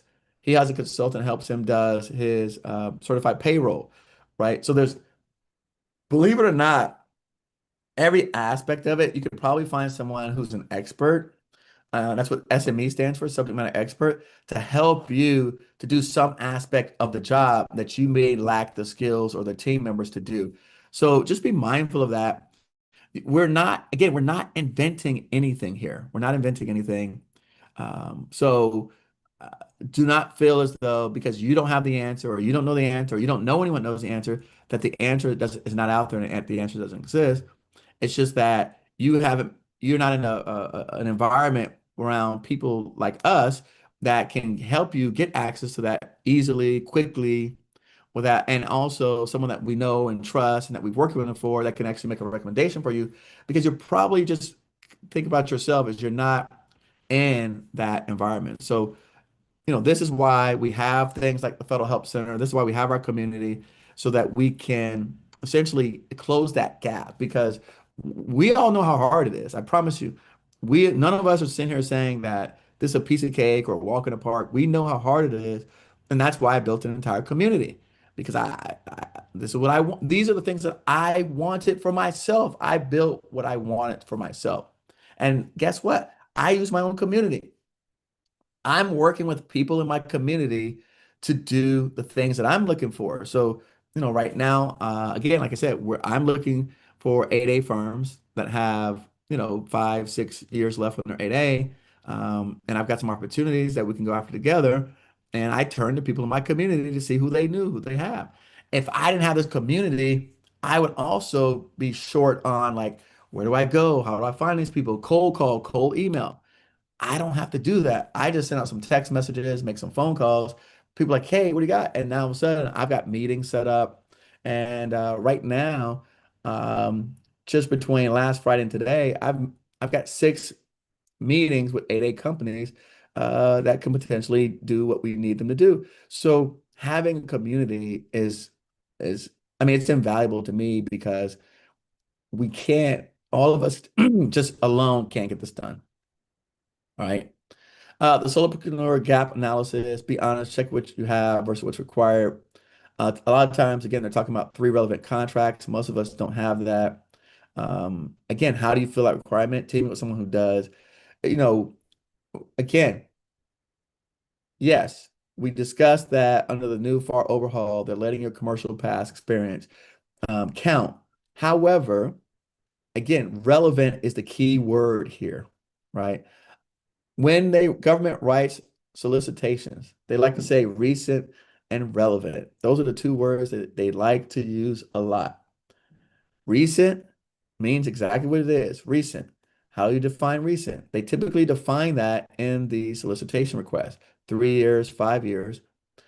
Relevant means, is it similar size, scope of work, nature, environment, all of that. So you could say, yes, I worked on this project, but my project was in a different environment than the other project. They might not consider that relevant because, yes, just because you did the scope of work, I mean, I could weld, I can say, hey, I was a welder and I welded something on the ground. But if you got to weld something on a freaking one of those satellites up in the air, I've never welded something on a satellite up in the air, 300 feet. I've never done that before. So that might not be considered relevant by the government because you say, oh, I did weld before, but did you weld on something that was up in the air while standing on the side of a freaking, tower? No, okay, that might not be considered relevant. I don't make that call. They may ask for PMP certification. Again, not saying that you can't get these things, but at the time when we're looking at this, do you have them, right? So again, typically, if you don't have something, we try to find other team members to supplement what we don't have. What I love about federal procurement is it allows for this. This is tried and true. This is common. There's a reason why they call it teaming arrangement, right? Because this is just a standard way that federal government is used to seeing people work together. ISO 9000, it's funny, I mentioned that earlier today, right? Again, that might be a requirement for somebody's project. Partner with someone who's a certified firm. 500K credit line. You might not have it, but you can look at factoring, right? Or invoice finance, whatever the case may be. So one of the biggest things that I always tell people is find out what the requirements are early, right? Even for something that's not necessarily what you want to go after, but something in the same area, and then figure out what they need. All right. So a real example of how a solopreneur can win OASIS, Sarah, cybersecurity consultant, 3 years in business. She didn't have 3 prime contracts. She did have CISSP, 2 subcontracts, and DoD clearance. Again, she can partner with the firm with 5 IT contracts, share past performance, subcontract the ISO part for quality compliance, and then she can get a retired DoD program manager with PMP that she could put on. These are things that people do. Okay. Now, I know the next question. Well, Eric, where am I supposed to find the 8A firm to partner with, the ISO company subcontract with, and the 1099 retired DoD person? Coming to things like this, being in groups like ours, I told you, and I didn't even know, Rod, that every time I'm on these calls, there's someone that worked in government on these calls. Okay. And so again, I encourage all of you, if you don't leave with anything else, get out more, please. And I'm not talking about go outside for exercise. I mean, you need that too, but get out more, talk to more people, meet more people, surround yourself with people that are doing or at least where you want to go. Okay. Because this is how you're going to increase your odds of meeting the team members that you need for future contract opportunities. I can't stress that enough. All right, where to find team members, SAM.gov, industry days, LinkedIn, Apex. Again, when I say Apex, they have their own matchmaking events. Everybody has industry day events, lunch and learns. Govevents.com is a good website. SAM.gov has events pages. LinkedIn. I mean, I use LinkedIn. I get so many messages on LinkedIn, I can't even keep up. But I'm very active on LinkedIn. I'm creating content on LinkedIn. I'm attracting the people that I want to be around to me by making consistent content on LinkedIn. Okay. Has anybody seen any of my content on LinkedIn before? Anybody seen any of my content on LinkedIn? Right. Okay, Yes, let me how ask a can we better miss question. it? Wait, did anybody come here from LinkedIn? Right, there you go. Boom. Hold on.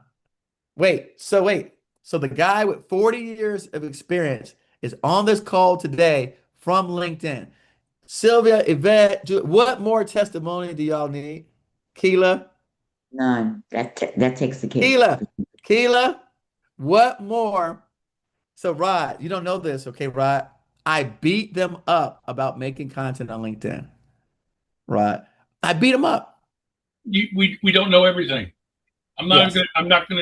gonna lie to you. I get on there. You've got some things on there that I hadn't heard before. There's others that have stuff out there that I hadn't heard before.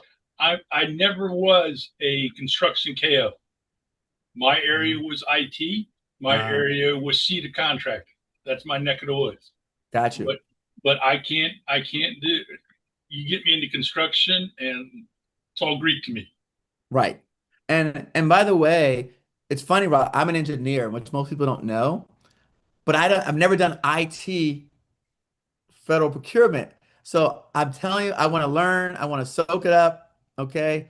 I would love to because everyone says in construction, if you've not lost money in a project, you haven't been in construction. That is like your badge, okay? If you haven't lost money on a project, you're not really in construction. You're just playing construction, okay? So I can say that with full confidence because now I don't hear the IT guys talk like that. These guys like they never lose money on anything, and I'm like, I don't even know what that feeling is, Sandra. I've never had that. I don't have any comfort when I take a project like, oh man, this is guaranteed. I'm gonna make all this money. Well, I'm like, you got to remember the IT guys either A, are reselling where somebody else has done the R&D, or B, they've got software. So once that software has been, the R&D for that software has been paid for, everything else is gold. yeah, Dicey. I know, right? I want to be there. You're in a different. I want to be in that situation, right? That's where I heard. That's where I heard about internal latent defects was in construction. Well, you don't hear that in IT. Now, I'm gonna really make your head hurt. I was doing contracting when the firmer was around before IT was ever. It was ADP. So we were doing ADP with the cards back in the building. Okay. So. Yeah. So I'm gonna tell you guys, we win a construction project and we're scared. We're not celebrating. We're not bopping a bottle of champagne like you guys think. No. We're excited and terrified in the same time. If we're drinking anything, it's not a celebration drink, it's a nervous drink, okay? Yours comes on final payment when the acceptance is happening. Thank you. Right. That's when we celebrate, right? On final payment. Juliet knows. After inspection, sign off, then we know. And even then, they can come back later. Yes. Oh, yes. That's that inherent defect. To make you laugh, my first IT buy back in '92 was a UPS machine, $1 million UPS machine, 6 foot tall, right? What is UPS machine? Uninterrupted power supply. Okay. So you got to remember, this is '92. Okay. So that was my biggest buy at that time. We went down to the 3rd sub basement of the Pentagon. Okay. And all of a sudden, I heard make a hole. I'm like, what the hell are you talking about? They're carrying us down there. 2 guys passed me with 6x6 boards because the Pentagon still had creeks running through the sub basements. So they put these 6x6 boards and then put my $1 million UPS machine on top of it. Let me tell you how that worried my backside for 6 months before we finally got concrete put in there. So yeah, that latent inherent defect, know that real well. Okay. All right. Well, I just wanted you guys to know this. All of my Federal Help Center students, that I've been beaten up about making content on LinkedIn, Sylvia, that no one sees our content. All of a sudden, everyone doesn't have to like it or engage. Rob probably is not a guy who likes your posts or writes comments. He probably just watches it. You know, everyone doesn't write and say nice things about you, but they see you being consistent, showing up. And guess what? There you are. So you're saying, how do we find these people? They're there. But again, going back, right? We have to do things to attract them to us. And so again, thank you, Yvette, for saying that. I don't have to show no more proof. All right. Eric, one quick question when you're jumping into the next slide is the ISO certification. There is a red tape, CMI level 3 service and development is a previously, like if you are working with civilian government, right? They usually require this one.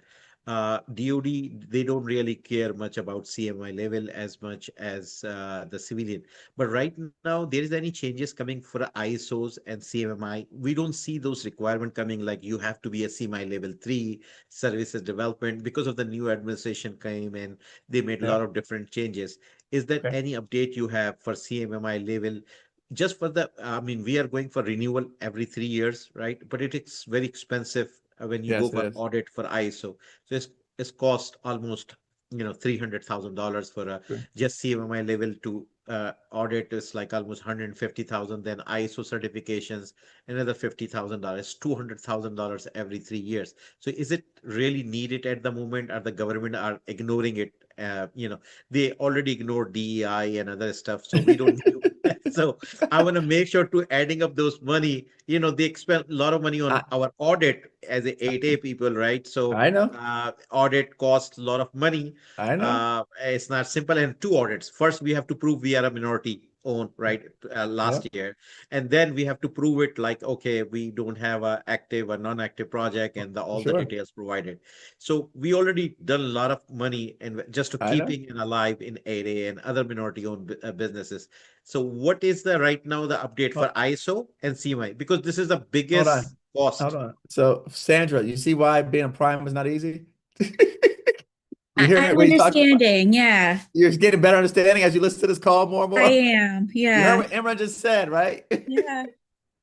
You didn't have to do any of that stuff, You go out there, you make your money, and then you're like, oh, wait, I got to pay for an audit to prove that I didn't do anything wrong, that I already sent you reports that said I didn't do anything wrong, and now I got to pay to do an audit to prove what you already have reports that show, but I got to go back and by the way, as an 8A, he already has to do annual audits anyways to recertify. So you have to do an audit on top of an audit on top of an audit. And then now he's got to do this other stuff. So I just want you to hear the reality of what it takes to be a prime. The farmer right now, they can go back on a commercial and validate pricing that was not there before. Before you came in and said, oh, I got it up on the screen, it's $100, Uncle Sam, I'm giving you 99. Now they're coming back and looking to find out if you gave it to Pepsi at 75. Now Uncle's going to want 74. So that's still happening on that's happening on the Part 12 side.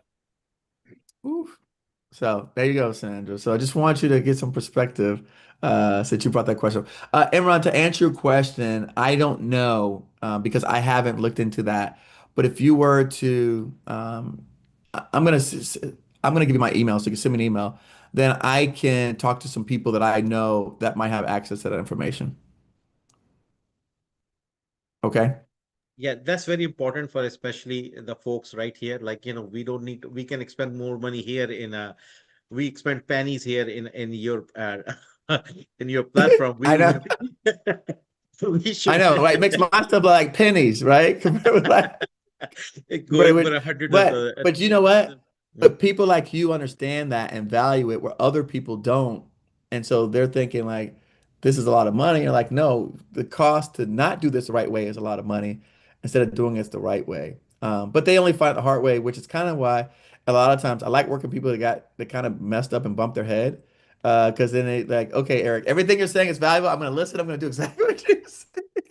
Because it's so much exciting Saturday with the family and everything, and we are all here. I think we add a lot of value with your input honestly speaking, in a professional business, we've been in mostly in business. So this, your words, even for your, earlier conversation, I already text to my, one of the top staff already, make sure executive timesheet need to revise it, even in a gap 30 minutes. So as long as you quick adopt it, that's how you win, right? Next day. That So is, he's correct. You are spot on. By the way, he's spot on because I tell every small business that the only advantage we have is speed. Yes. If you cannot adopt this right away, immediately, you've lost your only advantage. Big companies cannot move. Rob works with a big company. I guarantee you, he can confirm this. They don't move fast on anything. And I don't even know. Go ahead, Rod. 6 weeks for a friggin' pricing deal. RFQ, we knew it was coming. 6 weeks. Thank you. And Ron, how long will it take you to get that back? Pricing on an RFQ? 30 minutes. I'm serious. So look, I love the back and forth because we have a practical person here that's in this doing this, and we have another person here that's from government that's working with some big company. And I'm telling you this because I'm in the arena, I'm reading books, and so I have active conversations with people all the time. If you come on any of our Tuesday calls, I'm telling you, we do this every week. And again, I'm talking to people like Rod all the time. And so we're like, I'm getting the most information from him, from other people that are in other industries, that are in other spaces. Hey, Eric, they just changed these things. Hey, they just made this cut. This is the only way we can get our intelligence. This is it. Because I can't be in all the kind of contracts. I can't be in all the type of projects. I can't be with all civilian and all DOW. I can't. But I can talk to people in my sphere of influence that gives me insights that I can come back and bring and share with everybody on these calls. So I hope you're getting a lot of good stuff from this. Just kind of FYI. Yeah, and you said that during this we have a the agenda today was just to getting those vehicles, right? IDQ vehicles. So there is, like, if you heard the Polaris and everything was previously, they were looking CMI level, and it takes years to decide, like 2 years. Like Polaris took almost 2 years because lawsuit and those audit and everything. So just want to add here, like we are a small business, and I came from the team over there. I mean, I'm matured now, but earlier we spent a lot of money for just to go in Polaris. Like 3 years ago, I purchased $500,000 expended just for the facility and all that stuff, to make sure that I have a facility, I have all laptops, I have all the desks. I spent like crazy money, and then in the end, that, like, oh, because I did not have the $7 million experience, they actually only picked up 100 contracts companies who has $7 million. So all my efforts, like expanding CMMI, my accounting software, I got a Deltec accounting system, I got it everything, just because of this vehicle. I want to be in for Polaris. And then what happened? Like, they said, oh, we choose only who cross 98 or 8900 score. I was like, and lost a lot of money. Just accounting, Deltec accounting system, all the licensing, the facility, I spent the money and everything. It was just drained. So, when you are coming as a private, this money is, I could use a lot in my marketing, maybe more better stuff or technical writing, or maybe networking. So that's another big piece I spent, and I learned my lesson. Yeah. Thank you for that.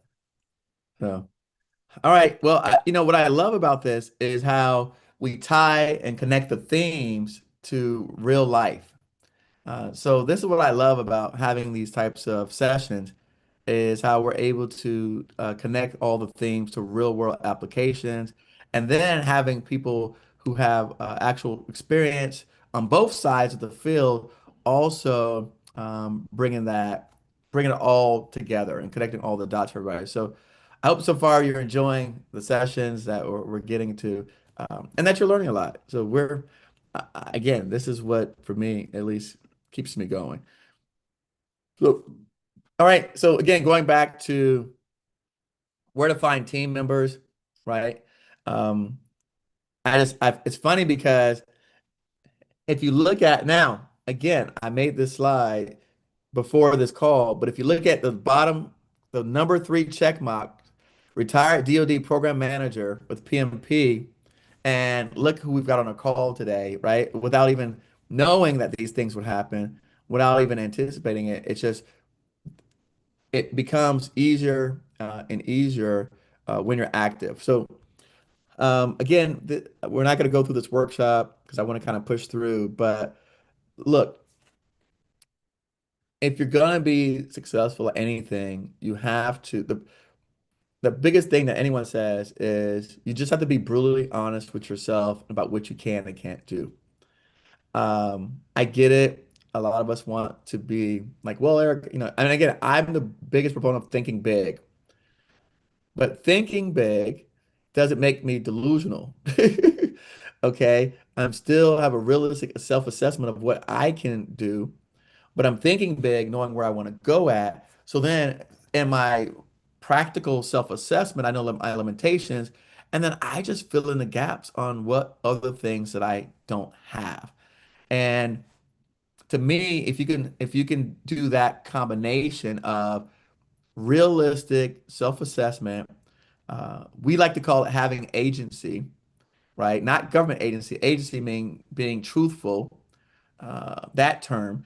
And basically, again, and not no one else knows. Forget about what's on paper.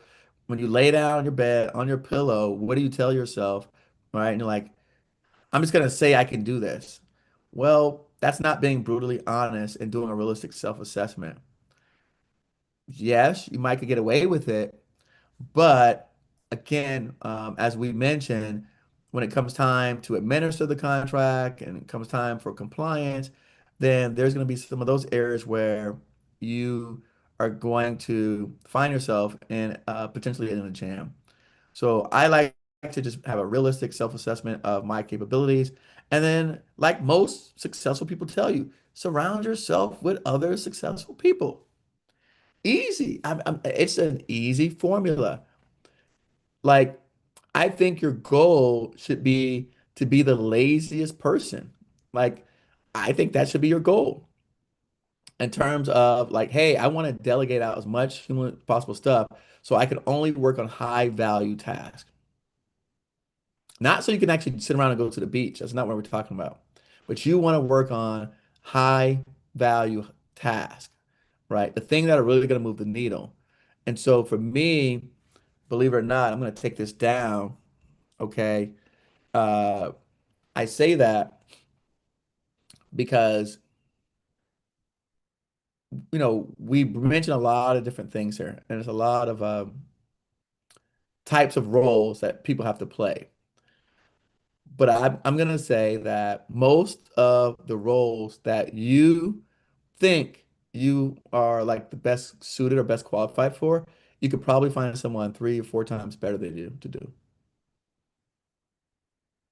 And the role that I need you guys to play that you hate to play is the one of putting yourself out there where people get to see your face, talk to you, meet you, shake your hand, CEO, and decide, okay, right? If I want to be your joint venture partner, be your mentor, be your advisor, be your coach, support your organization, you don't do that role, which in my opinion is the most important role. Eric, I've been doing this forever. How long did it take me to message you? Hey, I got your message right now. No. What I'm saying is that the first one I sent to you was 3 hours into this. Oh, yes, correct. And I've been doing this forever in a cotton picking day. And you're spot on. If you don't put your chin out there, you're never going to get it bloodied. And the more you fail, the better off you're going to be. Right. There you go. So I'm telling you guys, I need you guys to put yourself out there. I need you.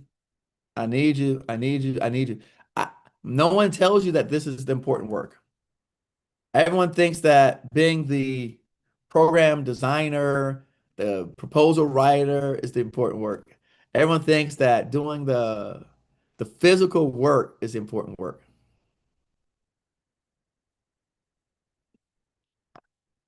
I'm not here to knock job roles because we've all had job roles. I'm here to say that the faster that we can get you to prioritize the important work, the faster we're going to get you to the results that you want. My biggest project that I ever had, that made the most money, I did the least amount of work. But you know what I did do? I knew the senior staff for this large company. I knew the senior executives for the large company. I have to go into a meeting with all these very important people. Okay. And I had to convince them that I was smart and I was intelligent.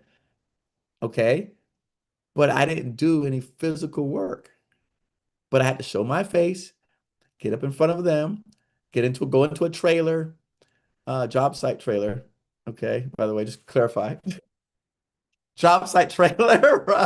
I gotta clarify. I see people's faces. Go to a job site trailer because it's construction. All right.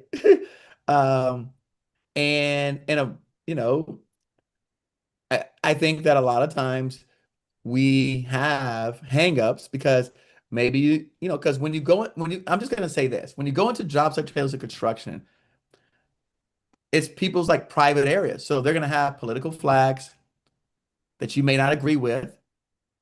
They're gonna say statements that you may not agree with. And I'm not saying, you can not express your opinion or you can do whatever you want to do. I choose the latter. Right.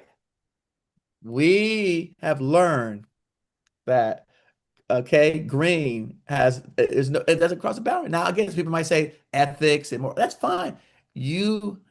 I'm just saying this is the hard work, right? Because you may not agree with someone. I personally try to find the best in all people, in all parties, and all sides. And I don't think that, how can I say that 50% of America is wrong? I just personally can't say that. You can't tell me that 50% of people are wrong. Like they have a reason to believe what they believe, and there's something in their life that got them to that point. And so I don't take that position. And anyone who knows me must follow me. I don't take that position. So, I mean, I've seen people thrive and do well under both parties. So it's not the parties that's going to help you or hurt you. It's your ability to navigate the rules, the challenges, the changes. And again, the people that I know are the most successful. They just this is part of the journey. This is part of the fun. They just keep cranking. So my job, go into the job site trailer, convince these people I was the guy to work with, convince this company to put their trust in me. And then I had to go to another company and convince their CEO to believe in me and my organization to work with us to put this deal together for this other much larger entity. Everyone put their faith in me.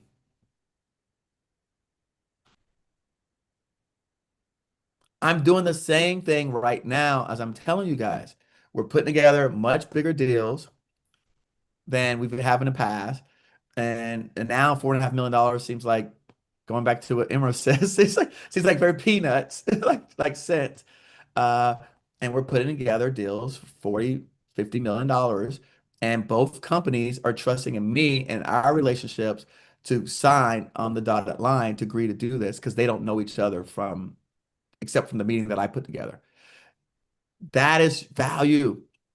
And if I can get all of you guys to see that in yourself and realize that your value is there and not in the work part, you're gonna be a different person, and you're gonna understand. And by the way, not just in yourself, the government sees that because they need help. Rod needs help. When Rod's on the government's end, he don't have time to go find the best people. He doesn't have that ability. He doesn't know. He can't go source them. He don't have time. He's putting paperwork together and saying, trusting that whoever comes to him, they can evaluate it and make the best possible educated guess. based on what he sees on paper. I try to make Rod's job easier. How to become a to-go guy? Like we are, it just, there is a recipe, right? Eric is a good communicator, and it just well communicator. He can really, people can trust him. But just like me, I need to make this trust building, right? So Yes. what are the recipe? I mean, we need to know as a team, what are the recipe? Like, I know you are reliable. We know that you are strong. So these kind of the information we need in order to make convinced like Rod right out there, like, okay, I can be a to-go guy. Like anytime he needs me, Well, I'm there. Again, so all that, right? You know how they said, right? It takes years to build trust and a second to break it. Yes. I mean, think about this. Like you said, you guys have seen me. Some people said they saw me on Audible. Some people see me on LinkedIn. Some people said they saw me on YouTube. Okay. We signed up a client from Instagram before. Not many, but we did. If you've seen me out there consistently. Next week, I'm speaking at Tampa at MacDill Air Force Base at an industry day for Society of American Military Engineers. I'm going to be on stage. Southern SOCOM is there. U.S. Corps of Engineers is going to be in the room. So if you're the U.S. Corps of Engineers and you're Southern Command, and I'm the guy on stage speaking, and I deliver something articulate, they're going to be like, Eric's clearly the guy. Like he's on stage with us, and he sounds smart. I'm gonna be dressed up, Imran. I dress sharp, so I love to dress up. So I'm gonna dress up nice. I know Rob dresses up, So now, dude, I got 30 suits back there now that I haven't worn in a year. But yes, you're right. But one more place that you didn't bring up for these guys to put themselves out. Work with you to get that capability statement. Go see every ombudsman and every small business advisor at every location, because they will also help find you the team. Well, I didn't bring it up this call, Rod, but I promise you, I bring it up every call. I beat them up, Rod. I beat them up. Every time my package went through a murder board, it went through the policy pukes, it went through the legal beagles, and then it had to go through the small business advisors. Hey, when someone says legal beagles, that's a government term. They use it inside. All right. When he says legal beagles, okay, I would, if he said that when I didn't see his face, I could tell you already that he was on the inside. I already know it, because that's what they call it when they say gotta go through the legal beagles. So you picked that one. I thought for sure you're gonna hit the policy pukes, but that's beside the point. No, I didn't know. I haven't heard that one before, but that's okay. Yeah. That's a fresh one for me. But the legal beagles, yes, I've heard. But again, listen. So how do you do this? This is how I do it, right? Now, again, I've said before in the past, I've asked everyone on my shows, you can volunteer at any one of these organizations. You could sit on the board. You could participate. When you go to a conference, you don't have to just go to the conference. You can volunteer at the conference. Anyone could do this, and they'll give you half on your ticket price. You could be checking in people at the door. You could be giving their badges. You could, there's just so many opportunities that they create for engagement. We mentioned that in last week's class, but again, for me, one of the highest forms, right, for me now is, again, speaking at these types of events, right? And I mean, there's no higher form of building trust than sitting on stage at an event on federal procurement where you're delivering an hour talk. And I don't think they can cut my mic off, so I could try to say whatever I want. I mean, I'm not gonna say something crazy, but I mean, why? What was to stop me from pitching who I am and what I do at the end? Say, hey, by the way, if you're, we're like, let's say, I don't know, let's say I wanted to, again, we're in construction, so it makes sense. Let's say, again, U.S. Virgin Islands Viper Tavern. I know you know that group. I mentioned in Corps Engineers. So what's to stop me from saying, hey, by the way, thank you guys so much for coming today. I appreciate everybody's time. We've got a $50 million bond, and we've got active contracts in Puerto Rico. We're always looking for more work. If anybody's got any work they want to give, please see me afterwards. Can't speak. Huh, Rod? Rod. Yes, Steve, 10% of it. Just as long as I get my cut. See, I made the comment when I was in the Pentagon. We used to joke about the fact that they could give me 0.1% of all the awards that we had, and we would be able to retire. Right. Yeah. Right. But So you're right. Because if you come in here and give me that, and you've already met a number of my criteria, and you've got a business size that I can write a J&A to, excuse me, a Joe Falk, they changed that friggin' word. But you give me a J&A where I can point and shoot, then that's where I'm going. Or if you have all a right, hold on, vehicle Rob. that you're already on, You got I can run off of. I can award to you. Did you guys? So Rod used some industry terms. Rod, can you explain J&A? Justification and approval. Right, which means that you can do what? You can write a Means I can do contract a whole directly. lot of things. They now call it justification for other than full and open competition. So I can Correct. I can pick where I want to go and go that route. All I right. also have to do a J&A for a name brand or equal. Well, I use mine not for name brand or equal. I use mine for a particular company to do a particular thing. And now those dollars have increased. There you go, Shandela. Sole source is a way that like we like to use it. Okay. But he says what he used the right terms because I mean he's a contract pro, other than full and open. Okay, full and open is where they put it out. So other than full and open, which in our words a lot of times is sole source. Did you guys just hear I just picked up a sole source contract sitting on this call that I just showed you guys? I walked you through it. He just said he would do it. What would stop the next people at the room are going to be in next week from doing that? Now, meanwhile, you guys are gonna be running around the room trying to shake hands and kiss babies with all these different people, and like trying to find the right guy who I should be talking to. That's the Rod in the room. Like you got to go through 20 people, and like, oh, that guy's like, oh, I don't do that. That's not my role. Oh, hey, how are you? Nice to meet you. Oh, that's not my role. Hey, and I'm not. And again, I've done all that as well. But so just to kind of answer your question, that's what I would do. All right. All right, let's get back on track so we can get this party going. All right. Hold on. And by the way, I love that I know that you're going to listen to this and you're still going to go back and do the same thing you did last week. So I take comfort in that, by the way. I take comfort in that. All right, on versus through vehicles, right? So the big question is one, you can get on a vehicle, right? So we discussed, right, getting on vehicles, qualifying for vehicles, the challenges with that, the difficulty of that, or you could work through someone else's vehicle, subcontract to someone who's already on a vehicle, which is the approach that I took. When to get on vehicle, you've got significant past performance to qualify, you pursued enough task scores to justify the effort, your NAICS skills are a strong match, you've got the bandwidth for the process, you want to be a prime and not a sub.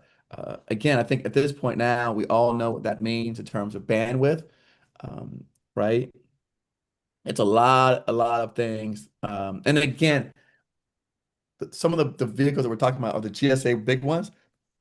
I think that we should all, at least in the beginning, start focusing on agency-specific IDIQs, right? Some of the smaller ones for niche agencies that are more targeted instead of some of the bigger like GSA ones that are, billions of dollars because they're just harder. There's more competition for them. So if you're going to take this approach, my recommendation is for some of the smaller agency niche type of IDIQ awards, which I like. So they have some small business IDIQs that I like. They've got some smaller BPAs that I like.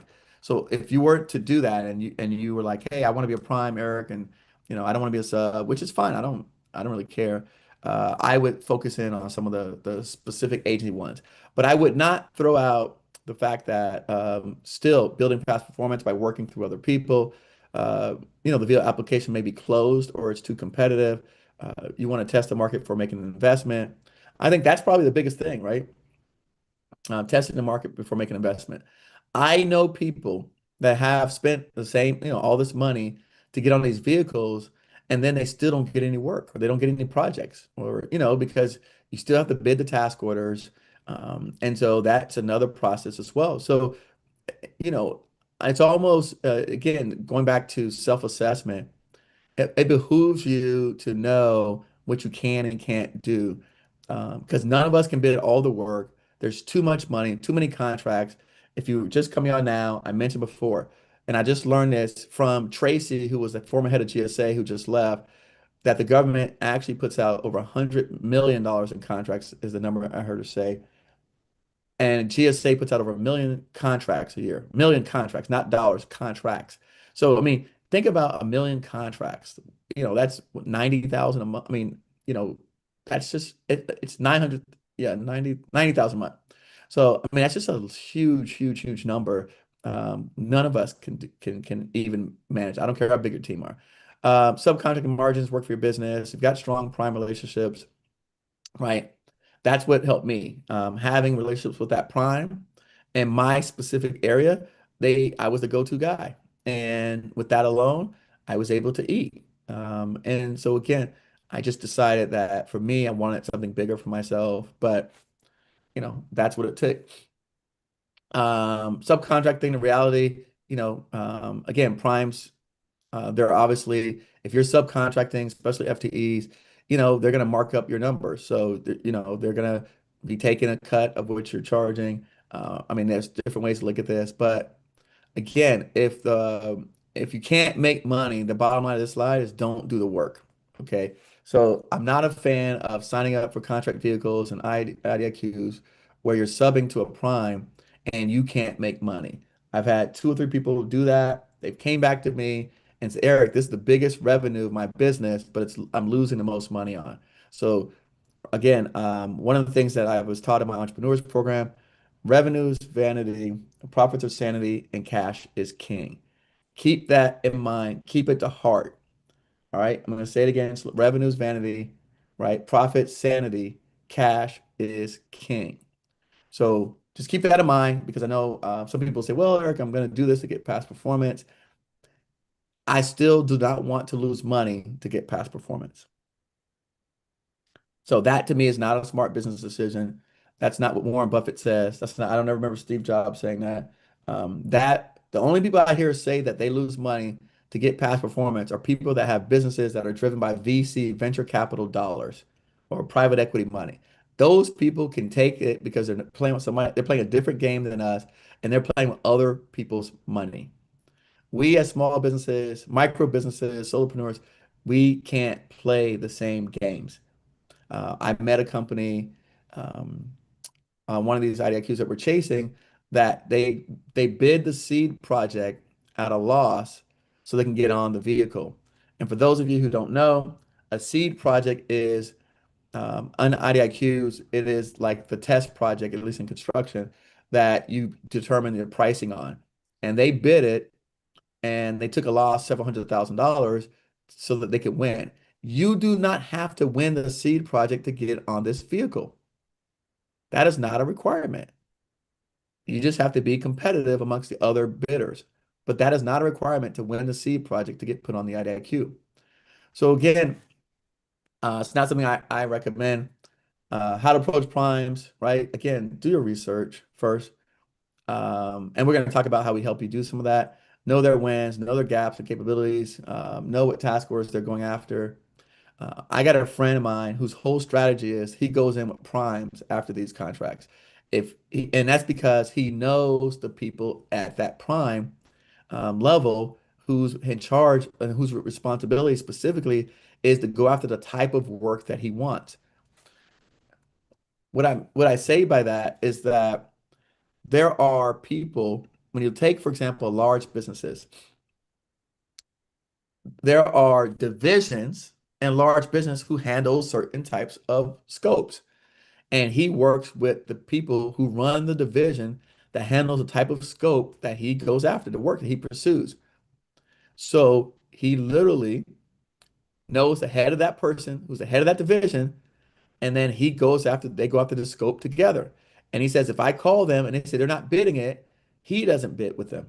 Because he's like, oh, they have some inside information and they probably already know who's slated to win this. And so going back, that was the guy I was telling you about, Sandra, who his whole strategy is subprime. But that's because he's got an in with a large prime that they just go after those scopes of work. Recently, I think it was last month, he won a $130 million contract as a prime himself, but he got that past performance working as a subprime with the previous prime. So all the past performance he had that he built up, he was able to land a $130 million prime contract outside of them, but all of his previous past performance came from starting as a subprime, and that's where he built that capabilities. It's much easier. Again, we're talking about highest and best use of your time.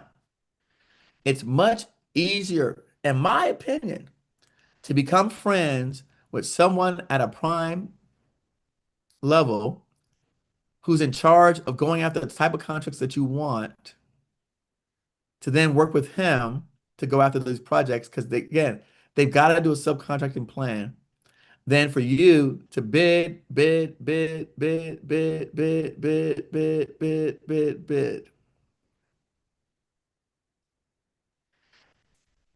reason why I can get so many guests, people on my show, people come, like, again, I spend time with these people. And guess what? It's more fun. I hate bidding. Anybody likes bidding? Anybody likes bidding? Chad, you like bidding? Ken? Jason? Nene? But you know what I like, Sandra? Going out to dinner. Going out to fancy restaurants. Playing Top Golf, because I'm not really a golfer. But I like Top Golf. But I will go to the golf course. I don't enjoy it. I don't get fun out of it. But it's better than bidding.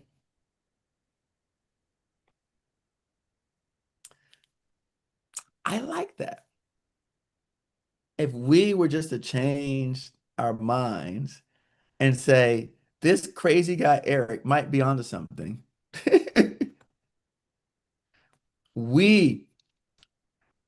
Do you guys not realize that people are people? You're not dealing with SAIC. You're not dealing with them. You're not dealing with L3 Communications. You're not dealing with Lockheed Martin. Nobody works with Lockheed Martin. You work with a guy that works for Lockheed Martin.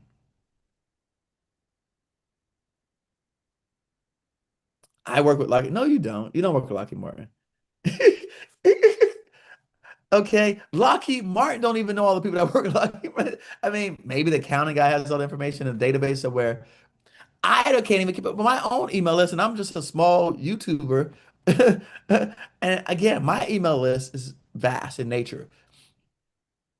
So to me, right?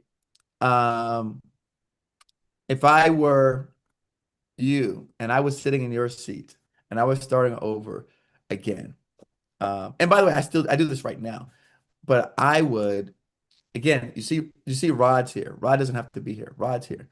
Okay. I would be Rod. Come into a classroom like this on a Saturday. Cost nobody paid anything. Okay. Listen to who's speaking up. Engage with those people offline. And now you start building up your network. You can do this all the time. And in place of Netflix and soap operas and 90 Day Fiance and Something Abroad and whatever shows are on TV nowadays, I don't know anymore. But you could be building your network, and so that you could attract that person who has $50 million, $75 million, $100 million contract. Imran, I love you, but there's no way you should be that tied up with work. You should be meeting CEOs. I agree, but the point is that Imran, our team I know, Imran, listen, I know you're gonna give me a story. I'm just telling my opinion. Imran, those same people that you're talking about, they have needs. And I'm telling you that some of the people you're talking about probably need some of the stuff that you already have, and you could be doing bigger deals without even having to do all this extra effort. But the reason is that there is another challenge, Eric, I'll tell you. When they see the 8A to 8A, I'm a small business 8A, they are scared to Emran, giving up who the told word. you who told you 8A to 8A? You just making assumptions. Okay. Okay. You're making assumptions. Okay. I got We you. have, listen, Rod said he works for a commercial client. He said, did everyone, I know Tavin heard it because Tavin's paying attention. Tavin don't talk. He said Tavin, a large commercial client. Okay. Emran, did you, he said he says he's working on AI stuff with a large commercial client that doesn't know about federal procurement. If it was, again, just me, you don't have to do this. If it were me, I would have said, Rod, can you name drop the client? Maybe not. I don't know. Or give me a hint. Are they over $1 billion in revenue? Or are they whatever? I don't know, 100 million. Rod, are they, I will ask. I'm not going to say the name. We don't have to say no name. Rod, does your client do over $1 billion in revenue? Yes. Do they do over 5 billion in revenue? Yes. 10 billion? Close. I'm just saying. If I didn't have an NDA, I would say it, but it's not going to take you long to figure out. So all I'm saying to you guys is you sitting back here sleeping on the people that are sitting around the room because he's wearing a hoodie. I don't know. I don't know. I like Robin hoodie because to me he's more regular than if he was in a suit and tie. He might be more intimidating to you guys if he's suit and tie. So I like him in a hoodie because again, Michael Davis, it's too late. The questions is over with. You guys, I'm just teaching you. I'm showing you where you drop the ball at all the time. Oh, now you want Rod's number. See, he been sitting here the whole time, and as long as talking about rules and procurement, Rod, they had no interest. As soon as they drop who I work for is a different story, huh? Yeah, different story, Rod. You all kind of became more attractive. You see? No, I was looking for the LinkedIn actually. I was trying to look it up in LinkedIn. Hold on, Imran, hold on. What'd you say, Rod? Hold on, Rod. What'd you say? No, I was going to say I had a smart aleck comment, but there's a bunch of ladies on here, and I've been trying to learn to be politically correct. You have to learn. Yes. It's hard for the old dogs, but I'm I know. Listen, I know it's hard. I know. Well, so yes, he already put his LinkedIn in here. Well, you did in chat. I don't know. Somebody said he did, but nevertheless, I did. Would you like me to put it in again? And it's in the chat. Just scroll up. Thank you. That would be okay. That would be great. Yeah, no, she was just saying that you already did. Again, I'm just telling you guys, if you're asking me where I think you should be spending your time at, I think you should be, again, one of my tricks of the trade, if you guys, since y'all not asking me, my trick, I like to, so it's funny when I did my conference, I was talking to, what's Manny's last name? Oh my gosh. He runs Emerge. Anybody ever heard of Emerge? Big IT conference in Miami. It's like 20,000 people. Yes. So the guy who started, his name is Manny. Oh my God. I think Manny Medina. Yeah, I think it's Manny Medina. I'll look it up. Let me confirm. Yeah, there you go. Manny Medina. So Manny Medina, who he sold his company some years ago. Let me see. All right. He sold his company for 1.4 billion to Verizon back in 2011. Terramark sale. So when I was talking to Manny, I was in his office. Somebody brought me into him when I was doing my conference, and I was sort of whining. Okay, it's a real story. I was kind of sort of whining, and I was like, Manny. He's like, yeah. He said, I heard you got this conference, and I said, yeah, I got this conference.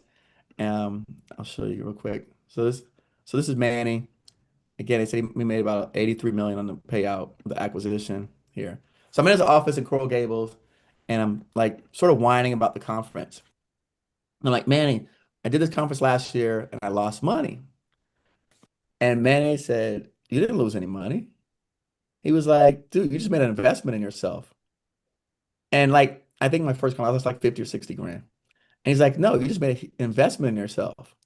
And he was like, my conferences led to me having an acquisition because the people that I met doing the conferences helped set me up for deals later down the line, which allowed me to get acquired. Now, my last conference that I did in Fontainebleau, you have no idea how that put me on the map for so many people. People have been, since I've been in DC, people have been talking. Every time I see someone that knows me, they're like, oh, you know Eric's conference at the Fontainebleau? You know Eric's conference at Fontainebleau?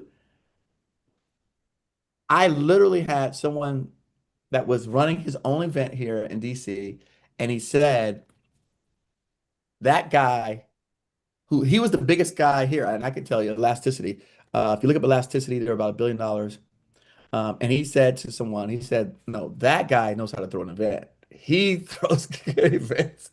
Okay. That introduction was to someone who ended up becoming CEO of a company that's doing 75 million. And they said they want to give me all of their 8A contracts that they can no longer take because they're a large business. Because someone said my conference was better than his. Which it was, but it was very expensive. But for all the people that went to my conference, you know, we had, you know, you guys can, you know, Eric, it the was venue nice. alone spoke volumes about who you are. Come on, that's number Right. So one. that's what I'm saying. So now people in DC, and again, think about all the speakers I had, right? We had 50 plus speakers, 26 federal agencies. All of them told people in the government about going to the Miami conference with Eric Coffey and GovCon Giants. Do the math. Did anybody y'all think about that? Do the math. 50-something government officials, federal, 20-something agencies, federal, posted on LinkedIn about my event on their profiles and told people in their offices because they had to do a justification, right, Rod, to go travel. Hey, where are you going, by the way, Susan? Oh, I'm going to the Fontainebleau. Fontainebleau in Miami? Yeah, during winter? Right. Who, for what? GovCon, who's GovCon Giants? So these people knew me and it gave me instant credibility. I couldn't pay for that. Gave me authority. Not in these days of justification for travel. Right. Right. Free publicity. Free. So again, Imran, when you're asking about how do you increase that $500,000 you spent on those things, if you had just went with me half on the conference, brother, you already be. Hey, I want to find out the next. I'm going to track my GPS navigation on you. I will be on the track Imran, when you travel around the country. I spoke at a conference a few weeks ago in DC. It was a staffing conference. I was the only government contract person at a staffing conference where the average business size was $5 to $50 million. All staffing companies. Wow, any one of you can do this. You guys are smart. Not Monday, so don't say this Monday. You can take this whole recording, get the transcript, throw it in AI, and say, how do I apply this to my business and what I do? Right, Peter? You're shaking your head. Yes. Anyone could do this. I'm a fan of AI. Anyone could do this. Hey, listen to this event. Go back. How do I apply this to my business? I'm blah, blah, blah, blah, blah. I use the tools. I do them all the time. I work with AI. This is how I would recommend using AI. Okay. Take the transcripts, go back and say, how do I do all this stuff? Again, I like to say this crazy guy, Eric, but man, he told me this. It was an investment. It got him to sell his company. I'm now doing these deals that I'm telling you about because it's still the conference. The guy who's my new partner, he's apologized that, Eric, I'm sorry I wasn't able to make it to your conference. I saw the pictures. He wants to be my partner on $50 million deals. The people that are my speakers, the people that I'm talking to about buying a company, the people that I'm talking to about doing sell side transactions, all of them know me, the conference. I want to bring you one day to in my company in Rockville or in and just to brainstorming on my team. I bet you, Imran, Imran, listen, if you bring me to your company, someone will know me. Yes, there I is know already. it. Yeah. Oh, it's already. You already know that? Somebody already. Yeah, that I've been your watcher for last 2 years, 3 years. When you started in Florida, I was watching your videos on YouTube. I was regularly readers about your video for construction. And when you comes to IT, my bad was because you were good communicator. And I said, I want to be a communication like him. And I was taking those notes, like the way you directly communicated on the spot, and then communicating with some of the IT leaders, right? You brought up last few months back, and I saw those conversations. I said, I want to be connected. And finally, you have a boot camp, and that's how I connected. But I'm been followers for almost few years in your YouTube. No, I'm saying this again. Anyone could do this. Tavin has done it. And I want other people to do the same thing. And I want to give you guys this. Like I said, for me, when I went to this last partner a meeting that I had between these two companies, three people at the company were already followers of mine. They were already fans of mine. They were already had got content. In fact, Alan, are you on the call? Alan White, are you still here? Yeah, I'm here. I'm here, Eric. How you doing? So Alan introduced me to someone last week, Alan. Yes. Alan made an introduction to me to someone, and Alan said at the end of the call, "You're going to be very impressed when you look up Eric." And what did he say? He said, "Oh yeah, let me see. I got your book on my shelf right behind me." There you go. So again, anyone can do it. Everyone can do it. But that's I just Eric, want to touch I believe that you make our team, the team here is as a community under this umbrella. They sooner or later become millionaires. I have Of no course we doubt will. about it. I've already, Yeah. yes, we will make, yes, that is absolutely. I have no doubt about it either. I have no doubt about it. All right. One person at a time. All right. So again, how to approach primes. Again, I like to, for me personally, I like to do a lot of self-marketing so that I'm not approaching them cold. So most of the people that I approach or talk to me, they're typically warm leads, and that's much better. So they've seen me, they've heard me, they've talked to someone, or whatever the case may be. Again, they're warm leads, and that makes it so much easier, right? Like with Ronnie, what he did. But again, if you're dealing with cold leads that don't know you, do as much research as you can. Try to find someone connected to them. One of my best networking buddies, if I'm in a mid conversation, he always says to me, "Eric, what's that guy's name?" And he goes straight to LinkedIn and sees how many connections he has with them. He said, "Oh yeah, I got 54 connections with that person." That is his first move that he makes, right? And so if that is not your first move, then you're not thinking about networking it's not the top of your of what your thought process is. Again, always leading with value, right? Not I need work. Nobody wants to hear I need work. That's not a value proposition. Again, bring in specific opportunities. I was talking with KPMG at a conference, and another small business that I know of personally, the CEOs. He said, Eric, you know this company? I go, yeah, I know them very well. He's like, oh, well, we're working together now. And I'm like, with KPMG? He's like, yeah. They had a client that was a federal agency that they didn't have the bandwidth to do, and then they brought it to us, KPMG, and so we came together and put a team together to go after this work that the agency wanted to give them that they didn't have the bandwidth of. So again, don't be afraid to lose your opportunity because you're like, I don't want to reach out because my still my thing. I'm not saying that's not a real fear, but I'm saying that the lesson that you'll learn, the experience that you'll get from it will be far greater than what you receive by not doing it. So I'm not saying don't have a fear of go out and try to, like somebody might steal your stuff, but it's going to allow you to at least start talking to people, meeting with people, engaging with high level people, bigger primes that typically would not want to talk to you or not even care about you at all. So I say that with all due respect. I know that no one wants to have an opportunity stolen from them.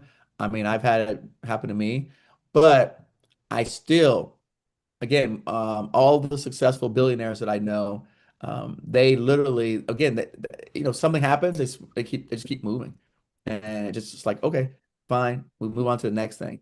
Have your documents together, capability statement, rates, clearances, past performance. I can't tell you how many people, and I'm not going to do it today. How many people right now, if Rod said, I'm going to use Rod, that he had an opportunity, you guys would not be ready to send him the documentation to capitalize on the opportunity because you just thought that, oh, I'm just coming to a Saturday class, and you weren't prepared. I heard Magic Johnson speak long time ago. He says, get ready before you need to be ready. So get ready long before you need to be, because you never know when your opportunity presents itself. And unfortunately, it's these kind of haphazard type of events where you may run into some huge opportunities. I don't know what's going to happen next week when I speak at this event, but I can only imagine that, right, there's something going to come out of it that long term is going to provide for me and my family. So the opener, I've noticed if you want a contract that specializes in this, it could support our team. I've done that before. I made a video on YouTube where I've done that before with the prime contractor, and it worked. But again, I knew the scope of work. I had bid the project, so I knew what entailed the project. And so that opener down at the bottom, I personally used it. It's worked for me. Also, on projects that I've had where we're the prime, and people call me up and says, "Hey, I saw you guys won this contract. Do you have this covered? Do you have that covered?" And I just simply say yes or no. I don't get offended. I'm not upset at them. It's, so you got to you got to put your ego aside, get over yourself. Subcontracting versus teaming. So again, typically when you look at thinking about subcontracting, you're going in after the prime already wins. Teaming is you're going in with the prime intentionally to go after a project. Subcontract is binding because you usually have an agreement. Teaming is not binding, even though you write an agreement as well, but it's not. The government doesn't recognize it as a legally binding document. So again, subcontracting is fixed in the contract. So it's hard to go back now and ask for more money because it's already fixed in the contract. Whereas if you go in with that company, and again, this takes planning, this takes organizing, this takes understanding the market, then it's, you can go in and negotiate that, right? Subcontract risks, it's low because, they've got the project, you can do the work. Teaming is a little bit higher risk-wise because again, if you go in with somebody, they don't win a project, then basically, you've wasted time and resources. So, and again, time is money. And you've also had opportunity loss, which is basically the opportunity to work on something else that you could have done in that same time frame. You've lost on that opportunity. Subcontracting, past performance, credit, yes, it's a sub. Teaming, only if you win. So red flags and subcontract agreements. I actually I did a video with someone that talked about bad or poor subcontracts. Go look for that video. Maybe Yvette might pull it up with a law firm who mentioned some subcontract clauses that were not favorable to small businesses. So again, just here's some examples. Prime contractor taking 30+% of your rates, exclusivity, blocks you from doing other work, no defined scopes. I hate those because that could get you in a lot of trouble because they'll say, hey, that was a part of the deal. You're like, no, that wasn't part of the deal. Payment terms are greater than 60 days. Again, hard pill to swallow for a lot of us. And they want your rates, but no commitment. So again, you kind of have a feeling when something's going south or it's not necessarily. I personally, again, I still like the car test that Damon John said a long time ago, which is, can you ride in a car with somebody for 4 more hours? Then you can actually get into a relationship with them for a teaming or a contract. So again, I like that kind of test for me because when you're going to be teaming up on projects with people, you're going to be spending a lot of time with them, dealing with them a lot. And if you can't get past little things, I mean, the big things are going to take you out. Good signs, clear work share percentage, net 30 payment terms. named in a proposal as a key subcontractor, flow down of the primes protections, and then right to negotiate task orders. So all those are positive things. Finding partners, again, they're everywhere. We also have our federal contractor database with over 3,000 primes in it, both tier 1 and tier 2, meaning that you got the tier 1s, which are the bigger ones, harder to reach. Then tier 2 are some of the smaller subcontractors, primes that you can subcontract from. So again, we'll talk about that later on. Agency small business offices, they've called me. I've called offices before, and I've also had offices told me to reach out to certain people. And so I've done that, and sometimes it's worked out, other times it hasn't. But it's okay, right? Because again, our advantage as being small is moving quickly, right? Moving fast. That is our advantage of being small. If you cannot move fast as a small business, you have no advantage. You literally have nothing. Like, if you can't move fast, you have no advantage. And I kind of I want to say something, but so one of my podcast guests, she used to mention this, and she says that the government would call her with opportunities on a Thursday or Friday and say it has to be turned back in by Monday. I know Rod's never done that before because he's a good guy, but he calls it hot potato. Day before Thanksgiving, due the following Monday. I didn't want to. I was trying to give Rod credit. I said, no, Rod would never do anything like that to anybody, Shondella, because Rod's a good guy. This is what they do. She calls it hot potato. And guess what? If you can respond, if you can get it back to him, that's how you become in Rod's good terms. That's how you become his buddy. When you said, Imran, how do you become their go-to guy? You turn around that hot potato, and Rod looks like a hero to his superiors, his supervisors, his team. They were like, Rod, you'll never get that done. You're like, no, I got the person to call. Let me call Peter. Peter will get that thing back to me. I know Peter. And you're like, look, nah, So I just said Thursday, back Monday. He said day before Thanksgiving. They're not, by the way, they're not being mean to you, right? It's not his fault. That's how he got it. Okay. So as a small business, this is your secret weapon. This is your true differentiator, right?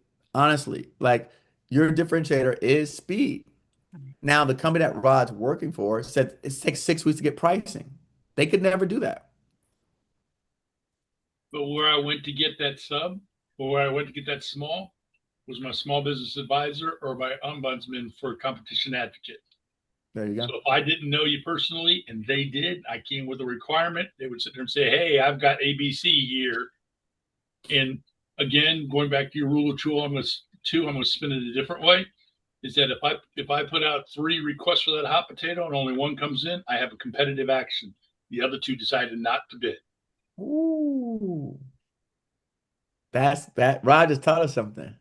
The other piece is that if you get on GSA math and they get you on the e-buy, you're the only one that proposed. You're below the IGCE that the government has. They have the ability to award with no discussions. Right. Consider competition. See what you guys came and you learned today? Rod, you probably check your inbox already. I have to shoot the email. My capability is there in your inbox. Roger that. Okay. You see? Okay. You see what you guys... Imran, that's why you can't miss a boot camp. No way. It's mandatory I mean, right Sam, now. you can't... Yes, is mandatory. For me, you will be seeing, unless if something is family event, Saturday, right here. Hey, you can't miss it because... Yeah. This is what happens. I mean, the last one with the girls on the proposal writing side was amazing as well. I mean, amazing.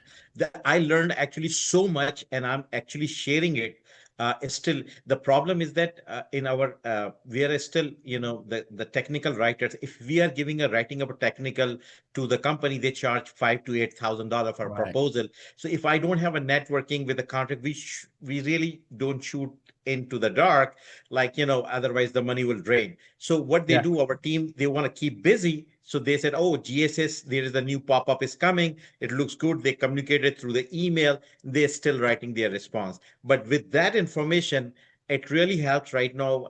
We actually build it's called GovCon from your side and tool under the AI, which will actually, whenever they are looking to write the technical response, they need to refer your file in order to writing into the technical response. So it automatically, AI has those instructions there. So they have to be scanned by whatever the transcript we have last time and our own, we combined them. And now their technical response is much better.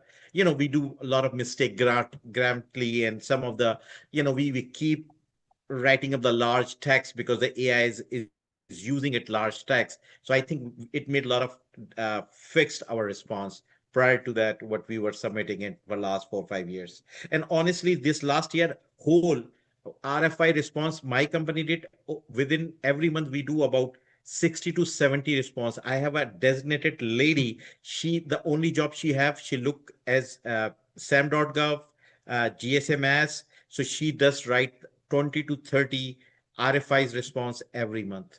Good. That's her job. Regular. Good. Excellent. That's great. All right. So going back. Eric. Yes. I just want to clarify something. I wrote a note. You said to remind you this afternoon about doing something around rule of two. Did you finish it in the first portion, or do you want to bring it back up tied to something this afternoon?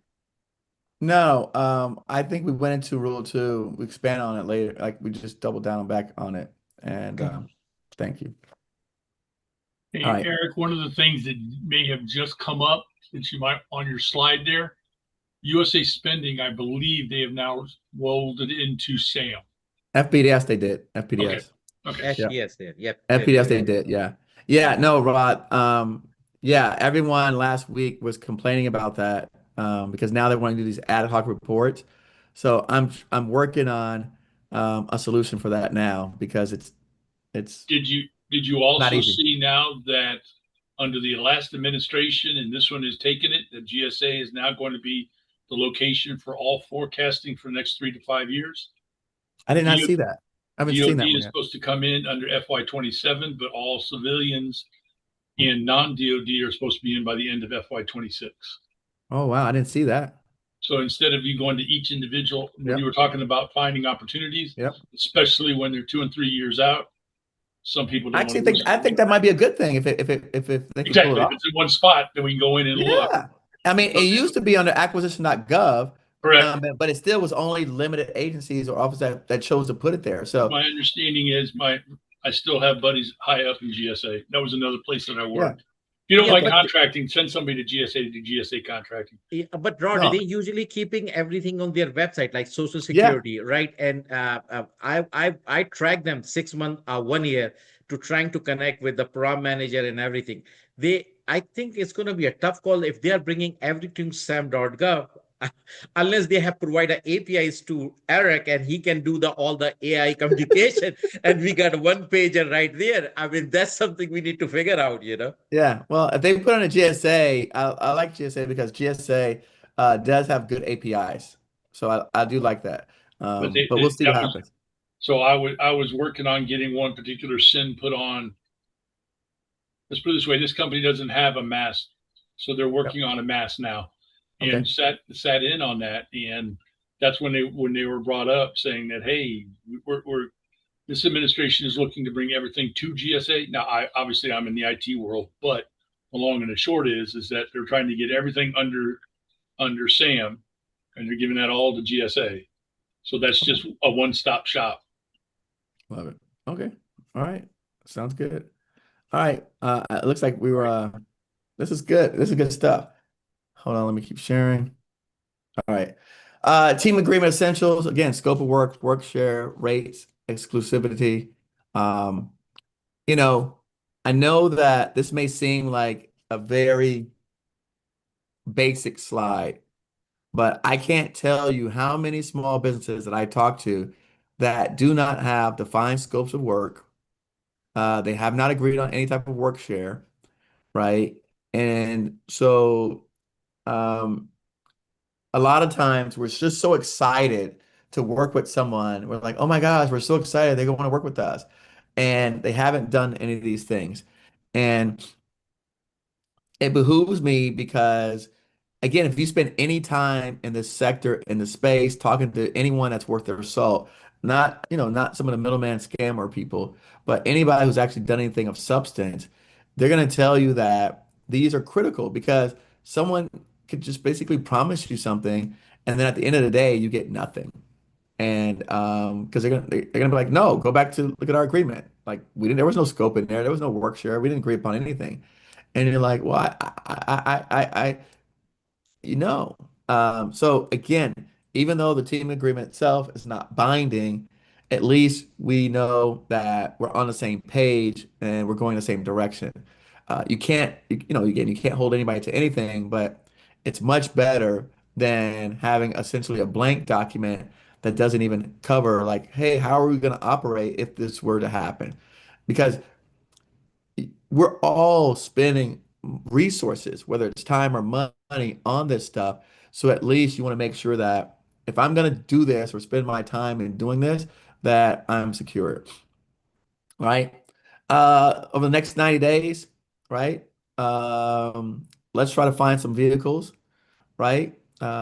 Maybe that you can apply to, or that you can identify some primes that have some vehicles that you can work with them on. There's people on this call that you can work with. There are people on this call that have access to people and other folks. I'm convinced that literally the people here and also federal helps in our private community, you literally have access to mostly every vehicle. I'm convinced.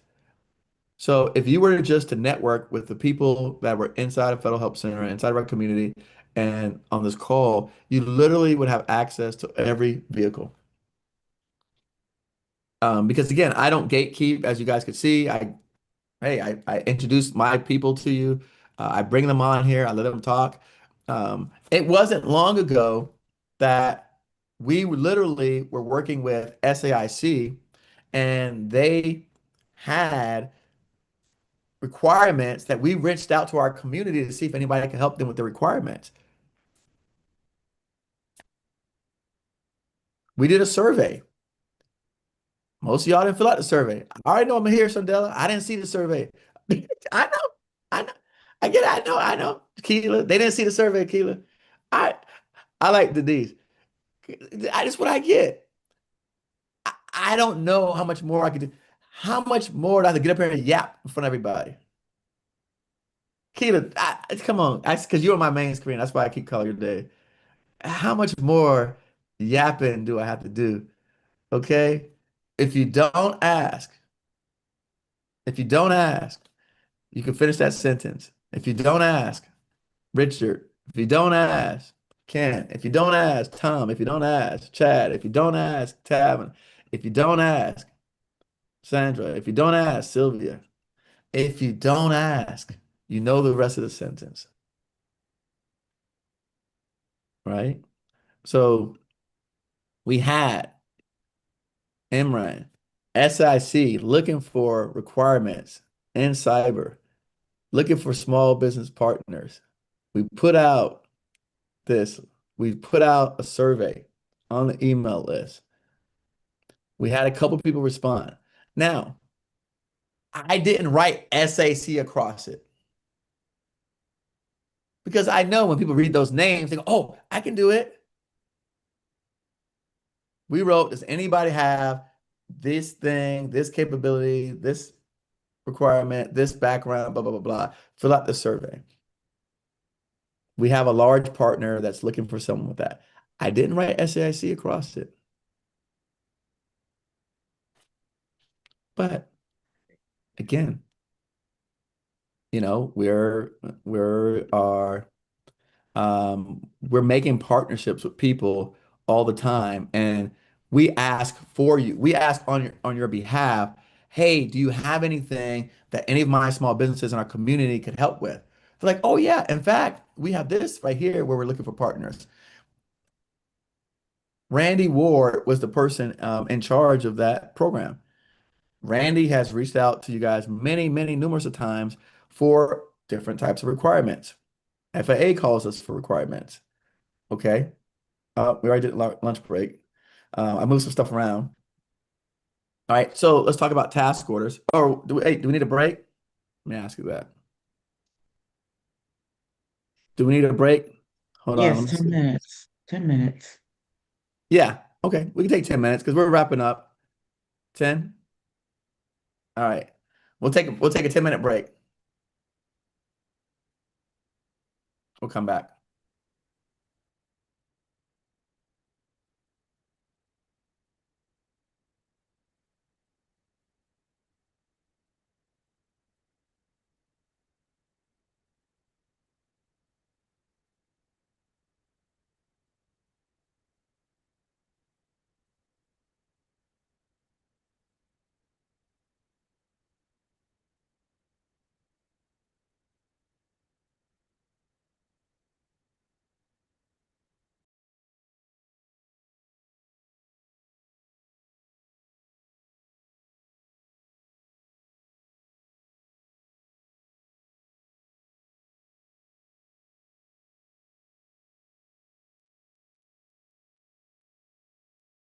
Hey Ron, how you doing? It's Colin. I had a quick question for you. When you said the everything's moving over to GSA, did you mean from Sam? Are you talking about the schedules? I mean, not schedules, sorry, the contract moving over to GSA schedule, or are you talking about the agency itself that's taking over? If you wouldn't mind elaborating on that, please. So so they're going through, if I remember correctly, I saw a question in here earlier about SEWP 6. I believe they have stopped that. So there's two pieces to it. As far as the SAM piece goes, they're trying to find one location so both the specialists and the government can go look, as well as industry can go look on what's coming out with their forecast. As you know, the mass schedule is the consolidation of the 21 old schedules that are now all in one. But what they're trying to do is, lack of a better word, get a one-stop shop for being able to get your little a acquisition intelligence out. Hopefully that answers what you're asking. It does. Thank you. Thank you. So Rod, so we should have a more SIN added to under the GSA mass. I noticed as well a lot of this couple months or maybe last 4 months, I have a GSA almost 5 years GSA mass, and we have a already SIN numbers already added there. Do you think it's worth to add more SIN, because since a lot of work is pushing towards GSA mass, right? So it's worth to add more GSA SIN, because NASA SEWP is very difficult to get. I applied it. I got knocked off already with a two different domain. I'm only standing over there in one domain, and I don't know how long it's going to take the decision finalized for the SEWP 6 because there is a lot of requirements and a lot of SU and everything was already lawsuit is done with the SEWP. So I don't know how long it's going to take for decision making, but GSA mass is pretty active. And I see that a lot of in last, especially with last 3 months, I see that a lot of GSA 8A small pool, GSA 8A, and other minority-owned businesses, they are popping up in under the GSA mass. So is what to add more SIN? I mean, that is a quick way to see it more requirement. I agree. The other thing you want to make sure is that they're also going through and paring down on the mass schedules if you're not hitting your sales goals. And don't get me to lie, I can't remember what they are, but there's a certain amount that you're supposed to have sale and report the sales on for your IFF, et cetera, et cetera. So they are cleaning that up. But I would say more the merrier. If you've got it to come on there and you can support your pricing, absolutely. Yeah, they have for the beginners, like you have to do it $100,000 sale in next within 3 years, and sometimes they give you the extra. We passed it. We already 5 years already there in GSA, so we are mature there. usually they see this, and we beyond that the numbers wise. So the reason is that I noticed the GSA mass become more active nowadays than previously I saw in last 5 years. So if adding up a new, because we are in technology business, so adding more SIN, it really, I mean, every time you make these changes to the GSA contract, it's not cheap. It's cost with the consultant charge money to deal with everything. But if it's worth it, I'm thinking to add more SIN there compared to like what I have core one, like 5411, which is a computer related. Then I'm adding up the cloud. Then because I work with the CMS, Medicare and healthcare, so I added 541 Heal. So I was thinking adding up more, maybe a technology, management and science and research, R&D and everything. That area, there is a separate SIN numbers. So I'm thinking to add those SIN into my GSA contract. I'd look at that, and since you're in my neck of the woods, bless you. Since you're in my neck of the woods, they're looking to have one gov, which means they're going to want all of the IT to run through the mass. So the more that you have on there, there's a one gov page. I was on the presentation with that a couple 3 weeks ago. It's end of quarter. Otherwise, I'd say I'd get on next Monday, Tuesday for you. But go look up the one gov, and if you're the OEM, you're going to want to make sure that you are on schedule. They're going to want direct awards from the OEMs, regardless of what you've got in the IT world. If you are the OEM, then you definitely want to be on the one gov site. Now, the one that I happened to be on listening to was the one for cloud. And they were talking about how they're trying to get all the cloud providers on there. But as the gentleman was speaking, he was talking that there are more, it's all of the IT world. It's the old IT 70 schedule that we did eons ago, that they're now wanting to make that all GSA directed. But but the one gov, you already there. As soon as you have a GSA contract holder, it automatically your profile in one gov is there. So do we still have? But what I would do is to make sure that you're see if they can get your. If I remember correctly, he spoke to it, and I haven't had a chance to go look it up. But apparently, there's a one gov site that shows all of the direct awards. And the other piece that you might want to do is go in there and make a. I know that Microsoft did it for one. I know Google did it for another, and AWS did it for another, because the cloud area is where I'm working the most in right now. But they all made direct awards, and then GSA made a big announcement out of it under their one gov deal that went out to God and country, and not knowing what, exactly what your product is, but that would be something I'd look into, because that would be something where they would be doing the free, pardon the words, but they'd be doing the free propaganda for you. They'd be putting it out there and doing all the marketing to the government agencies. Imran, sorry. I'll add this. For me, when it comes to adding SINs, for the mass schedule, what I did was I add SINs directly related to the past performance that I already have, because it's a lot easier when you're bidding. And you've been on it long. Well, I'm on a mass schedule, so I know it's a little different.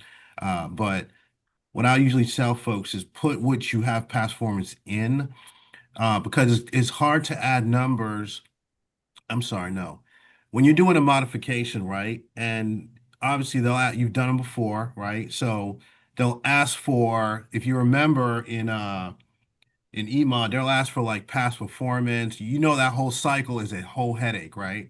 Yeah. So I'll say this: if you're adding SINs, do you have direct past performance with the SIN numbers you want to add? Because in e-offer, it will ask you very specifically, past performance, POC, the whole nine. And then you got to do that right up part, right? So with the SIN numbers that you're on, you probably on a different schedule than I am, but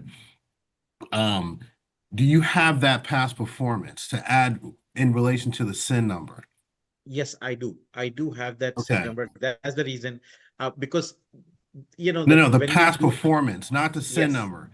You have the past performance tied to it. Okay, then yeah, you're good to go then. You're good to go. I'm sorry, we're gonna say I didn't mean to cut you off. No, that's fine. So GSA Mass is just, it flooded with the new requirements are coming.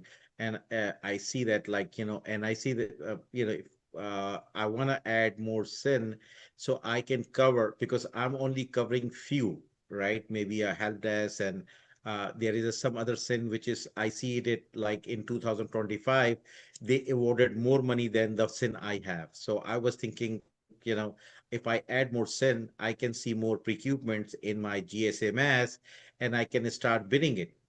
Sometime when the things are under $1 million, not many people jump in. Okay. So that can be done by your staff, like, simple 10-pager response, and you can still hit it.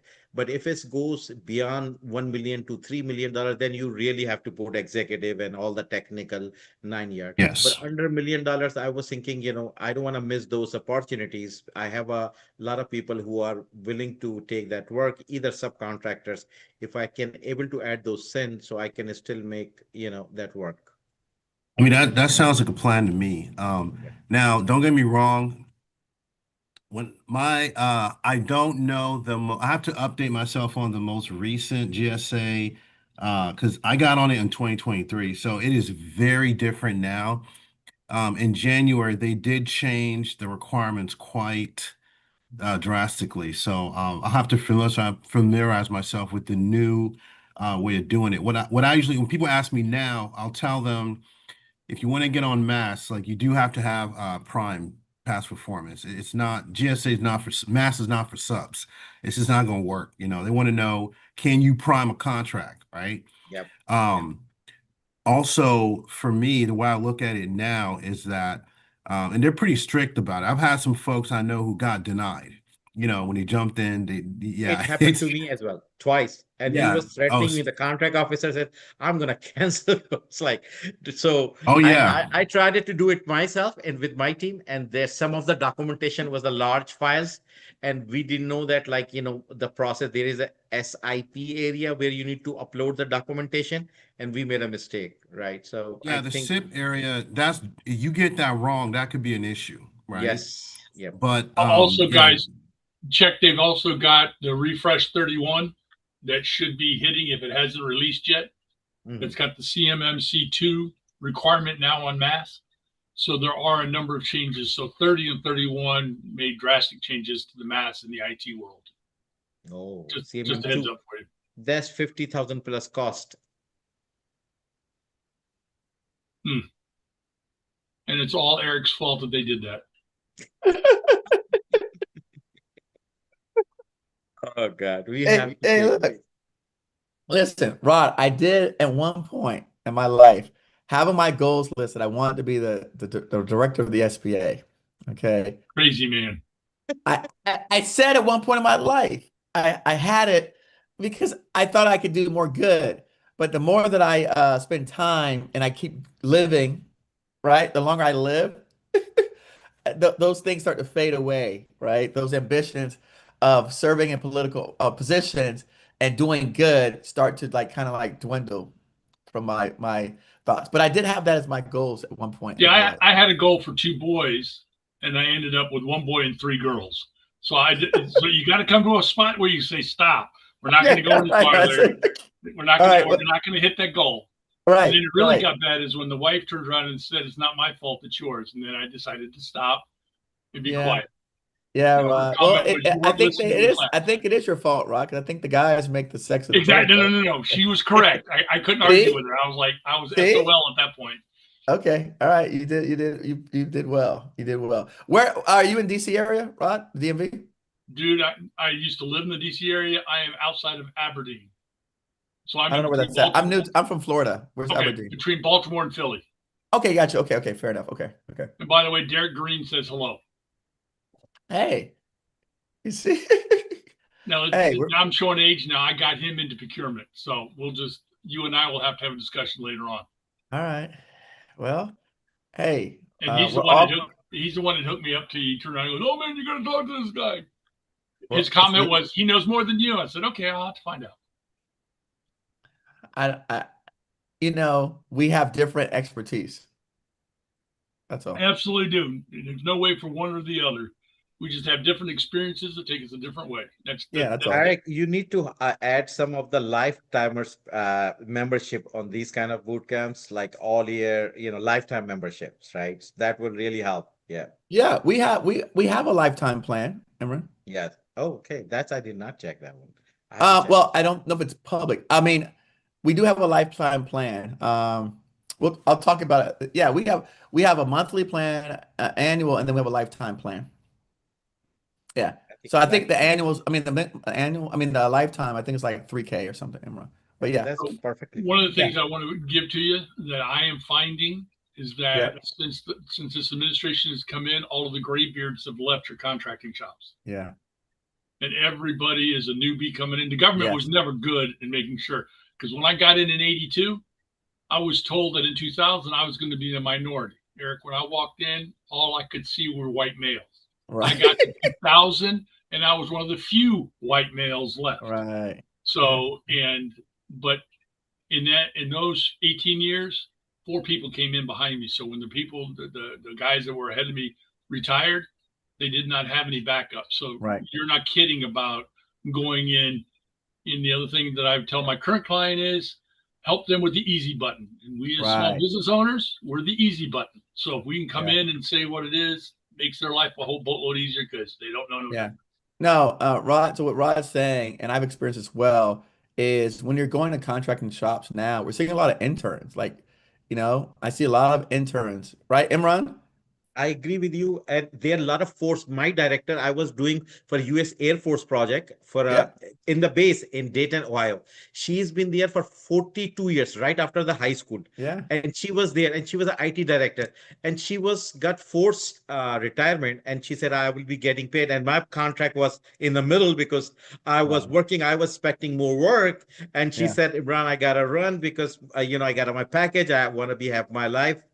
She get paid for a certain time till 6 months, but she was retired. So it was like a lot of new people are coming and they don't have a knowledge. Like, that's the big gap. They don't have a knowledge. They just going Google, AI, that area. Yeah. We have to tell them like, hey, what you can and what you can do because they are young, energetic, everything is good, but they have a less experience compared to what, the procurement who have spent 30, 40 years as a lifetime there. So that's a challenge. If you look at Joanne Wojtek, who was director of the NASA SEWP program, is retiring in October. Yes, look at this. Yeah. And so, 48 years federal service, and she led that program and she's leaving. And like you said, so I went to, God bless you guys are making me feel uber old. I went to physical law out at Wright Pat with the original SEWP KO. Wow. And he and I sat down and got our cars frozen because we went in the winter and did not know that you were supposed to plug your car in, and we didn't plug our cars in, so we busted that whole dead burn week. But anyway. Yeah. Wow. Okay. And it's interesting. I had on a person from the same office that actually awarded the contract that would spark the movie War Dogs.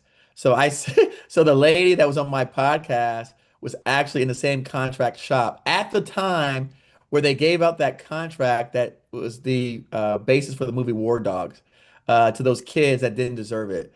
So I'm pretty connected in this space. I was going to say I was real.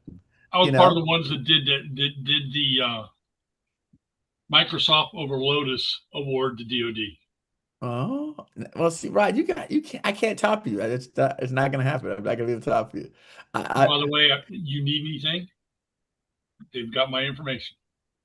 I got you. I have you already saved in my spreadsheet. So I appreciate you, and I appreciate you for saying that because you didn't have to offer it as well. So I have your information saved. So I appreciate you that. Osman, what do you have? And we got to get back on track so we can get people out of here. Rod, I know they're not going to leave at 5, but at least I want to make sure we get through at 5 so I could. Then whoever wants to stay could stay. But I want to. I got the message. Shut up, Rod, and let you do your presentation. I got it. Osman, what you have for me, brother? All right. Oh, hey, Eric. Sorry, my question is a little bit out there. I wanted to bring this up earlier. It was I wanted to know, how do I check my CPARs?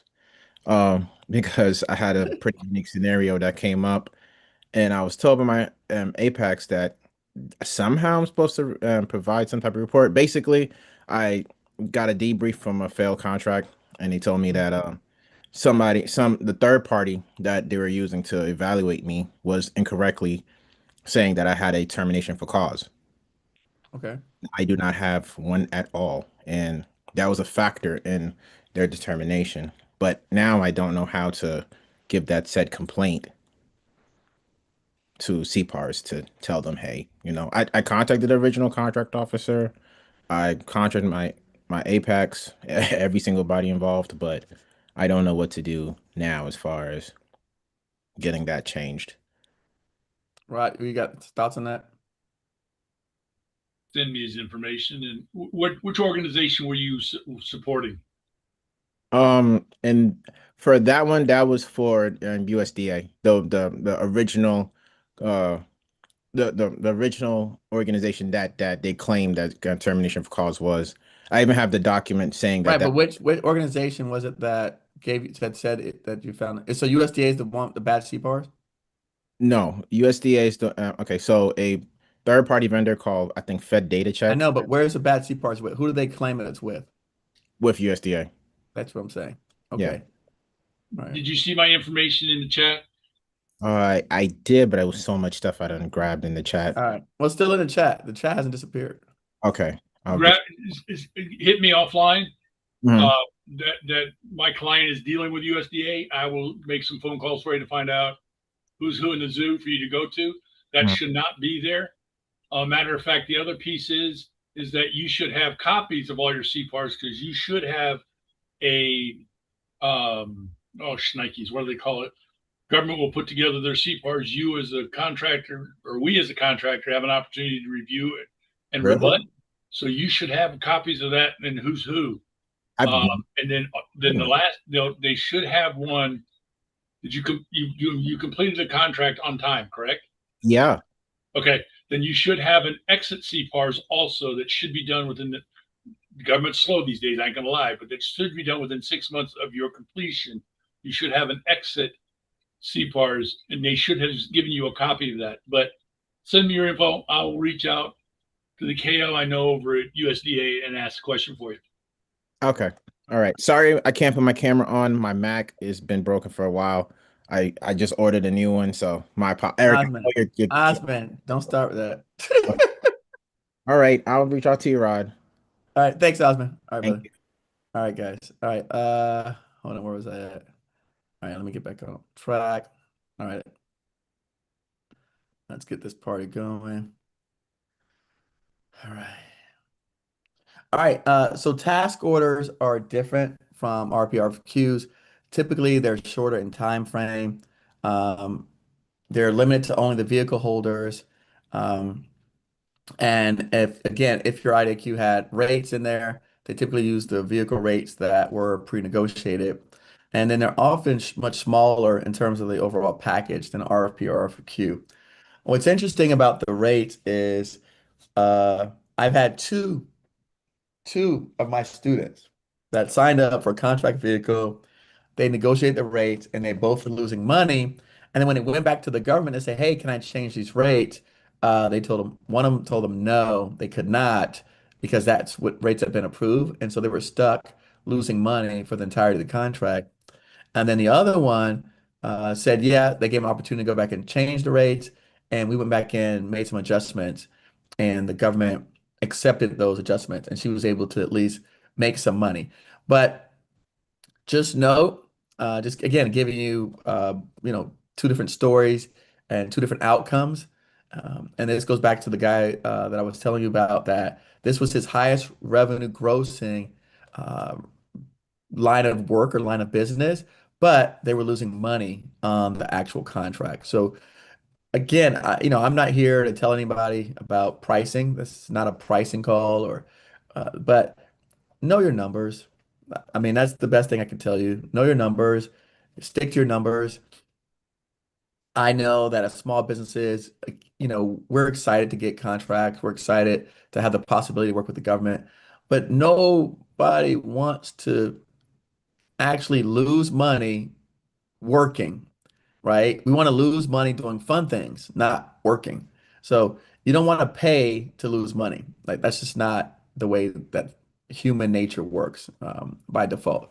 So again, task orders, some are posted on SAM.gov. We mentioned eBuy, the portals, or if you're on vehicles, direct notifications. I've seen, and I think a lot of us have seen, SAM.gov post a bid. We look at it and it says it's only available for contract holders of blah, blah, blah contract, right? Again, frameworks, a lot the same. But again, just default to what they send you. I'm just giving you guys ideas because really, at the end of the day, you have to, the agency or the office that is in charge is going to tell you what they want. All right. So again, pricing on IDIQs, the labor rates from the vehicle contract, it can't exceed the ceiling rates, but you can go lower. The performance work statements are going to map them out to labor categories, including ODCs. Again, I know that I'm kind of rushing through this fast, but this is not a pricing. This is not meant to be a actual pricing or proposal type of boot camp today. So because, and I'm sure Rod knows this, we could get into this ODCs and direct costs, indirect costs. That, I mean, that's a whole nother conversation. That's another 4 or 6 hour day. All right. Team on task orders. As a subcontractor, finding primes on vehicles, as a prime, needing capacity. I've seen both, right? I have people who've reached out to me and says, hey, I have this particular IDIQ. The government sends out lots and lots of requests for task orders. I cannot respond to all of them. Or someone will say to me, hey, Eric, they sent out this. I don't meet all the requirements. Do you have anybody in your community that meets some of the requirements? Go ahead, Rob.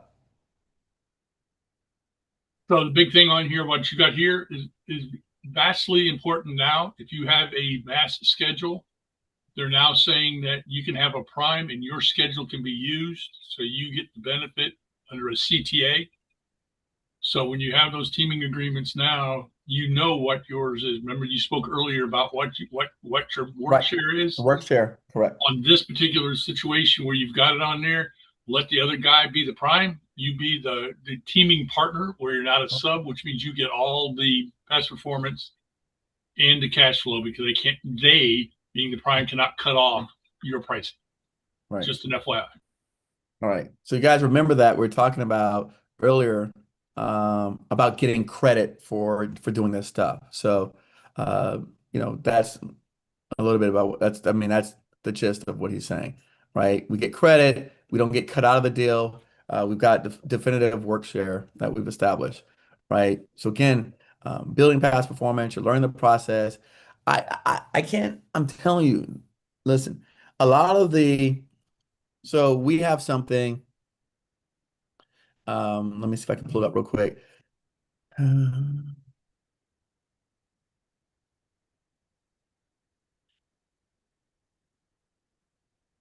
So we have something called the vault, where essentially on our vault is a list of past like agreements and documents and things like that. And almost all of them, the things that I received came from large companies who essentially I worked with in the past. And so I've accumulated, here we go. So I've accumulated a lot of this documentation, a lot of the proposals, a lot of the things that I share with you guys. This is accumulated from other prime contractors who were successful. This is where I got this stuff from. I didn't make this stuff up. When you work with large companies, they give you contracts, they give you spreadsheets. They say, use this, fill it out. This is how we submit our sole source. Like, oh, great. So put it in this format. Because they're lazy. So they're like, hey, here's my template. Put your stuff in here. And they give it to their person, whoever's in charge of managing the pricing. And you have that formula. These are a lot of things that I'm sharing with you. It came from prime contractors. So there's a lot of additional benefits, my contract agreement, how to manage subcontractors, the package that I give subcontractors, all of that I was taught to by being a sub for primes who had lots more history, done hundreds and hundreds of millions of dollars. They have been doing this for years. And I said, if it's good enough for them, it's good enough for me. And these became the documents that I adopted. And I can tell you to this day, I have not had anyone come back on me and say, oh, Eric, that document's not right, or this document is not good, blah, blah, blah. That doesn't happen to me. And I know other people in our community that has also used the same documents and it's worked for them. So that came from being a subcontractor working with primes who've been doing this stuff for years. Building a task order response. Again, I'm not going to go through the workshop because, we're getting up close to time. Again, we talked about Federal Help Center. Let me just kind of show you guys. I brought up a couple times. I know Imran asked about it. I'm sure a lot of people probably been like, if you're new and you don't know anything about us. So Federal Help Center is our private community where, again, a lot of the people that you guys are here talking back and forth, we know each other because we are inside of this private community. This is our pro member group. So you can see kind of some of the things that we talk about in our group, scaling beyond selling past performance, state, local contracting game, what I learned after 15 years. We've got a women's group that meets, don't get used and abused in GovCon.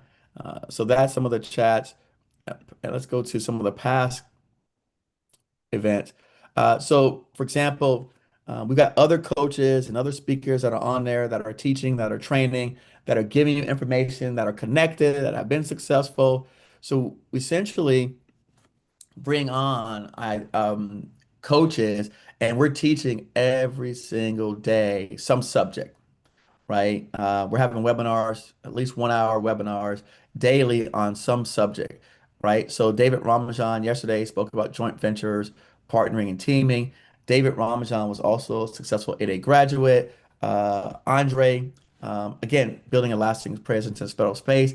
He works with a lot of three-letter agencies on the cyber side. I discuss Frank. So Frank, who's on that screen right there, his company does about $40 million a year. Construction company, Aztec Contractors. He since has finished the 8A program, but he's now building schools and commercial buildings across the country. So again, I bring all of these people to you to teach in addition to the stuff that I talk about. Again, we did a proposal writing boot camp last month where I brought in three ladies who are all they run proposal shops. And so what that means is that they have their own proposal teams and they do hundreds of proposals every month. And I brought them on and we did an 8-hour boot camp discussing, again, what to look for in proposals. What are they seeing out there? What's changing? How do you win? How do you differentiate yourself? All of those kind of things. So we essentially are curating content, information, live lessons, live trainings all the time in our community. So I want to share that with you for those of you who may have never heard about Federal Help Center. All right.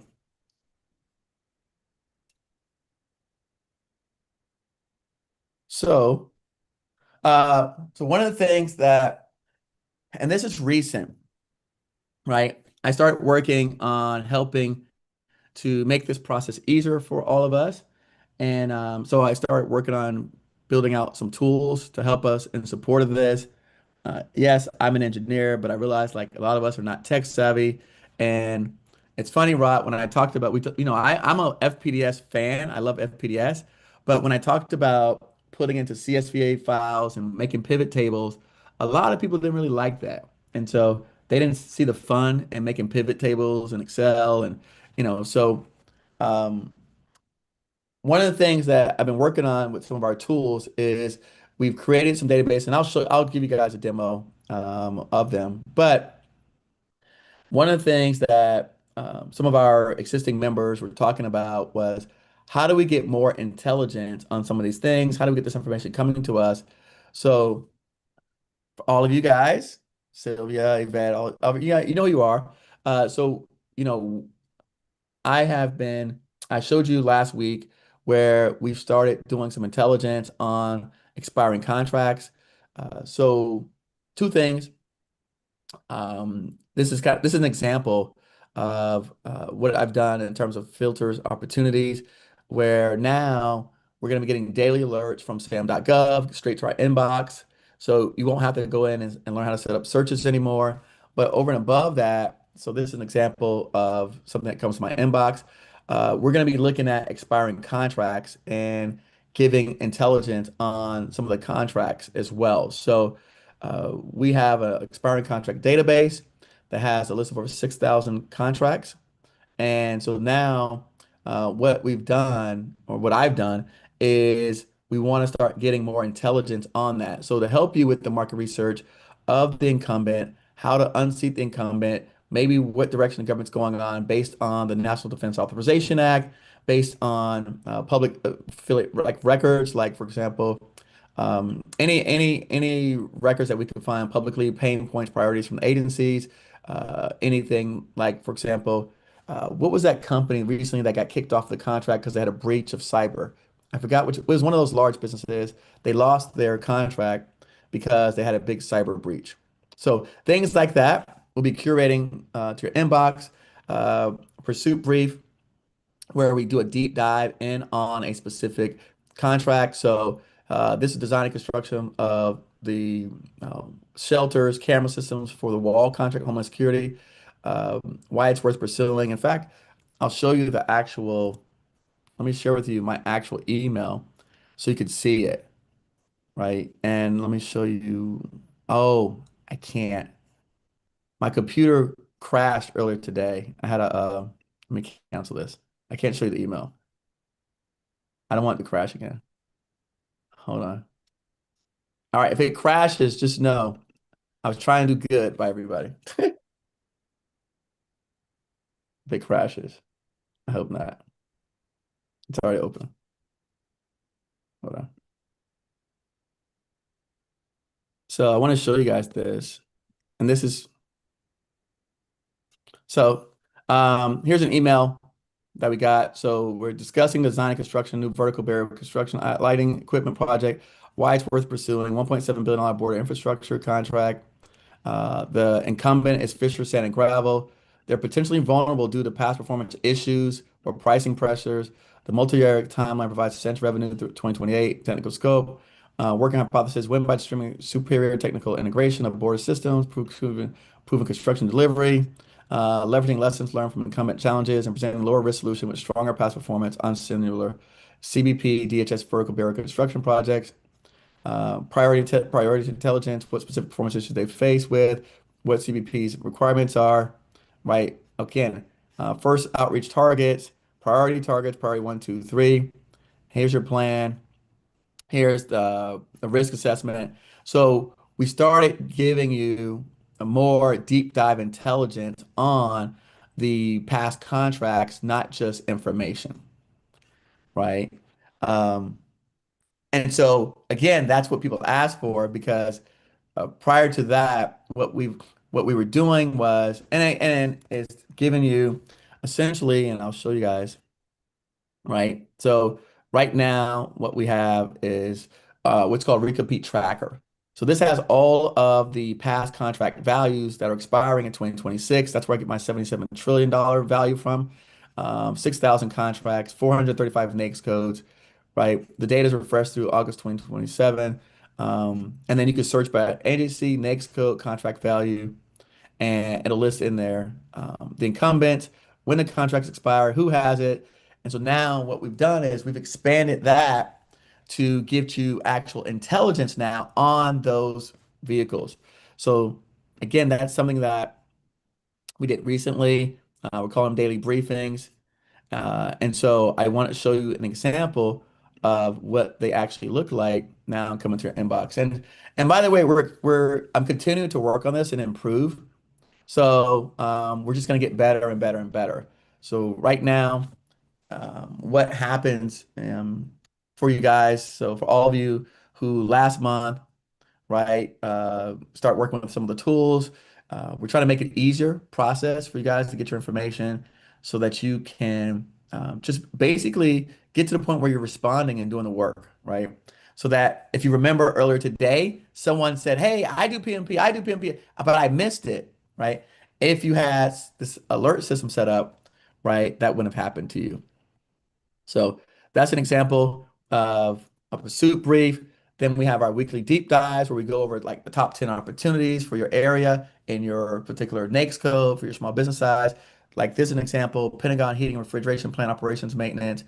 QCM is the incumbent, $42 million of value. Displacement angle high. It was a sole source incumbent with zero recorded bids, suggests procurement vulnerability. So again, letting you know if they had one bid, two bid, four bids, right? So that you have that kind of information. Look, overseas security installation services, Exeter LLC expires in 285 days. Four bids historically, substantial contract value creates opportunities. They're the incumbent. Contract performance history, medium competition level four. Again, overseas security installations. So I have been, these are things that I found to be valuable and things that I wanted. So I continue to build the things that I want to see that I think would help people. Here's another example, remote surveillance upgrade, Homeland Security, General Dynamics, OneSource. And this is funny because how many of us did not even know General Dynamics spun off another company called General Dynamics OneSource, an LLC, to go out and capture these other types of opportunities? I can say this is new to me, but I'm not surprised because big companies do this all the time. Again, they bring significant resources. There were five bidders on on the last contract. It expires 187 days. Video surveillance technology, rapidly evolving with AI, machine learning, integration opportunities. DHS is prioritizing border security technology and modernization, creates opportunities for innovation. So we like to bring to you guys more of that information. I'll show you some of the products, but just so you guys know, right now with some of our tools, and I'll go through all the tools. So for all of you who last month joined the bundle, all that stuff is going to be free, so you don't have to worry about it. So you guys will get that. But when we get to the end, I'll show everybody how the daily alerts works and how the bundles work and all the other products on there. So what to do next, right? I want you guys to finalize your vehicle scorecard, submit one source of sought opportunity, research primes on your target vehicle, set up SAM.gov safe searches, and schedule a call with your Apex, right?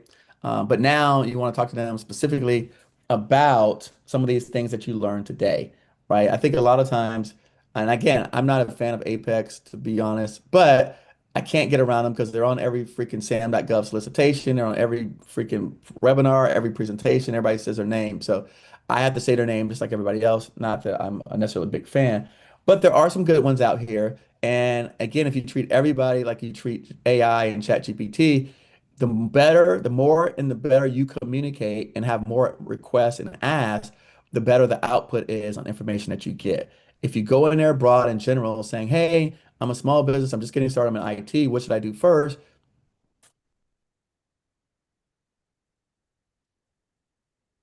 But if you say, hey, I was in this webinar, this boot camp for 8 hours, and I learned about these different IDIQ vehicles, I went ahead and I basically pulled up a list of vehicles. Here's 10 that I think match what I can do. Do you have anybody I can talk to on these? Do you have any information about these? Are you connected with anybody on LinkedIn that maybe can make an introduction to me for?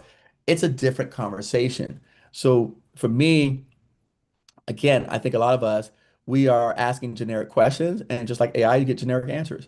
The more specific you can get in your request and knowing what you're asking for, knowing what you're looking for, then you can get better outputs. And that's been my biggest lesson in using AI. So that is what I suggest and recommend for everybody. Is now that you have this information, again, I recommend going back and watching our other boot camps. I recommend also, again, not doing this alone, right? I think, again, to increase your number of options for bidding, find higher quality bids, partners, team members, winning more contracts. I think everyone should look at joining Federal Help Center, right? Again, otherwise, I know what happens. You go back to doing the same thing you did before. Sam is overwhelming you. Your questions are not being answered. You're sitting alone. And 6 months later, in the same place, I've seen this time and time again. Even in the comments, people go, oh, these people know everything. No, we are all talking regularly in the community, right? So a lot of these people, and by the way, they're on here, ask them, feel free to ask them. But the reason why they know stuff is because we're doing this every single week. We're meeting weekly, we're talking weekly, we're communicating with each other. So again, we've got our pro community, which is 99 a month or 799 a year. Imran was asking about the inner circle, which is our lifetime plan for 3,000. And then for people who want us to help do some stuff for us, we could talk about our accelerator later. That is a 90-day program where we work directly with you, helping you to get through and accelerate your learning. So Federal Help Center, again, it's $9 a month or $799 for the year. Or again, if you want to buy a lifetime, you could go to the next plan up.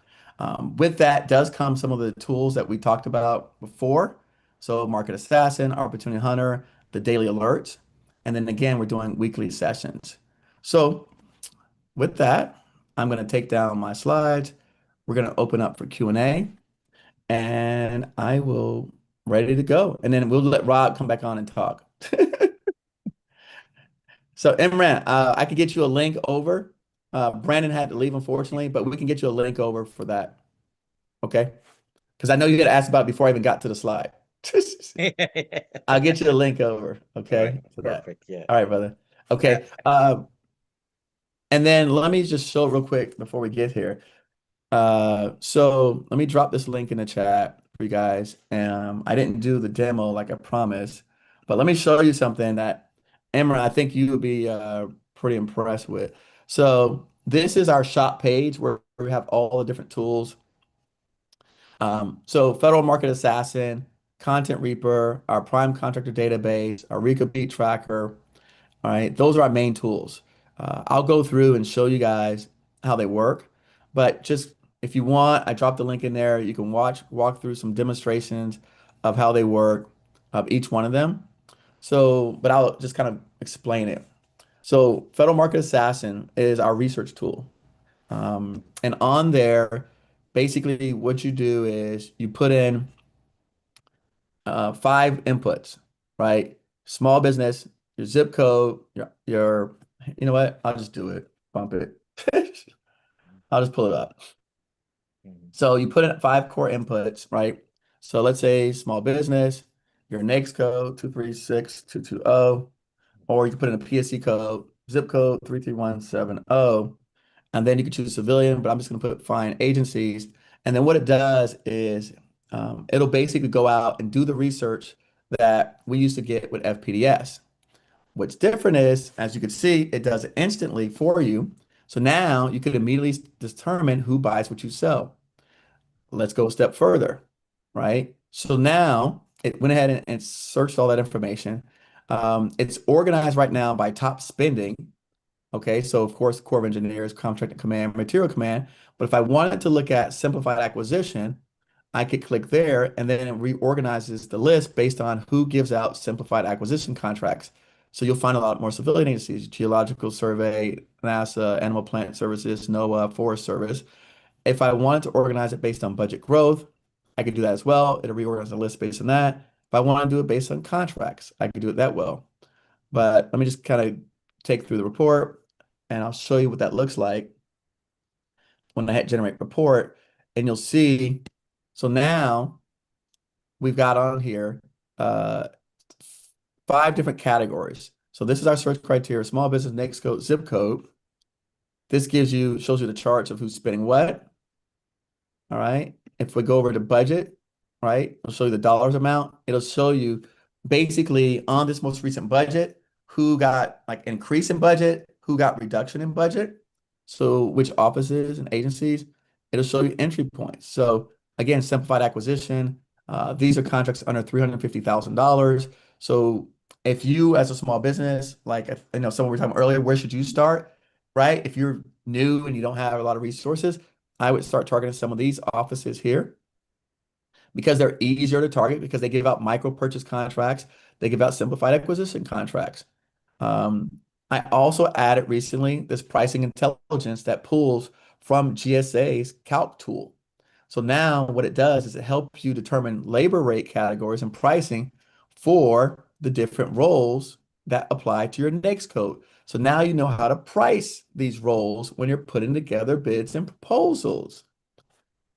Helps you with estimating. This is pulled directly from GSA for your zip code, because now if I'm in New York, I've got different pricing than if I'm in Florida. So this is aggregating that data from my zip code. So again, you'll see it. It shows you aggressive, shows you, competitive, which is the median market rate, and then premium rate, best value procurement. And it gives you the different role positions. Shows you the top vendors by rate volume, right? Who's charging what? So you can see what other people are charging. All right. We go to the next tab, government buyers. So it lists the Corps of Engineers. If you click on it, it tells you their pain points, tells you the priorities. Again, this is all based on me curating a list of pain points and priorities for each one of these offices. And so I built that database up. So now when you're talking to them, you can talk about some of these things. Additionally, I have all the small business context that Rob was mentioning. That is where you should be letting them know who you are and what you do. I've got subcontracting opportunities of who are some of the existing primes who have contracts in that NAICS code and that zip code. Tribal partners, right, who also are small business primes in those areas, with their contact information. IDV contracts, right? Why that matters? Because again, these are already people who are holding contract vehicles in that area, and then similar type of awards. And so all of this, you can basically create a new report based on that information. So that is Market Assassin, right? And that is one of the main tools that we use right now to help me at least be able to gather intelligence and data to make better informed decisions. I'm going to stop there. Questions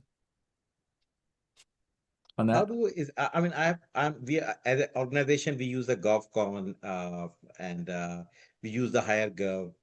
Just wondering, this tool is a lot cheaper than any expensive tool there.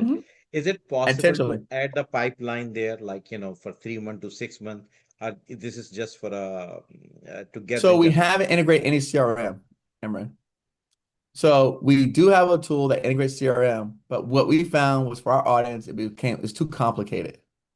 Okay. So what I'm doing is I'm building from the ground up and building on the things that I know people need to do.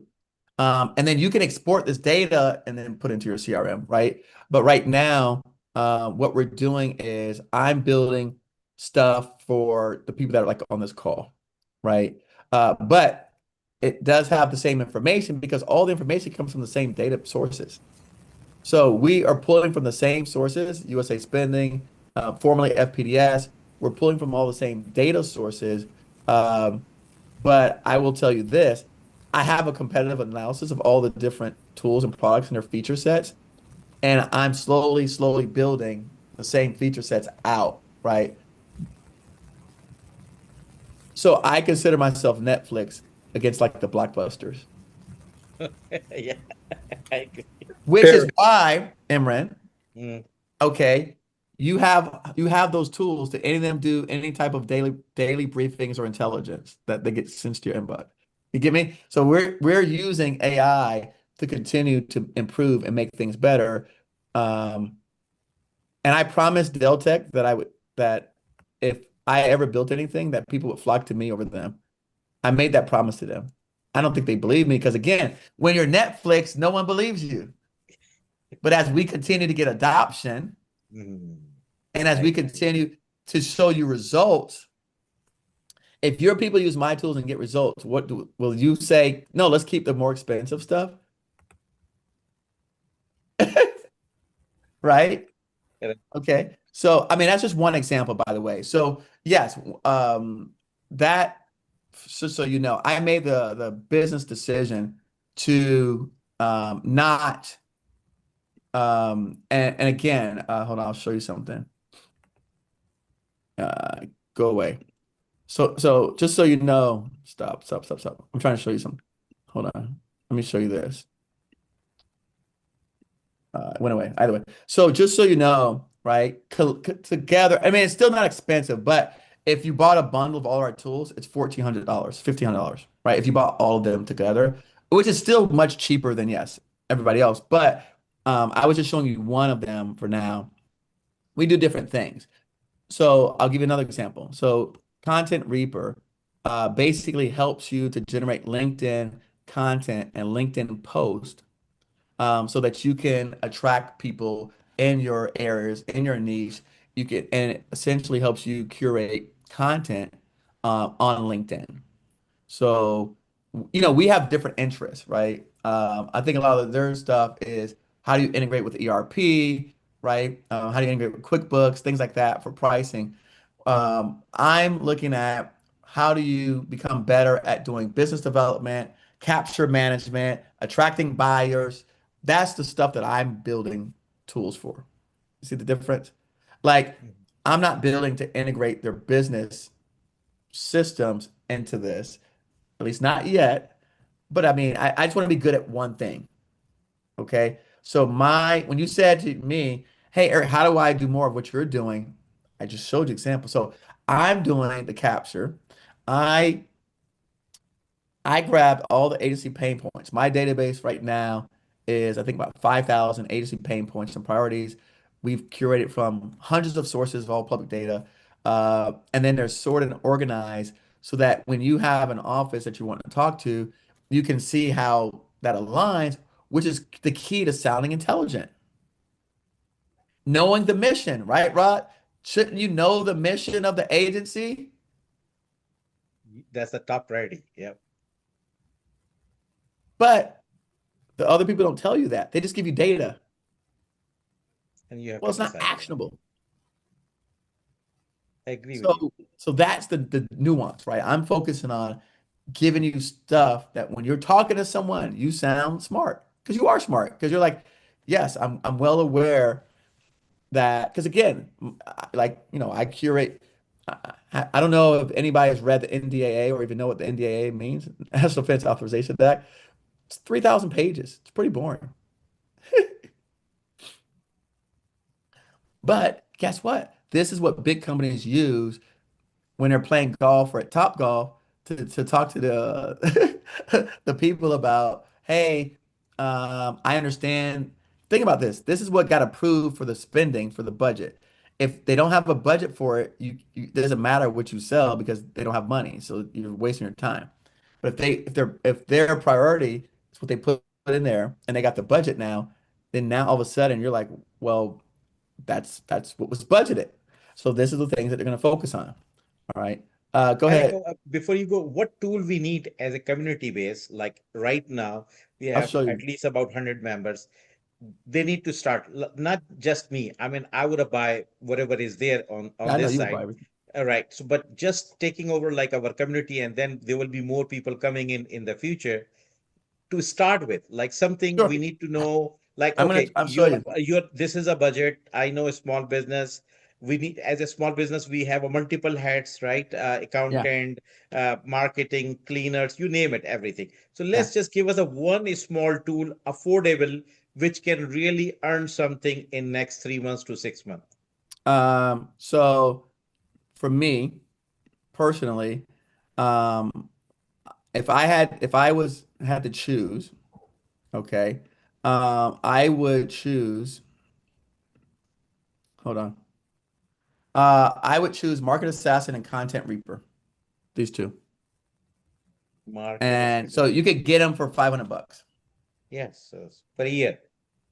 No. That's lifetime. Lifetime. Oh God, Lifetime. you're not gonna get cheaper. You're not gonna get this cheaper. Lifetime. Wow. Every price is lifetime. Not for a year. Lifetime. Lifetime. Very nice. So, I mean, again, so if you're thinking about, if that's, again, I don't know everybody's budget.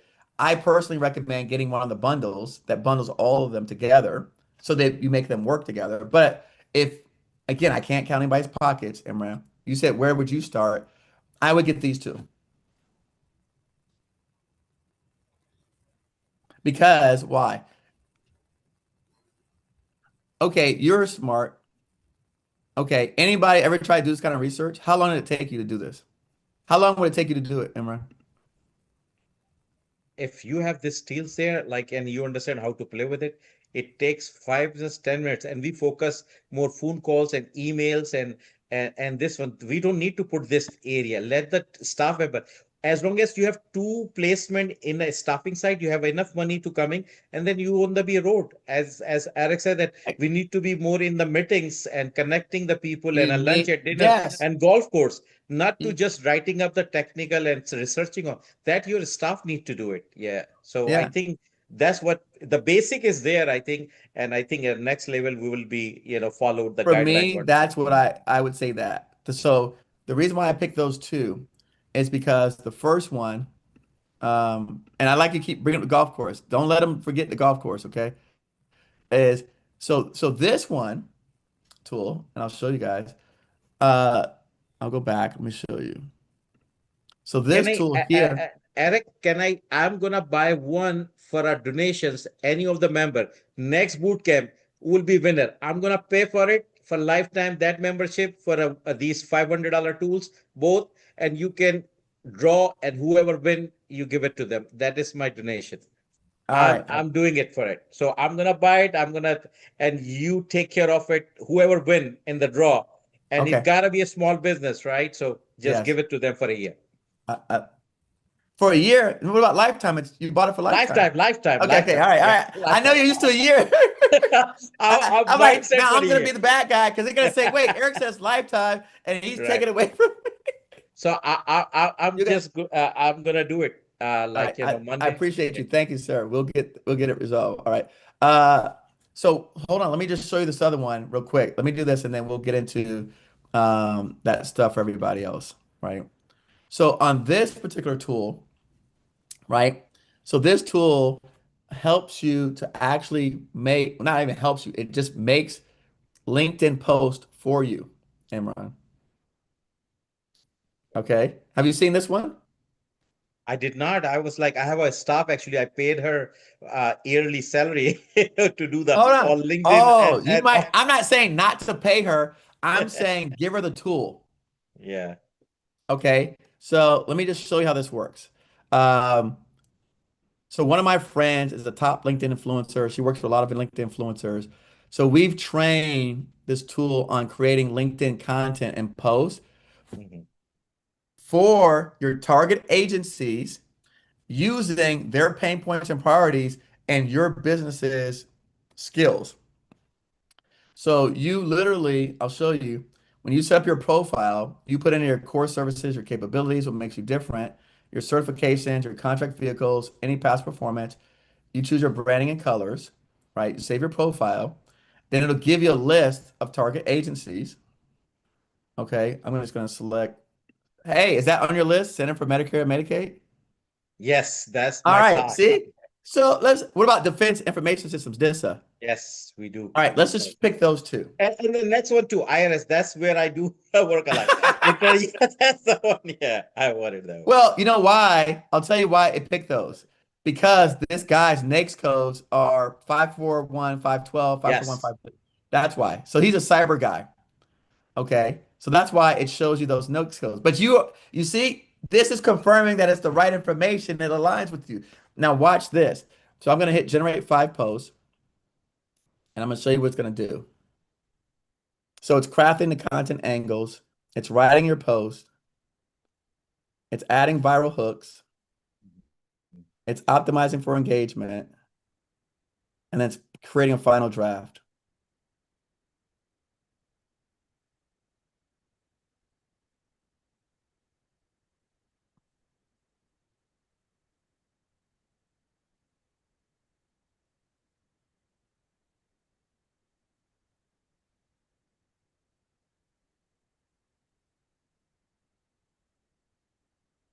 So for me, I understand the importance of putting out content that attracts the people that you want as teaming partners, okay, so here, let's look at some of these posts. So it gives you different post styles, actionable how-to, observation, insight, X versus Y comparison, data-driven, question-based, all right? So let's look at this. So this first post, struggling to meet IRS cybersecurity mandates with zero trust architecture. At Cypher Intel, we're seeing federal agencies like IRS face mounting pressure to protect sensitive taxpayer data vulnerabilities flagged by Inspector General audits. Let's tackle this head on with a clear path forward.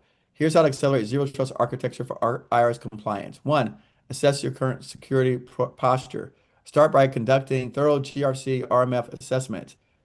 Imran, does that sound like anything that Yeah, they're speaking all the language. It's matching with IDIQ. Yeah. Imran, does that sound like anything for you, huh? Yeah.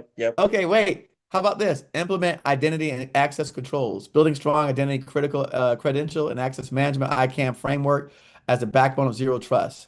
Our team with subject matter expert level certifications for leading vendors integrates these controls to ensure only authorized users access sensitive information. Watch out for misconfigured ICAM can delay compliance. Is that true? Yes, very true. Okay. I don't know anything about this, just so you know. Hold on. Deploy defense in depth strategies. Strengthen your environment with layered defenses like next generation firewalls, multi-layer encryption for your network and system engineering systems. This counter involves threats to IRS data. Pro tip, regular penetration testing, one of our specialties, validates your setup. Huh? Exactly match. I just submitted honestly for the this one. This is the exact information in GSA Mass. I have submitted for IRS for Cisco network, and it is a it was a Paraton was a prime earlier incumbent, and now it comes into the small business pool, and I have submitted exact same language, exact. And it's a 70 pages proposal. I wrote it down with my team, 70 pages, exact wording over there. It refreshing me like exact wording. It's a good tool. So hold on, wait. It gets better. Watch this. I'm going to create a visual, right? So let's do this. We can do a classic quote, tweet quote, social card highlighter. Let me do a classic quote for you. All right. Zero trust, your shield against data breaches. Let's change it. Let's do a tweet quote. We can change the colors. We can make it your company colors. Zero trust, mandatory for IRS compliance. So you can give this to your girl. She can start making content from this, okay? And then you personalize it to you. And it's pulling from their pain points, their priorities, and organizing it. This one is for Cybersecurity Department of Defense, DISA network. Again, I've noticed something about DISA. And again, we can create multiple visuals. We could do a photo quote. I'll just show you. And then, why did that go black? I don't know what that happened black. Hold on. But basically, here you go, zero trust, no longer optional, is critical. And again, you can mix styles, you can change styles. Let me show you this carousel, just kind of give you an example. And you can share the APIs to the LinkedIn to all social media with the same platform. Like we can just add those, like, we usually do. Yeah. Okay. Look, here you go. This is urgent network modernization push. They're prioritizing global network upgrades, focus infrastructure counter denial of service and advanced threats. DDD reports warns of risking military network disruptions. Why security is mission critical? This is effort to target complex, diverse environments, multi-layer protection, edge security, non-negotiable, reflects a shift of resilience and operations. This is focus signals, broader agency security networks, partner with specialized solutions. Again, for more information, contact Cypher Intel, blah, blah, blah. So I would recommend these two as the first tools. If you couldn't buy the bundle, I would recommend these two as the very first tools for every small business toolbox. Because I do believe in making content for LinkedIn. And I do believe in doing market research to understand your agencies, because I want to attract government buyers. I want to attract partners. I want to attract the people that I want to network with. Or at least when they come on, looked at my LinkedIn profile, it matches what I'm submitting in my RFI, my source of SOP.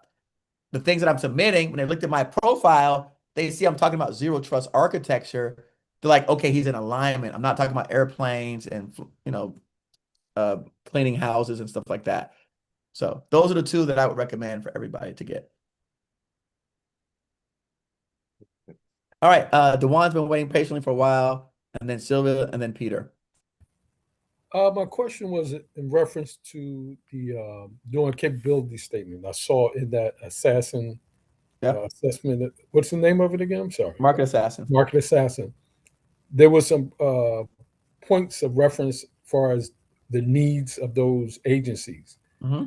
We can take that and transfer that into the capability statements based on each proposal that we're trying to address. Sure. You okay. My other question is, what I was thinking, and you showed it in there, those smaller contracts, those micro contracts. Yeah, micro purchase. If I want to be a prime, knowing, let's just say my threshold for bonding is $500,000. Yeah, I can bond within those thresholds. Yes. Okay. So you can target those agencies. That's who you should be targeting. Okay. Those offices. And still, well, yeah, I know I still can actually go for a prime, work with a prime as a sub, do both at the same, and sure. so forth. Now, in reference to the purchasing of the Market Assassin, say if I purchased that. Yep. And then a month later, I said, you know what? I want to do the bundle. Can I do the bundle and get that incorporated? It's too hard, Dewan, to do all that, man. It's just listen. All this thing, you guys are pulling me down with that. You are, because now you're trying to make you said earlier, if you don't ask, you don't get it. You know, I just said it's too hard because again, it's all already. This is all webhooks. It gives you access. Okay. So we're trying to build something scalable because if we do custom access, then now we're getting back into manually entering things in Stripe. Right now, if you were to buy it, you could access immediately. So, I mean, if you decide to buy the bundle later, you just buy it later. That's, or you buy them individually. Right. I got you. But, I'm going to go back to say this. For those who buy the bundle, the daily briefings are included with the bundle. There's no add-on charge. Okay. So it's a fraction of cost, 0.222, 0.111, like how many zeros? Guys, trust me, don't delay. Tell them how much you paid. Hey, Imran, tell them how much is Deltec. Tell them how much is GovCon Deltec.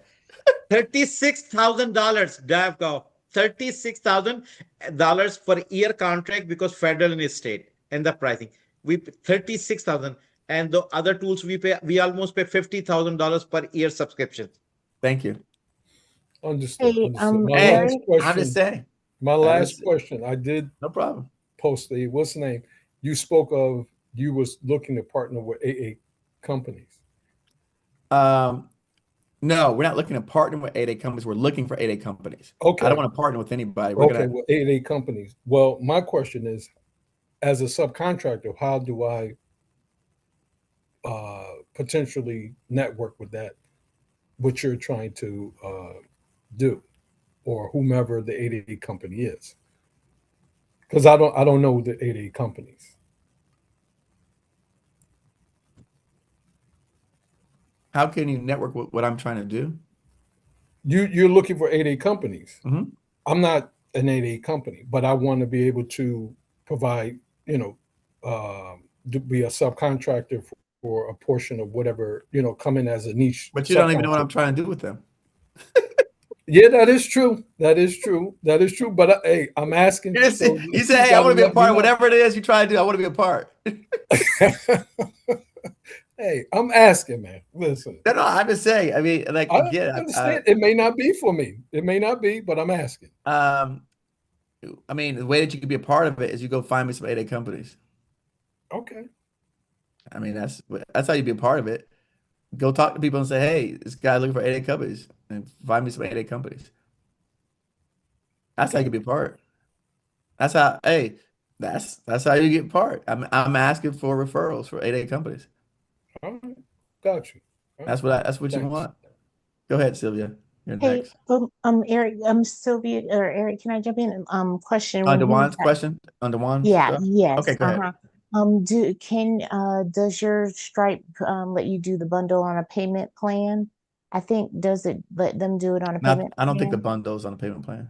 Oh, okay. Sure. Okay. So I was wondering I was going to say, hey, if it's on the payment plan, I can do it that way. But thank you for that. No, the Stripe, that bundle's on a payment plan. No. Oh, gotcha. Yeah. All right. Go ahead, Sylvia. Okay. My first question is the daily briefings, do they come by industry? Can we get them by industry? They are by industry. They are? So it's whatever we put in content repair, it No, recognizes it? It's Market Assassin. Your daily briefings are coming regarding to contracts. I'll send you. Yeah, I'll send you the link. Hold on, wait. Oh, I had to shut down my. Sorry, guys. My computer memory ran out, so I had to take all my other stuff down. But we can go over that Tuesday. So Sylvia. Okay, that would be helpful if we could like pick the. Yeah, I'll go over Tuesday how you guys can set up your NAICS for your daily briefings. Because right now, when I last checked, I think it was 20 of you, or 18 or 20 of you, who had ran NAICS code searches in one of the tools. So I was able to, can pull from, if you've never ran a search in Market Assassin, I didn't have any data to pull from. So it just gave you like default IT codes. But you'll be able to put the same way they could do Reaper, you'll be able to put your NAICS code in there, and then we can do the daily briefings based on that. And also the daily alerts that come from SAM. Okay. And my next question is, when there's a new IDIQ coming out, it's not an existing one, when it was just created. When you bid on it, do you bid on it differently even if it's an existing IDIQ already, if there's an incumbent, or there's no difference?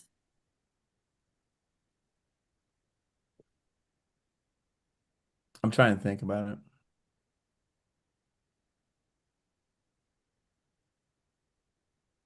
But the question is broader because IDQI under the contract vehicle, or it is coming, or just that could be under the contract vehicle. I would say, so I'll tell you a story. I have lots of stories, by the way. One of my podcast guests said to me a very expensive lesson that he learned. He was the prime on a contract vehicle. He had very good CPARs. The core loved him. The office loved him. Everyone loved it, what they were doing, right? And so when the recompete came back out, Sylvia, he bid it because he knew what needed to be done. And so he bid based on that and he lost. And he said that he learned a very important lesson. Just because he had inside information, it caused him to lose and not bid the work statement that was given. Because he's like, this is what they wrote, what they need, but I actually know what they really need. So he bid what they so basically they wanted a Mercedes for like Ford prices. And so rather than actually bid the Ford, he bid a Mercedes and he got ousted by someone who didn't have the inside information. So he said that he learned an important lesson was, even though I had that information, I shouldn't have used it to this new bid because it hurt me in the end. Because they didn't, I don't think that the government does not want these things. They just can't afford them and they know it. And so their hands are tied as well. So I don't know if that was helpful or not, but I had that story in my brain that seemed to be applicable. Bid to what is asked for. When you get inside, then you massage and get them to where they need to be. But you got to get in the door. Okay. So whatever's an L&M, you bid to L&M, that's what you're going to be evaluated. Once you're inside, then you can massage the face to what it needs to be from experience. Well, that's what he said, pretty much. And Eric, I think Sylvia also asked would you bid it? She was asking, would you bid it any differently if it's a new IDIQ versus if it was a recompete? That's what I'm saying. Oh, I get you saying, Juliet. I mean, what would be, I mean, I guess for me, like I said, I mean, I would treat it like it's a new requirement. Because the only difference would be I'd have more information if it was a recompete. I guess that's the only thing, the perspective that I see from it that you would do differently is you'd have more insight. Because if it was a new, you don't have any insight on new requirements like you'd have on past requirements. And Sylvia, were you asking that as far as pricing or strategy? Not pricing, anything. No, I didn't say pricing, anything.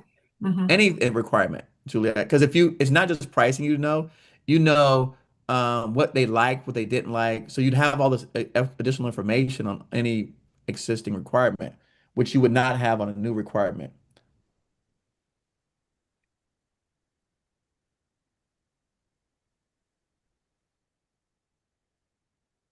So my answer would still be the same. I would just, like you said, what Rod said, bid the scope because. Okay, thank you. Yeah. Someone said a hand up before Peter. But Peter, go ahead. I see you on my screen. Hey, how's it going, man? Good. How are you? Got a question. You talked about the small business liaison officers. Like I'm trying to do medical supplies, to the VA. When you reach out to those people, should you ask them for an appointment or just like pop into the VA? So small business liaison officers are for prime contractors. Just so you know. Okay. Yeah, I don't know what I'm talking about, dude. I know. Just like got into this. No worries. I'm gonna help you. I'm gonna help you out. I'm gonna help you out. Don't worry.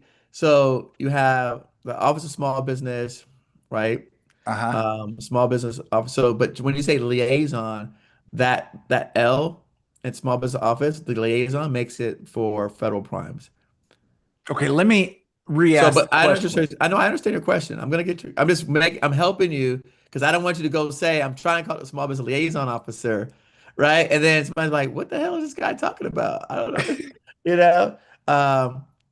I know exactly what you're asking. Personally, I always start with calling, emailing, trying to set up appointments before I go bombarding anybody's offices. All of us don't have the ability to go walk up and roll up on people like that, Peter. So I'm aggressive, you know what I mean? Like, because I'm always in the VA anyways, getting medical care, So it's like, my brother works for the VA hospital in Miami. Trust me, I know he's been there for 15 years. Okay, I've probably ran into him. I used to go to the one in Miami. Now I live up in Tampa, so I go to that. You probably, my brother might have served you food because he works in the food department bringing trays to everybody in the room. So he might have served you some food before, but I still would advise the same thing. Call them, try to reach them. Now, if they don't call you back, I'm not stopping you from rolling up on there, Peter, and say, "Hey, yo, y'all didn't call me back, But I encourage everyone to follow protocol as a first step, right? You're in a service. I encourage you to start with protocol. So then that way you can say, "Hey, I tried calling 3 times. I sent a couple emails. Haven't had much success," as opposed to saying, "I started off by rolling up in your office and banging on your door." That's all. Okay, so who should I target like locally at my Tampa VA to like introduce myself and say, "Hey, I'm brand new. I'm waiting on my service disabled contract. In the meantime, So, I wanna, so again, let's go back to what I was showing you guys on the screen. Um, you could, again, the VA hospital, uh, medical supplies, right? When we do our market research, right? So let's go back to what I was showing you guys here. You're brand new. What a lot of new people don't understand about contracting is that just because they're close to you doesn't mean they're the ones that are buying that stuff. That is the biggest mistake that most of us make as small businesses. Just because they're in your proximity, that don't mean they're buying medical supplies, Peter. It's a hospital, man. They gotta be, or no? See, I don't know what I don't know, man. Peter, listen to me. I didn't say the hospital's not buying it. I said the buyers of them are not necessarily sitting in Tampa. Oh, I see. See, man, I didn't say the hospital. I gotta get into that $99 a month program. Yes, I'm gonna yes, set you up got to this get into weekend, that. man. Yes, Peter. I'm not saying that the hospital doesn't buy medical supplies. I'm saying the buyer of the supplies is not sitting in Tampa. See, They might be sitting in freaking New Jersey. Ordering Okay. all the medical supplies for all the VAs around the country. That's the difference. Boom. So it's like, hey, from you want to know where's that buyer sitting at? Then you do all the aggressive stuff you want to do. Okay. But you I'm got to gonna first make know some where the phone buyer's calls sitting then. at. What was that? Then you know what, you got to first know where the buyer's at. Then you do Yeah. that. And again, I unfortunately, the reason why this is so hard and the reason why Imran, everybody buys these $30,000 software and tools, because it's phone calls don't get you there. Oh, wow. I mean, Peter, you need to try to look up Boston hospitals. They are the one of the buyer. My hardware team is sold a lot of product there. Boston VA. Try that place and try to connect with the contract office. They are very nice, young, energetic people. I can give you the tip, like you need to try over there, VA. And there's the contract officer. Go in a Google or either your the one of the AI tool, look up the contract officer over there. They are very nice, helpful. We sold a lot of products to them.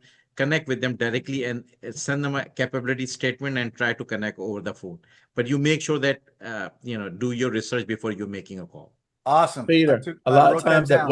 what we don't realize, right? We're wasting more time, money, losing time because we're spending money by losing time. Because Exactly. if you're gonna spend hours and hours and hours trying to find this out, and you could have found it in 5 minutes. And now you could be hanging out with them, taking them to lunch, telling them about who you are. Hey, I was in 53rd Bravo. Oh my gosh, so was I. My boy was 32nd Bravo. You could be using that time to be building that relationship so you can start getting contracts instead of doing this. What you're trying to do now is like, how do I figure it out? I just showed you 5 minutes to get all that information. And now, like I said, go start hanging out with these guys. And so that now they're like, you become their buddies and they're like, hey, we got this medical supply. I wish I was a veteran, man. I'd kill it because you guys have an immediate bond. Yeah. Seriously. But because they don't teach you how to do this kind of stuff, everyone's kind of like working independently. But I have never, ever in my life not met a veteran that I took someplace, they've met another person and they were like this immediately, like, oh my gosh, you jumped out of planes, you're a trooper? Oh my God, my cousin was a paratrooper. Blah, blah, blah. You understand? Like, I've never, ever not seen that. I actually have never seen that in any other context. Even within fraternities and sororities, they don't have that kind of bond. Because I guess they just paid to get in it. They didn't actually earn it. So you guys actually get tortured earned it. for 4 years. Right.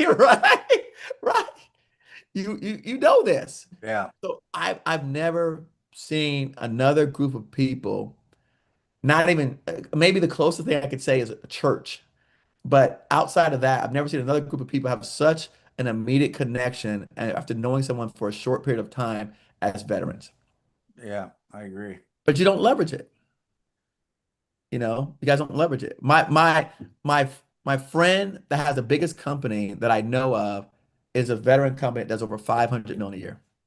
Jiminy Christmas.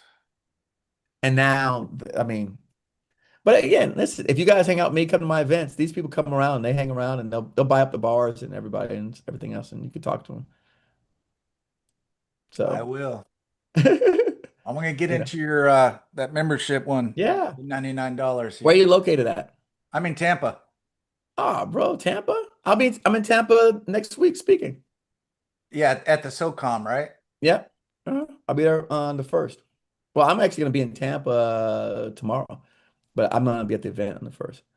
Go ahead, Rod. You had something to say? I saw you came back up. VA has to disqualify all veteran-owned businesses before they can go outside. That's their mandate. And the service disabled veteran-owned with that cert puts you at the front of the line. They're also in regions. So like what Amar, I'm sorry, dude, I said your name wrong. I apologize. But find out which region they're in, because Eric is spot on. Is that they're very similar to GSA, where they've got everything stovepiped and in different regions. Right. Yeah. So, but I don't think you guys understand what he said in the beginning. He said they have to disqualify before they can move on to someone outside of a veteran. Correct. You guys, I don't think y'all caught that. He said it kind of fast. It's the opposite what they do for us. They have to qualify us to get on contracts. They have to disqualify you before they can talk to us. Before they can talk to others. You see the opposite? You have the power. First in line. It's a different system. So, all right, what else? I said I'd be quiet. Sorry. No, you're doing great. It's Q&A time now. Eric, question about the 8A. What specifics are you looking for? An 8A. Anything in general? An 8A. Or just an 8A? Okay. All right.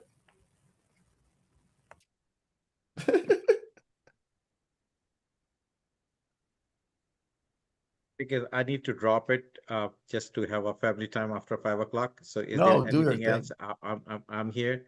And my, the next boot camp, you're gonna draw that for somebody, Okay. that I'm gonna might draw for donation, somebody. right? Yes. Make sure. Well, And just I'll tell your have staff, my like, Brandon. send me the link. So I I'll will send you take the care links. of that. Yeah, please. Okay. All right. Thanks. All right. Take care, All right. everyone. See you. Bye. Thank you. Appreciate you. Thanks. It's a Bye. pleasure. Listen, you guys see, we have generous people out here that want to see you succeed. Don't tell me there's people out here that want to see you guys succeed. He doesn't even know you from anyone on the street, and he wants to help you guys succeed. Rod, you see that? The generosity of people in the community today. Absolutely. And he's not the first person. I've had lots of people say that to me, which is why they come on my show and they speak to you guys. Why do I have $40 million CEOs talking to you guys? I don't pay him. They genuinely want to see you succeed. So it's incumbent upon you guys to take advantage, to ask questions. So, all right, what else? So you guys know about the tools, you know about the community. So I've given you everything. I've given you roadmaps. You're gonna get this signal. Yvette, I know you were on YouTube. What are people asking questions on YouTube? Yvette, I know you're monitoring before. I can't see, and I'm not gonna go on there.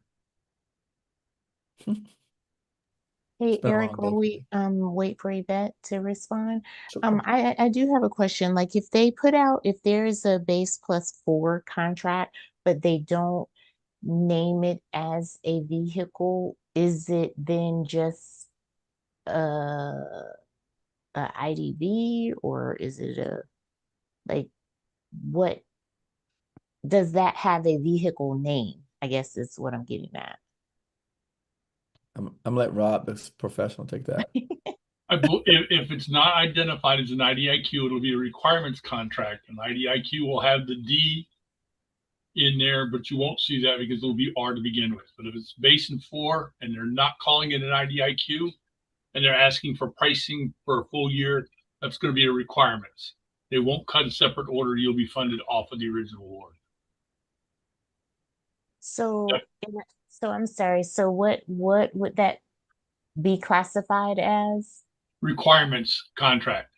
An IDIQ is indefinite quantity, indefinite IDIQ, Delivery, indefinite delivery, quantity. indefinite quantity.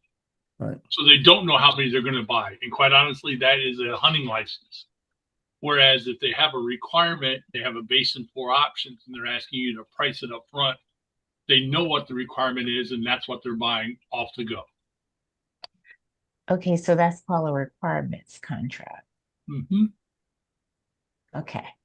I was just wondering because I have one, and I was when I submit the proposal, I just wanted to.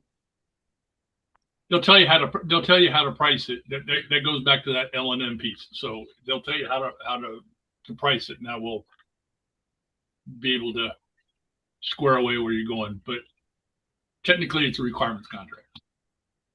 Thank you.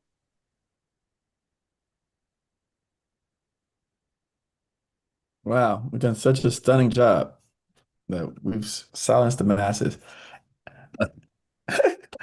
That's crazy. Look, Rob, after being on a call for 8 hours, you would think there'd be a lot more questions than that. I have a question.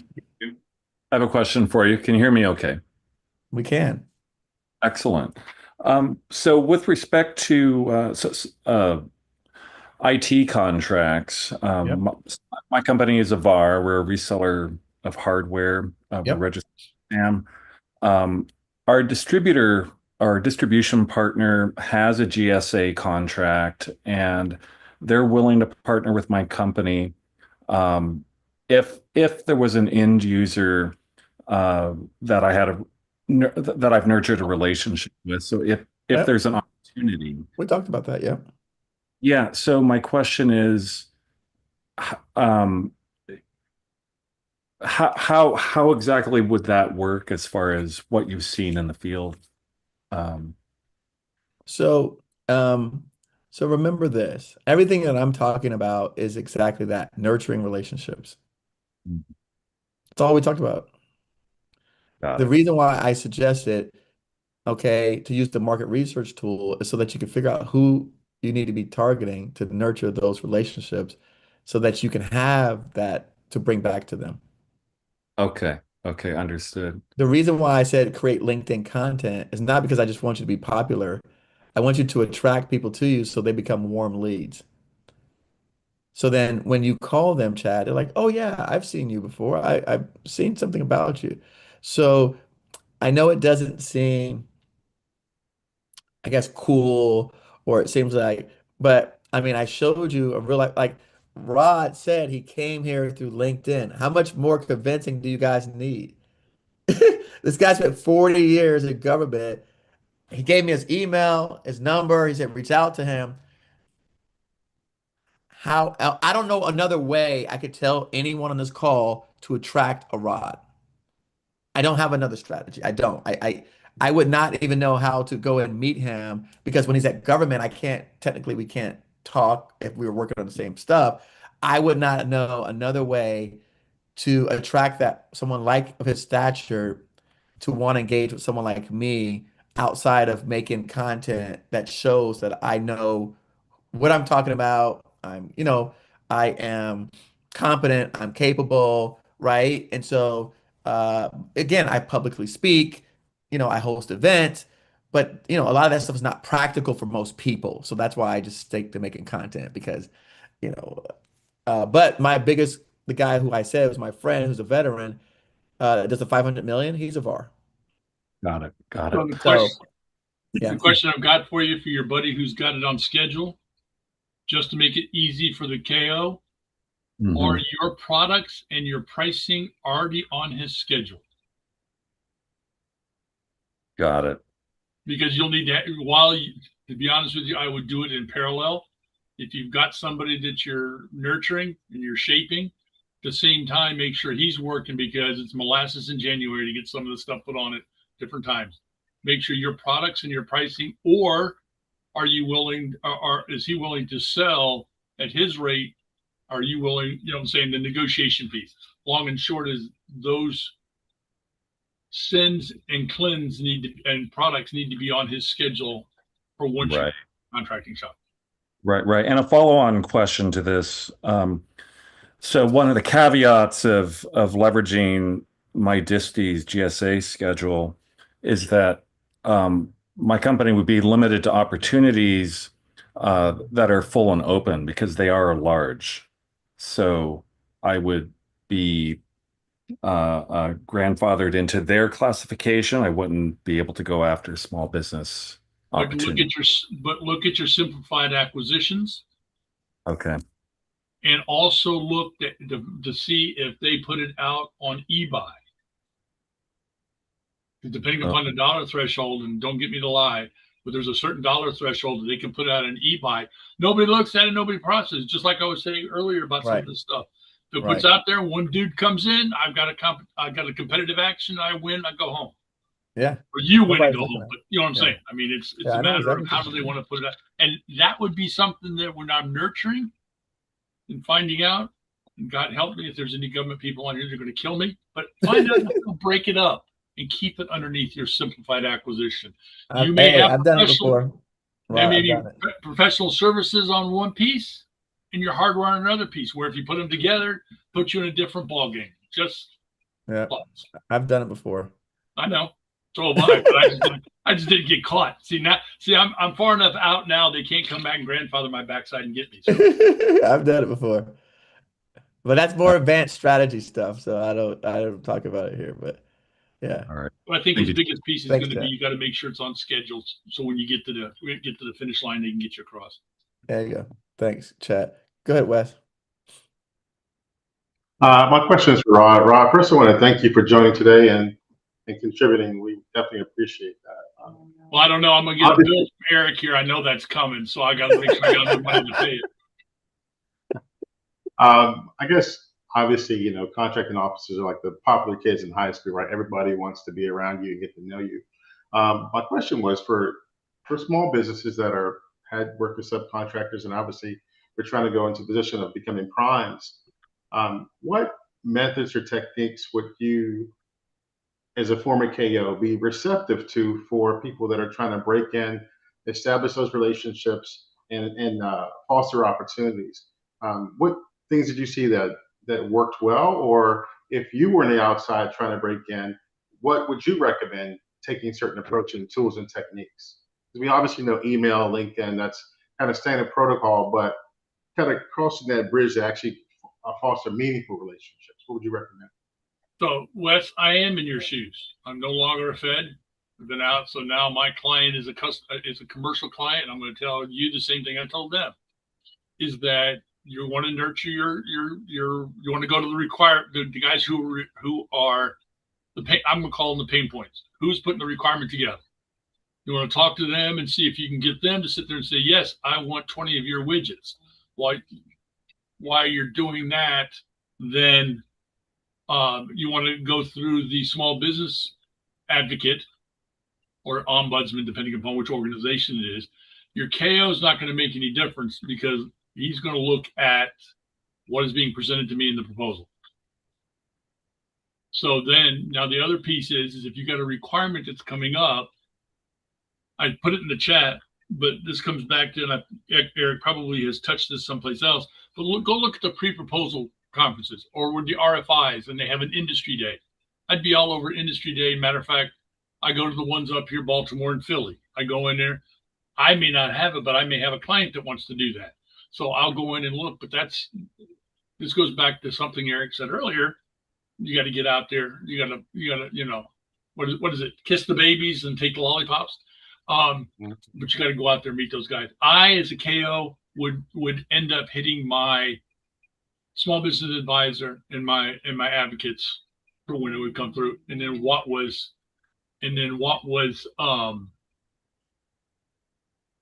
submitted to me. But I would recommend you go. The biggest thing is the other piece to go through to look.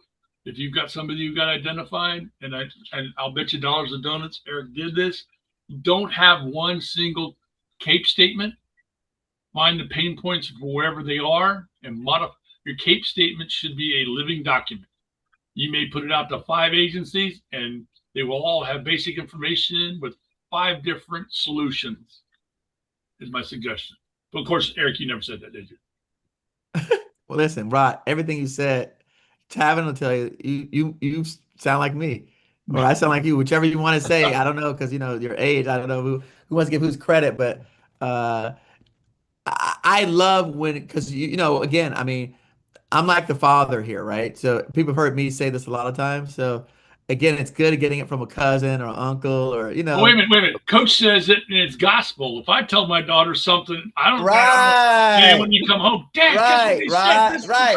So I'm just gonna sit back and do nothing, Rod, and let you keep singing my praises by repeating the words that I've shared with them in the last 100 episodes of content. So I'm just gonna sit back and twiddle my thumbs now. Every parent has experienced that. So you know. Oh Lord, no, God, you're not kidding. But just to conclude my statement, yesterday the VA had a virtual industry day, and that was the first one that I've been to. They actually had the requirement owners there presenting existing contracts, what's coming up, whether it's new existing requirement, the strategy. So that was the first one I saw. They actually had the presenters own this requirement, because I think that's the challenge we have now. Learning from Eric, because I was focused on KOs before, but now it's like, okay, how do I get to people that actually have that requirement? You want to look at your industry days, and there's something called APBI up here. And don't get me to lie what it stands for, but up here, Aberdeen Proving Grounds, there are 6 PEOs. Oh, I'm getting in there. There's 6 commands. I know I had to edit for them. Yeah. There's six commands up here, and each command is coming up and showing, this is what I intend to go out and do sole source.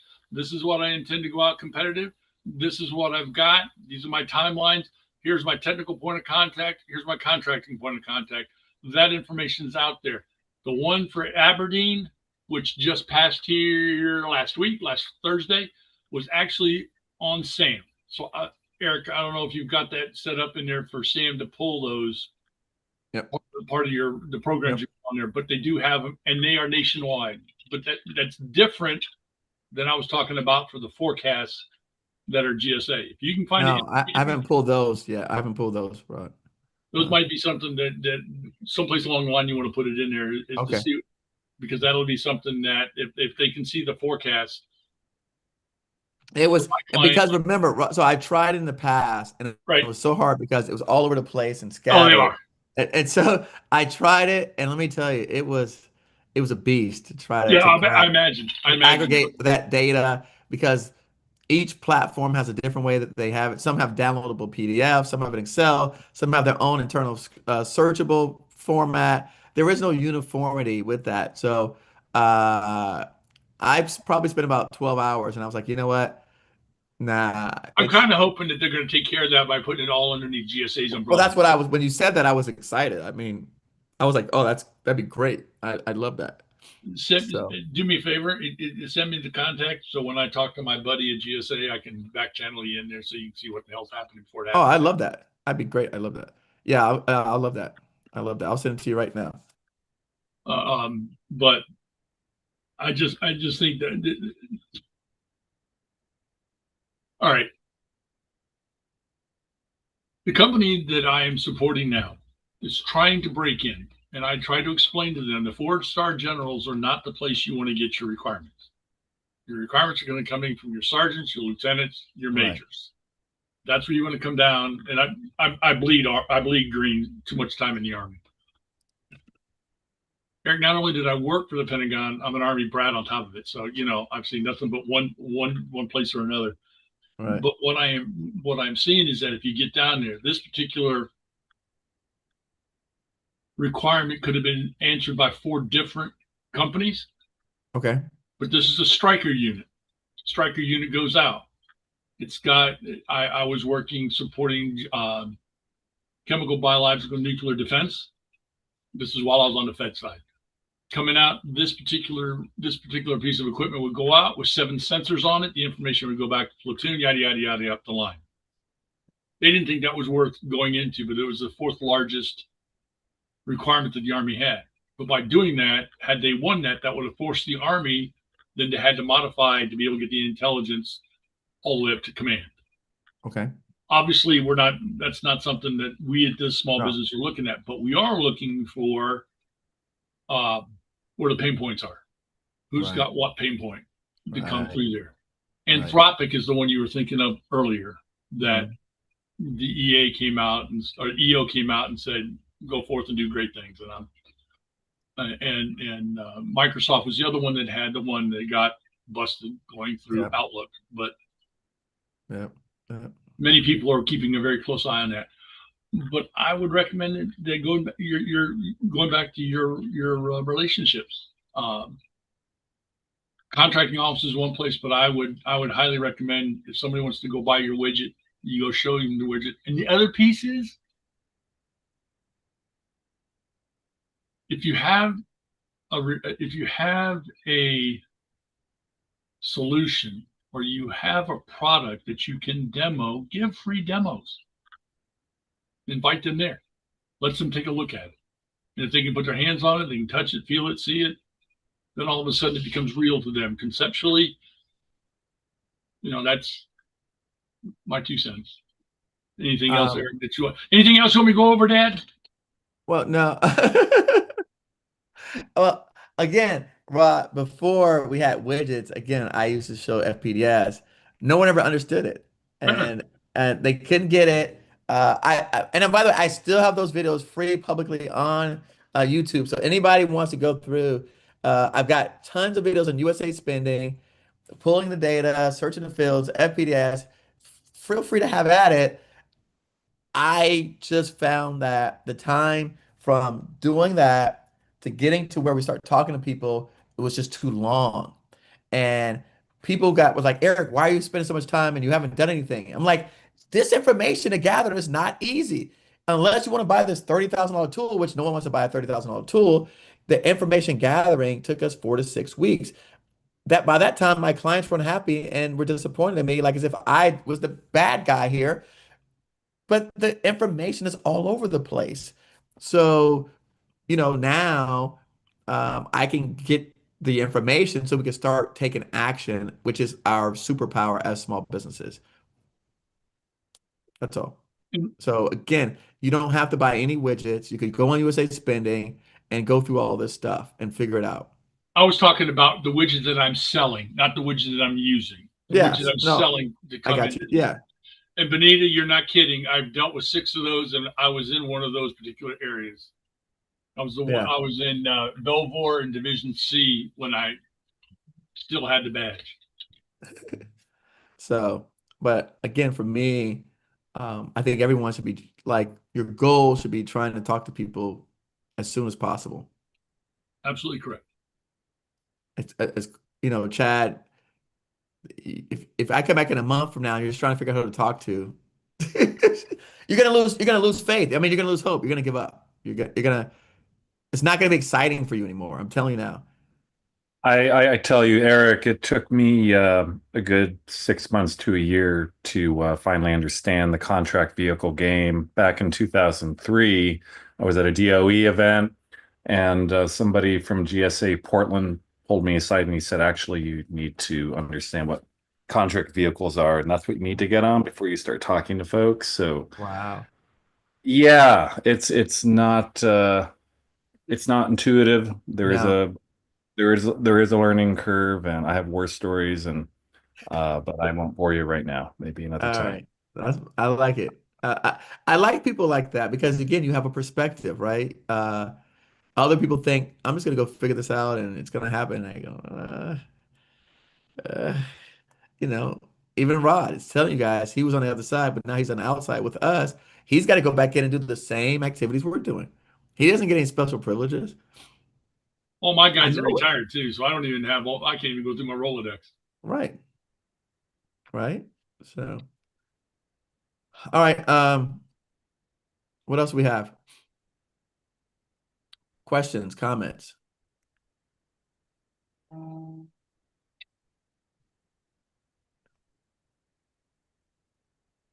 That's my 17-year-old calling. I know she's wanting money. That's why I keep hanging up. I just want to thank everybody for all the input today, because every time there's always something new that we learn, no matter how much we think we know. And so I appreciate all the feedback and the input today, because it was another great one. Thank you. Thank you, Shandela. I was actually surprised. I thought I was gonna bomb this one today. I was like, I'll be a skunk. No, it was great. Well, I knew I was gonna have Sylvia and Yvette and all you smart people on here, so I was like, oh great. How am I gonna keep impressing them? I don't know how to do it, They have all the information. But I was happy when Yvette said she didn't know about the 8A, once 8A, all 8A, So I was like, yes, I got one of them today. I taught her something new. No, that was actually really good. Always a surprise. I didn't know it in that way. That was really, really good. Yeah. Yeah. And it's funny because I say all these things, right?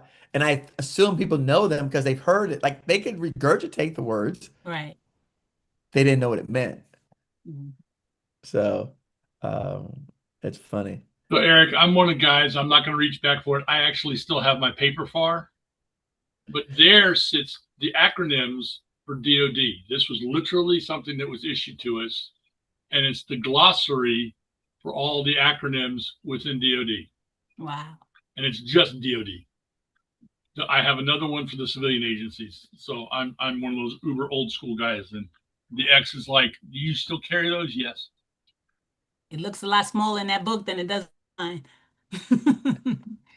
Yeah. More manageable. Looks more manageable. No, Although I you're will admit today, Google helps me out when there's one, instead of going to reach for it, I just type it in. I'm getting lazy now. all right.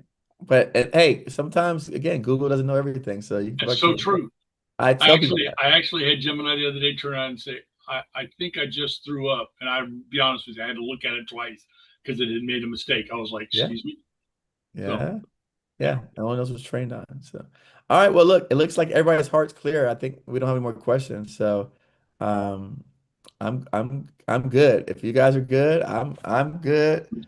Eric, what's a good email or contact for you to send 8A referrals to? I met an 8A at a USDA event, industry event a while back, and if they're still around, I could send them your way. So just so you know, we want them to have an active 8A. So so yeah, hello GovCon.edu is our general email. But if you need my email, here, this is my email. But make sure you send it hello GovCon.edu because I'm not gonna say I'm not good on email, but I need people to keep me in track. That's what allows me to do this kind of stuff. I know, like, don't, I don't blame me. Like, I sent you an email. I didn't tell you to do that. You just asked for it. I gotta, like you said, I have a lot of people that it just makes me get organized. Having a person that's, put stuff on my schedule, my calendar, it just helps me tremendously. Eric, this is Sandra. Hi. Hey, I'm you gonna are tap still out. here. You didn't give up Yeah. yet? Since I 6 thought you'd p.m., right? I was Yeah. like, you've been here since 6 a.m. All right. Yeah. Hey, I wanted to say thank you for your time, for your knowledge, for your energy. You're still talking and still have energy. I know. I just want to say thank you. I learned so much. This is my very first time GovCon seminar, webinar, boot camp ever. Okay. I learned a lot and I look forward to learning more. I'm going to join your pro. Yeah. What's it called? Your Pro plan. Your program, yes. Yep. After my sabbatical, I have a 40, 50-day sabbatical and I'll join you after. All right. Enjoy your sabbatical. Enjoy Sorry? it. Yeah, Enjoy your thank you. sabbatical. Thank you. And for everyone else, hello. And thank you for everything. I'm tapping out. All right. Sounds good. Thank you. I'll see you. All right. Eric, Good can I stuff. say something in your defense? I want people to know that you are so personable. People want to contact you directly. And so I want to say to the group, give Eric some grace. He is performing in a way that you all have no idea. I've been with him for a while, so I can see the trajectory. Come to the Federal Help Center or come to the pro group. Some of your questions are so basic. Some of us can help with it and give Eric a break. You don't always need to talk to him directly. And that is something that I understand. We all did it, but I'm going to ask you to come to the group. We have knowledgeable people. We can get to you faster. And don't blame Eric if he can't get to his email. The brother is up early and goes to bed late. So give him some grace. Come to us. We can help. Yes, I agree. And that's why we built the community so that you have other people to talk to that have other experiences and that are connected. I'm telling you, I use my own community. The 27 is a starter plan. It doesn't get you with the pro member. So that won't get you inside the pro group, So that'll get you into you won't be with like Wes and myself and all the other people that are actually like winning contracts and doing work. It gets you into coaching and training. I mean, it's a great place to start. We have, again, it's still, you're going to have classes, you're going to have training, but I'm not teaching those classes. So you have the starter community. So again, on the starter community, again, you're going to have here some of the events that are coming up. Ryan's teaching, Zach's teaching, right? But you're not gonna have access to like my $40 million guys, my $20 million guys. They're not, so for that, you got to go to pro committee. So you're still gonna have the same coaching. You're gonna have not the same. You're gonna have other coaches and classes, lessons. We've got a bunch of mini courses that you can take, right? We've got some boot camps in there that you can take. So one thing about me, Rod, no one will ever say Eric slacks and give you information.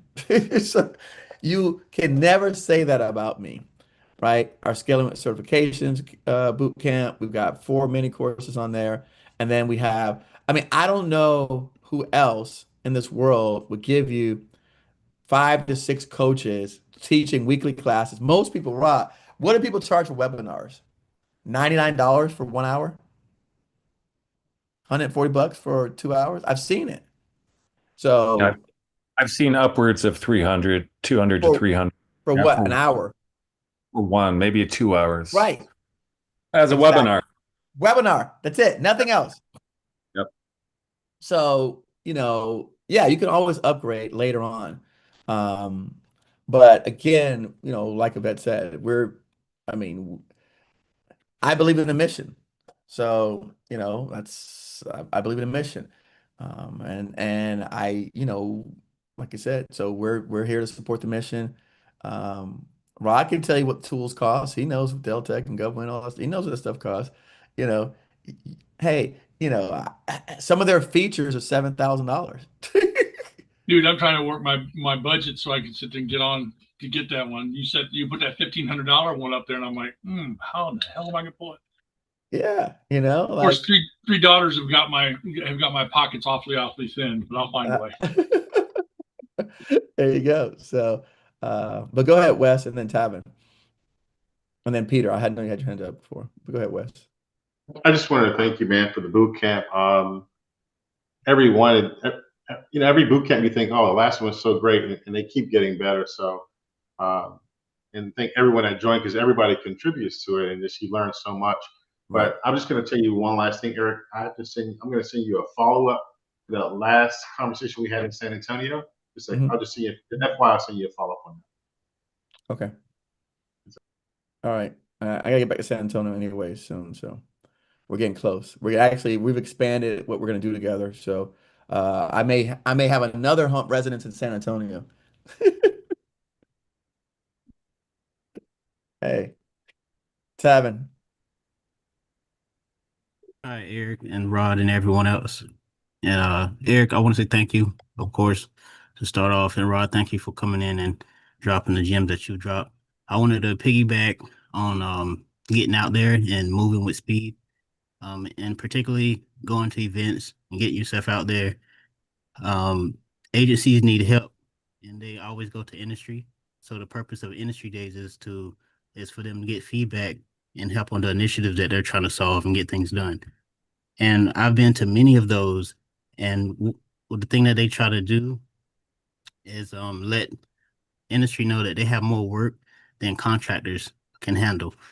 So that's a huge opportunity for us as consultants or prime contractors and subcontractors to get out there and to network. So some of the things that I've gotten from these industry days, I've gained clients, mentors, teaming partners, and just supportive folks in my network that I can call on, and they can have either help me with a client or help me with some type of connection that I'm trying to make. So I definitely say go out to events, get out there, get your name out there. The faster you do it, the faster you'll see success. All right. And Tavin knows he helped one of his clients, Rod, max out his bonding in months. And then he had nothing else to do because he had no more capacity. How much was it? 5 or 15 million was the number? Yeah, about 5.5 million. Yeah. So and it was through subcontracting. Through subcontracting. All right. So Tavin's been, I mean, Tavin follows everything. You know, and I say copy me. Tavin said, I don't care. Okay, you say copy you, I copy you. I don't care. It sounds different coming from you, Chad. It don't matter. They don't know it's me, my words coming out of your voice, and you're like, they're not gonna know that, right? Look at Rod. Rod and I are saying the same things, and you guys, you know, it sounds great. Coming from, like I said, Rod, coming from dad, it's one thing. Coming from the coach, it's gospel, right? Same words, right? You know. So, go ahead, Chad. You want to say something? Oh, I was actually thinking pretty loudly. Okay. I was going to say it's refreshing to meet you and see you basically voice how much you support the mission, like how you believe in the mission. Different communities I've explored, and even privately, people adjacent to different communities. It's been challenging when divisive views come into the conversation or color the distort the goal of us working here as contractors, and that is to support the mission, Absolutely. protecting and supporting our nation. So I just wanted to speak to that and applaud you for speaking your truth on that. Your Yeah, no, passion. thank you. Thank you, Chad. And again, this is something that I've always said, and I've always, um, they can go back and trace my records from when I first was on YouTube in 2017 and 18. And I've never spoken out against any of that. So now I have said in the past that I think sometimes they don't care about small businesses. So, but it's not, that doesn't go against the agency's mission, right? Because their mission is to push through and get things done. Um, so it's no knock on small business, right? It's just that, they're looking at the bigger picture. And I'm not sure that if I was in a position to where I had to manage, I don't know, billions of dollars in equipment and, tens of thousands of troops, if I would necessarily make small business my priority as opposed to getting the job accomplished. So I'm not sure that I would make any different decision if I was in that seat as well. So, I try to gain that perspective.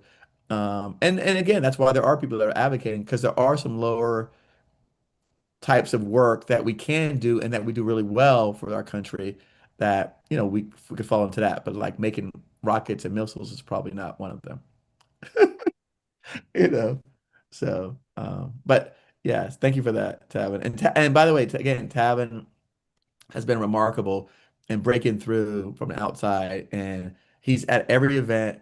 He's talking to all kind of people, and he's very unassuming. But you ask him, and the last three places he was at, he's like, "Oh yeah, I was in Virginia Beach at this conference. I was in Puerto Rico at this conference. I'll be in San Antonio at this conference." And so he's getting out there. Um, Jason Moore, Yes, sir. how are you? Wonderful session today. Every time I listen to your work, and every time that I download, digest your data, is absolutely amazing. I really appreciate it, and thank you so much for what you do for America in and of itself, the value you bring forward to our economy by helping us in the government contracting world. My question is, I'm in Washington, D.C., and I think I did miss your last conference. When is the next conference? And I know I'm jumping over what was stated before. You can find all data online, Yeah. but I just wanted to thank you for your work and ask that question. When is your next? So I don't have an official conference announced. I do have official events that I'm going to be participating at and likely hosting meet and greets, things like that. I don't have an official conference per se, but right now, this is what my upcoming conference schedule looks like. So I'll be in Tampa the 31st through the 2nd. I'm going to be in Hawaii at the Native Hawaiian Conference. I'm going to be at the VETS Conference in New Orleans. I'm going to be at the 35th Annual Government Procurement Conference in DC on June 11th. I'm going to be at HUBZone on July 21st. I'm going to be at Gold Coast in San Diego, and then I'm going to be at Alamo Ace in San Antonio. So those are the things I currently have right now on my agenda. And then we're also, by the way, Rod, we'll invite you. Okay, we're hosting. I don't know if your wife and maybe you have to bring the kids. We're gonna host a get together for our community. Uh, Probably gonna be in Medellin, Colombia. Now, Wow. Juliet said she doesn't want it to be a learning event. It's supposed to be just a good time where we get together as a community. Some people wanted to make it learning and elements to it because we typically like to get together once a year.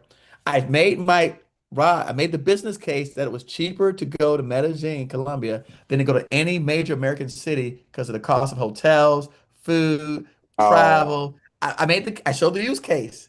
So it's like it's cheaper to fly there and spend a weekend than it is to go to Miami or New York or Dallas or any, LA, any of those cities. Uber in New York, it's cost you $150.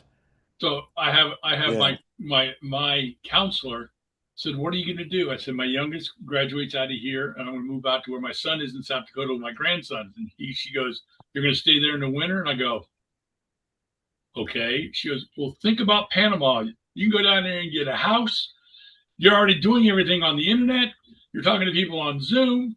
She says, "You can go down there and get, what was it, a housekeeper, a Yes. chef, Yes. all for less than what you're paying for your rent right now." Correct. Wow. Exactly. Exactly. And I Rob. don't have a wife, so I don't have that four-letter word. I'm sorry, ladies. Okay, all right. But I'm that sorry. way All right. I go All right. wherever I need to go. But by the way, so this is what I was going to tell you guys earlier. This is one of the ways that I build bonds with people is I travel with them. If you got, I know Tavin knows this. People haven't figured this out. I travel with people, right? Now, unfortunately, I'm in a very good position where I can invite them to nice places, and I have friends, and we have accommodations in nice places. So it makes it really easy. It's an easy sell, you know. But you guys can start small and start doing things with people. Cecil and I went on a conference together in Alaska. Okay, so like Rod. Okay, Rod's been other places. So like, let's say we're gonna go to New Orleans. Just give you guys an example. You saw my schedule. You say, all right, hey, I'm a New Orleans native. When you get there, can I show you around New Orleans?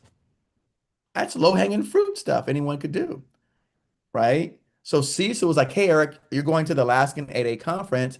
Why don't you extend your flight for another like 7 days instead of coming back on Sunday, come back the following Sunday, and I will give you a tour of Alaska.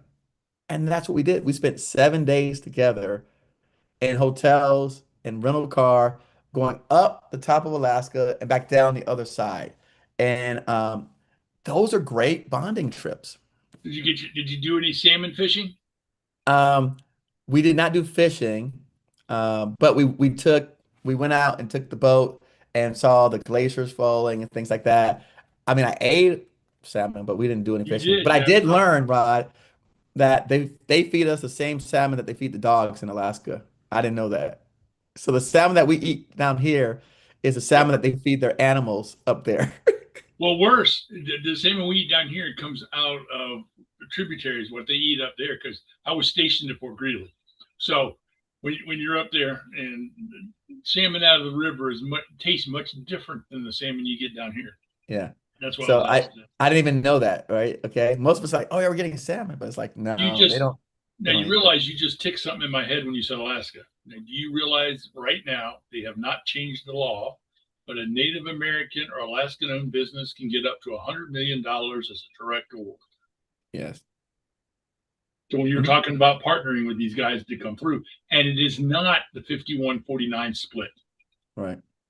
I got a feeling they're going to get caught here in a second because they're trying to get rid of the middlemen. But it just hit me. When you said that, it ticked in my head. Sorry. Yeah, that's okay. And there's no way we're going to go sit someplace and not talk business. I agree. Rod, it wasn't my suggestion. I can't not talk about this. This is my life. I can't not. Sitting down with you, how can I not talk about this stuff? Don't get me wrong. We'll go all over God's creation, but we will come back to business. So that's all right. So there you go, Jason. There you go. There's some events. End of the year trip to more than likely Colombia, Medellin.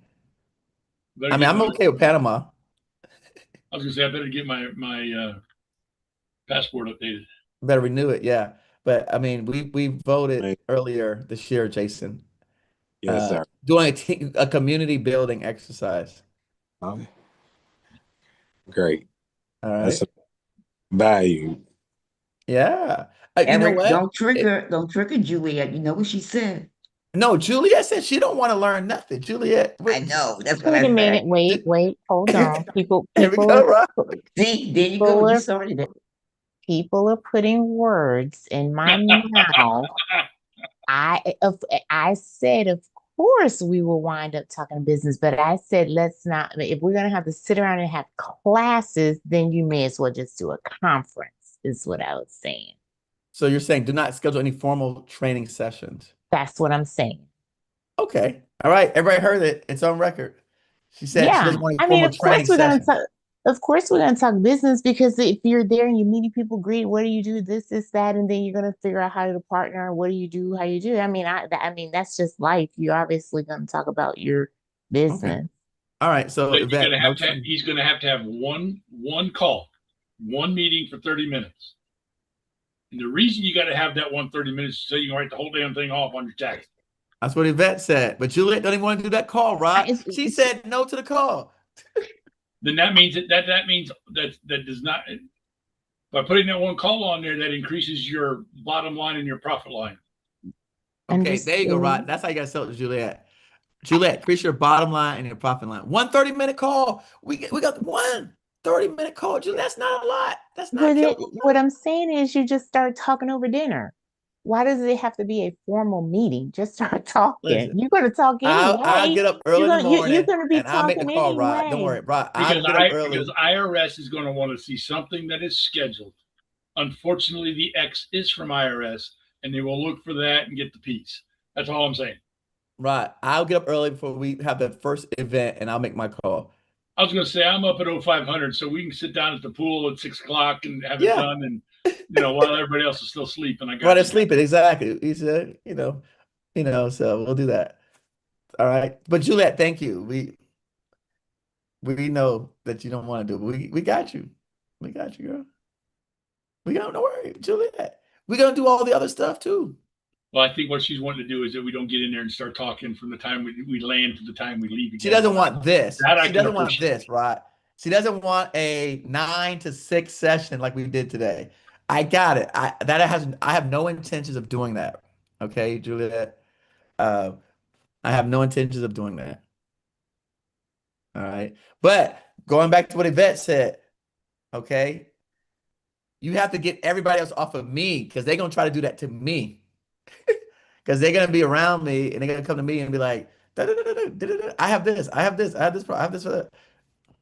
So okay, we'll just leave you talking to them and we'll go do our own thing. Those that want to talk to you like that, y'all go ahead and get up you under the bus.